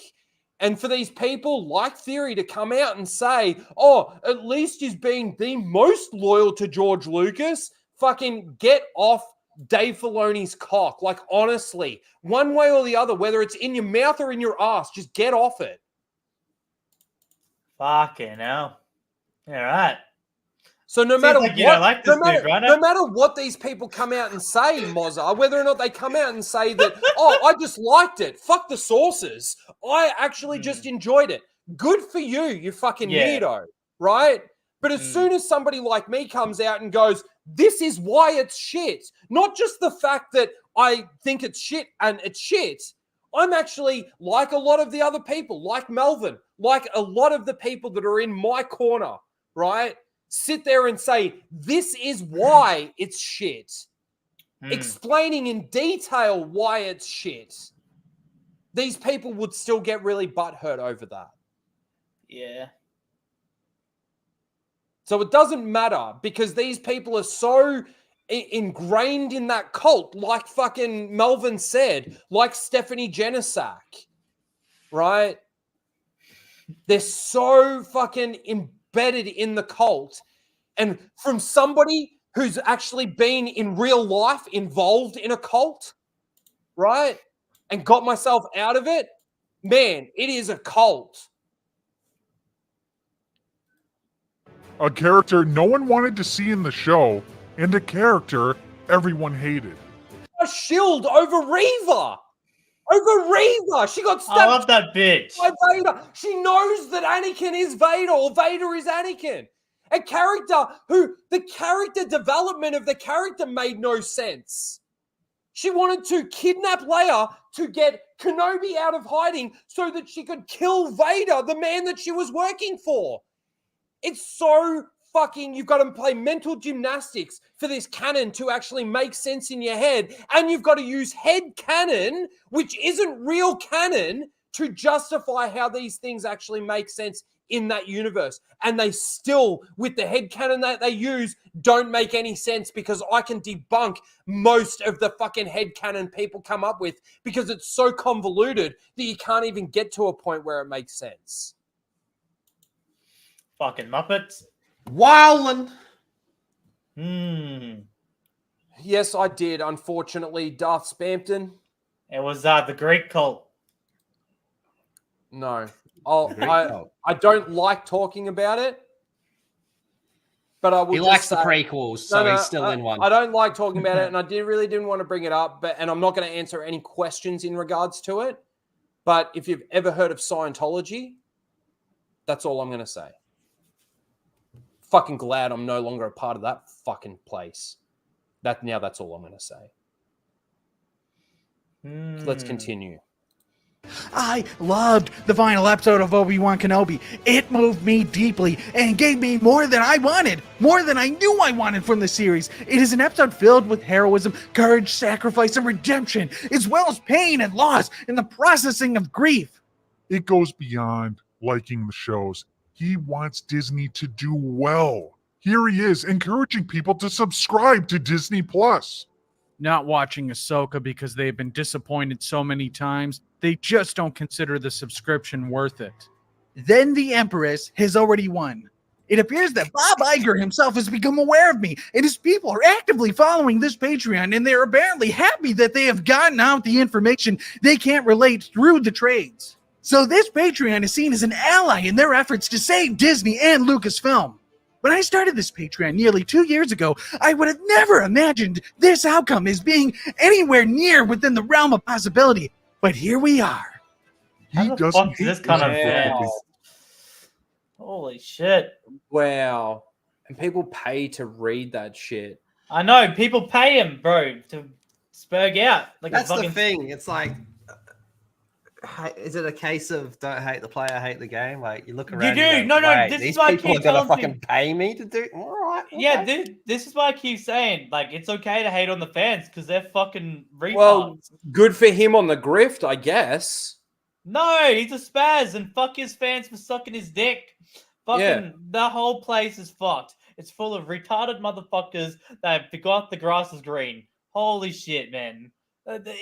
These, oh my god. They're actually scared. They're actually so scared. These are the people that are scared that Kathleen Kennedy's actually under their bed.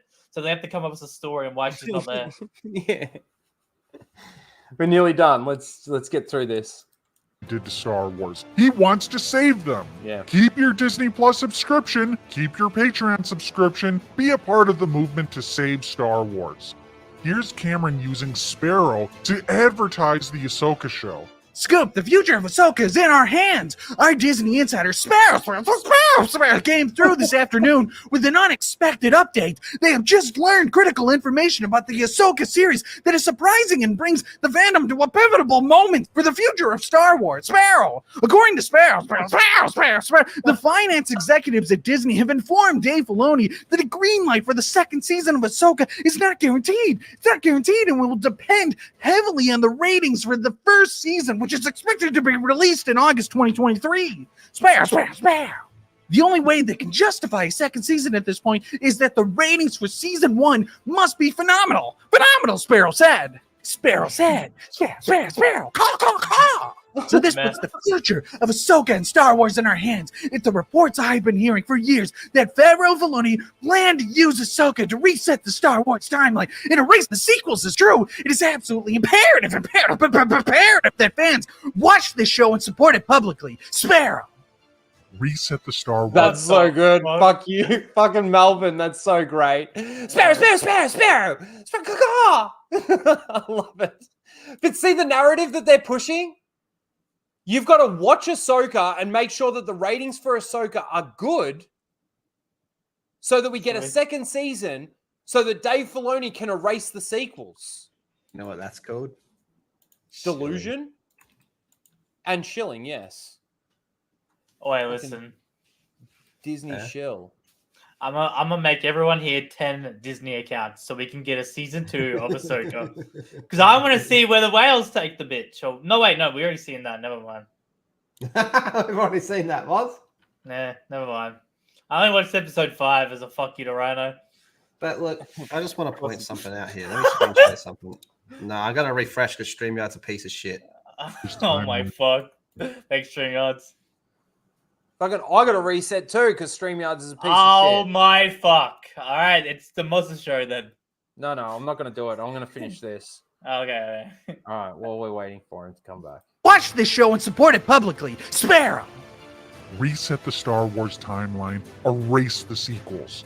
Cameron knows exactly what he's doing. Yep. There had been too many references to the sequel trilogy within the Mandoverse. A Rey movie has been announced, Yep. but that doesn't matter to Cameron.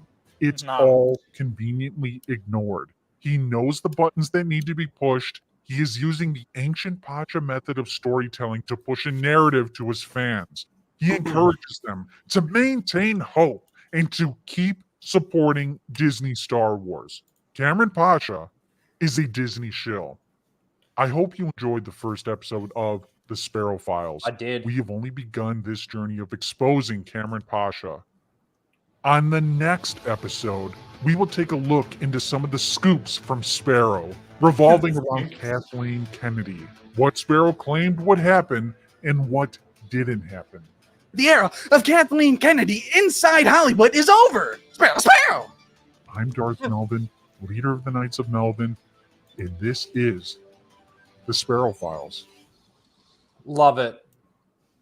That's a 10 out of 10 video in my eyes. Have a look at this. Guys, go over, give it a like. Please watch the video again. Even if you just sort of, obviously you've watched it here, but let it play out. Get him the traction he needs for a video like this. That's fucking brilliant. Well done, Melvin. What am I sharing here? Sorry, can I leave and come back?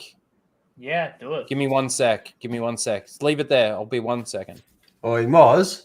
Mm. Why don't you start a Patreon where you just make up shit about Star Wars? Star Wars fans are fucking idiots. You can make a Dude, lot I of could money. be a millionaire. If I fucking did the shit I did, and I could be a fucking millionaire.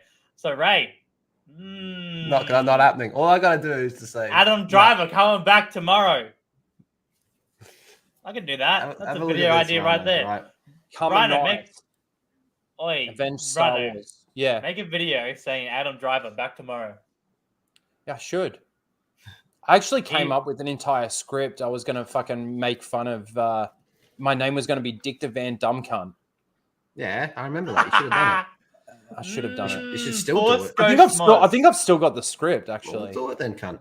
Anyway, Oi, here we go. Do you reckon look at they're this. like... Oh, wait. Yep. All right, so let's just go to the lowest level, They want- $8 Australian. These are okay? this is Australian dollars, by the way. So, it's we'll just say $5 that's like US. $5. Yeah, it's $5 roughly. US. Yep. Okay, $5 Dude, for the they lowest want one. $9. And then you go to about, and you have 336 paid members when the lowest level is $5 USD. Motherfucker, if I had 330 people giving me $5 USD to tell you what you want to hear about Star Wars, oh, baby, Kathleen Kennedy is gone. George Lucas is coming back. The sequels are being decanonized. It's a big reset. Gina Carano's coming back. Dave Hey. Filoni, baby. Dude, we might actually have to invest in this shit. Hang on. Yeah. Like, we should do like a full Aussie something, right? Just something, I don't know, fucking Doom full Aussie or something. Fucking, I don't know. And where we just fucking make up rumors about Kathleen Kennedy and see how much money we can get. Well, apparently you can make quite a bit. Yeah, we'll start a Patreon just once a day. We'll all get together. We'll just make up some big fucking thing. Oh, fucking yeah, Mark Henrill's coming back. He's coming back for the Ray movie. He's gonna train Ray properly this time. No, yeah, fucking Adam Driver's coming back. Yeah. We'll just Kathleen fucking Kennedy. make up all nowhere the to be seen. rumors. No one's seen her for 2 weeks. Yeah, behind the she's scenes. dead. Yeah, She's no dead. one's They seen buried her under the bed. Yeah. Mattress fell Buried on her under beach. the bed. Anyway, that's pretty much the show, guys. Again, I've dropped Melvin's link in the chat. We're just going to wrap up the poll for Seal of the Week. So let me just bring this up. I always got to do it this way first. Thank you, everyone. You've made my birthday a great day. And you've definitely made the 5K Hang on. celebration really awesome as well. Blabs wanted to show you this. I just put it in private. I'm not too sure. I'm not sure what it is. Hold on. All right. Oh man, that's fucking okay. I'm gonna see if Lethal. Can you read this for me? Because you'll be A happy lot birthday better. gift. No, a lot better than me. Oh Can you boy. see that?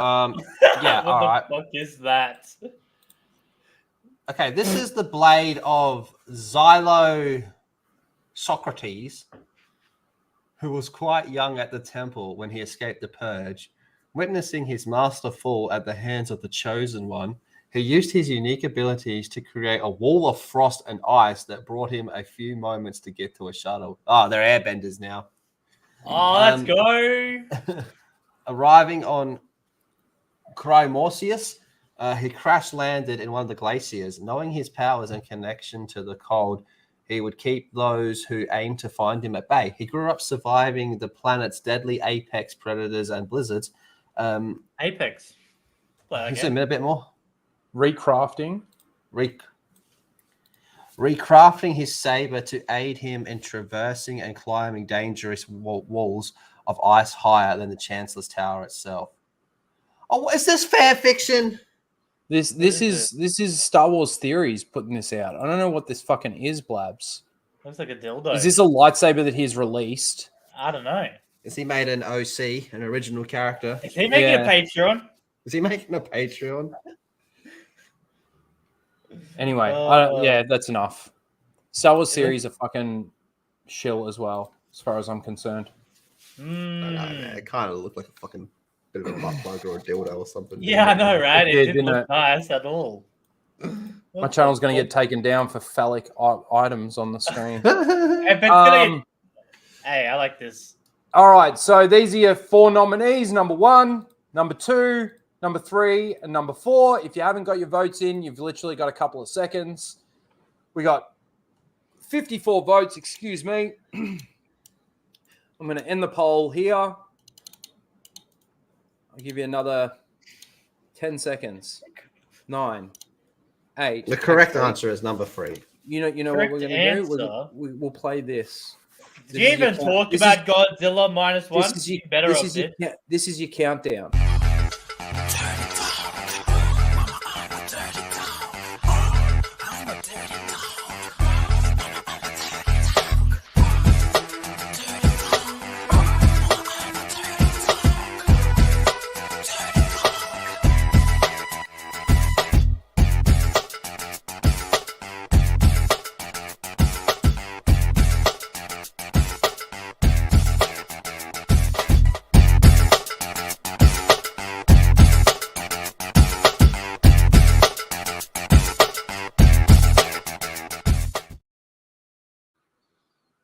All right, let's end the poll. So, in last place was number 1. This one here. Yeah, because this is not With chilling. This is just hot. 12% of the vote is a Sabine and Shin Hati fucking shipper. In second last place was Jacob with 14% of the vote. In second place was Brody One Kenobi, because nobody can actually understand what the fuck he's actually trying to say there. And the winner of this week's Seal of the Week. It's the gay shit. This is My Roman Empire. You're muted, Lethal, I think. So I'm convinced you guys don't know what shilling is. Number 3 was a shill. This is just fucking weird. Nah, but they It is weird, but it's gross, and that's gay. the people's votes. So congratulations to Saya. You are this week's Is it Seal. Sawyer? I don't know. Yeah, that's the Sawyer? pink-haired bitch. Theory helped her out, made it kind of big, right? Well, she was somewhat big on TikTok. He brought her on a podcast so they could talk about, because he brought people on that. Well, he brought people that liked the sequels, and she was one of them. And she brought people that didn't. And this bitch, she was the biggest Disney cunt, and she full on betrayed him and shit too. Shit talks him and went behind his back. She's a slut. Yeah, because he was talking about bricks and bolts in Andor, and that's the biggest problem with it. Yeah, that's what a fucking fence-sitting fucking dumb cunt. Anyway, you are this week's Seal of the Week. Congratulations.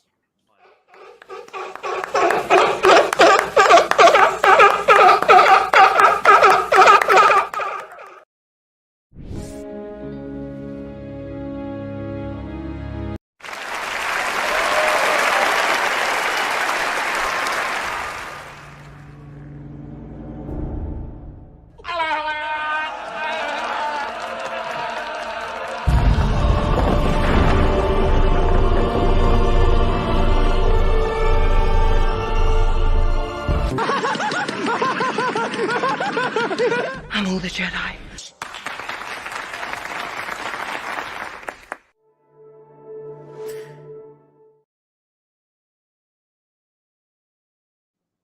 Love the seal clapping emojis in the chat. You guys have been awesome.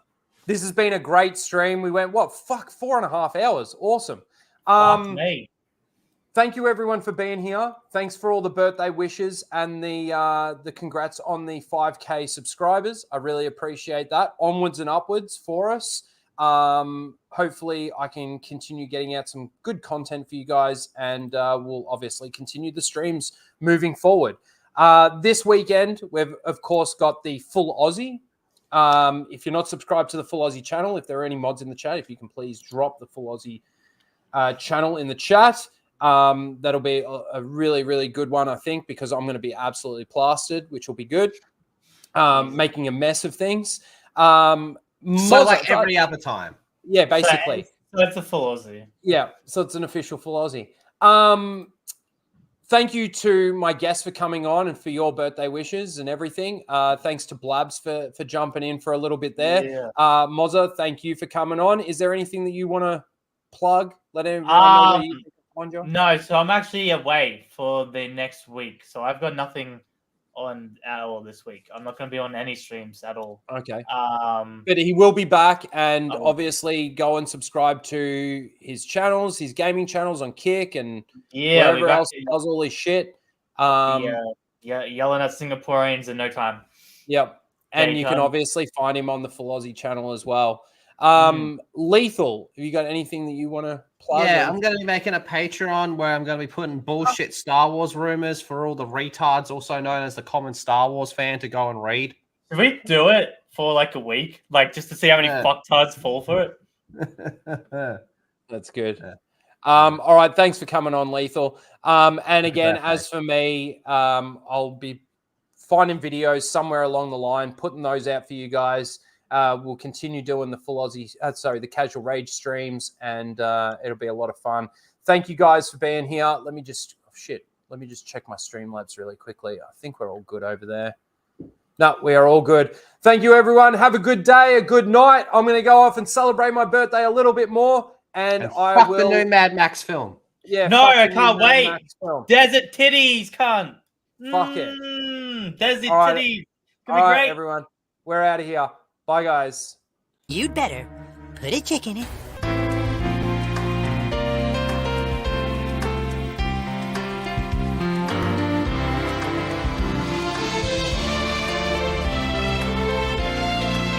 And make it fucking gay as fuck.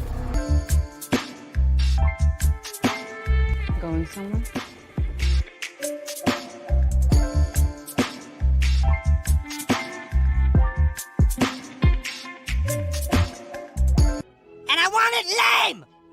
Put her on a path of her own choosing, so that no matter which direction she takes, we'll always be one step ahead of her.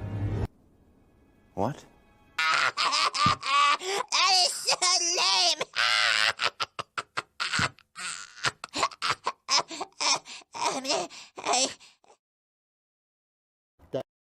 They came bounding over. Fuck off!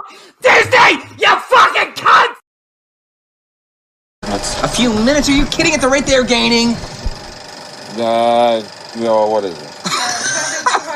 You have to shoot this. Traveling through hyperspace is like dusting crops, kid. Without precise calculations, we fly too close to a store, or bounce into a supermarket, and then Yeah. be a hell of a mess. What's that? Watch. You're losing the deflector shields. Go strap yourselves in. Be careful on the way out. Yeah, sure. I'm taking very cautious. You go away. We bounced too near a supermarket?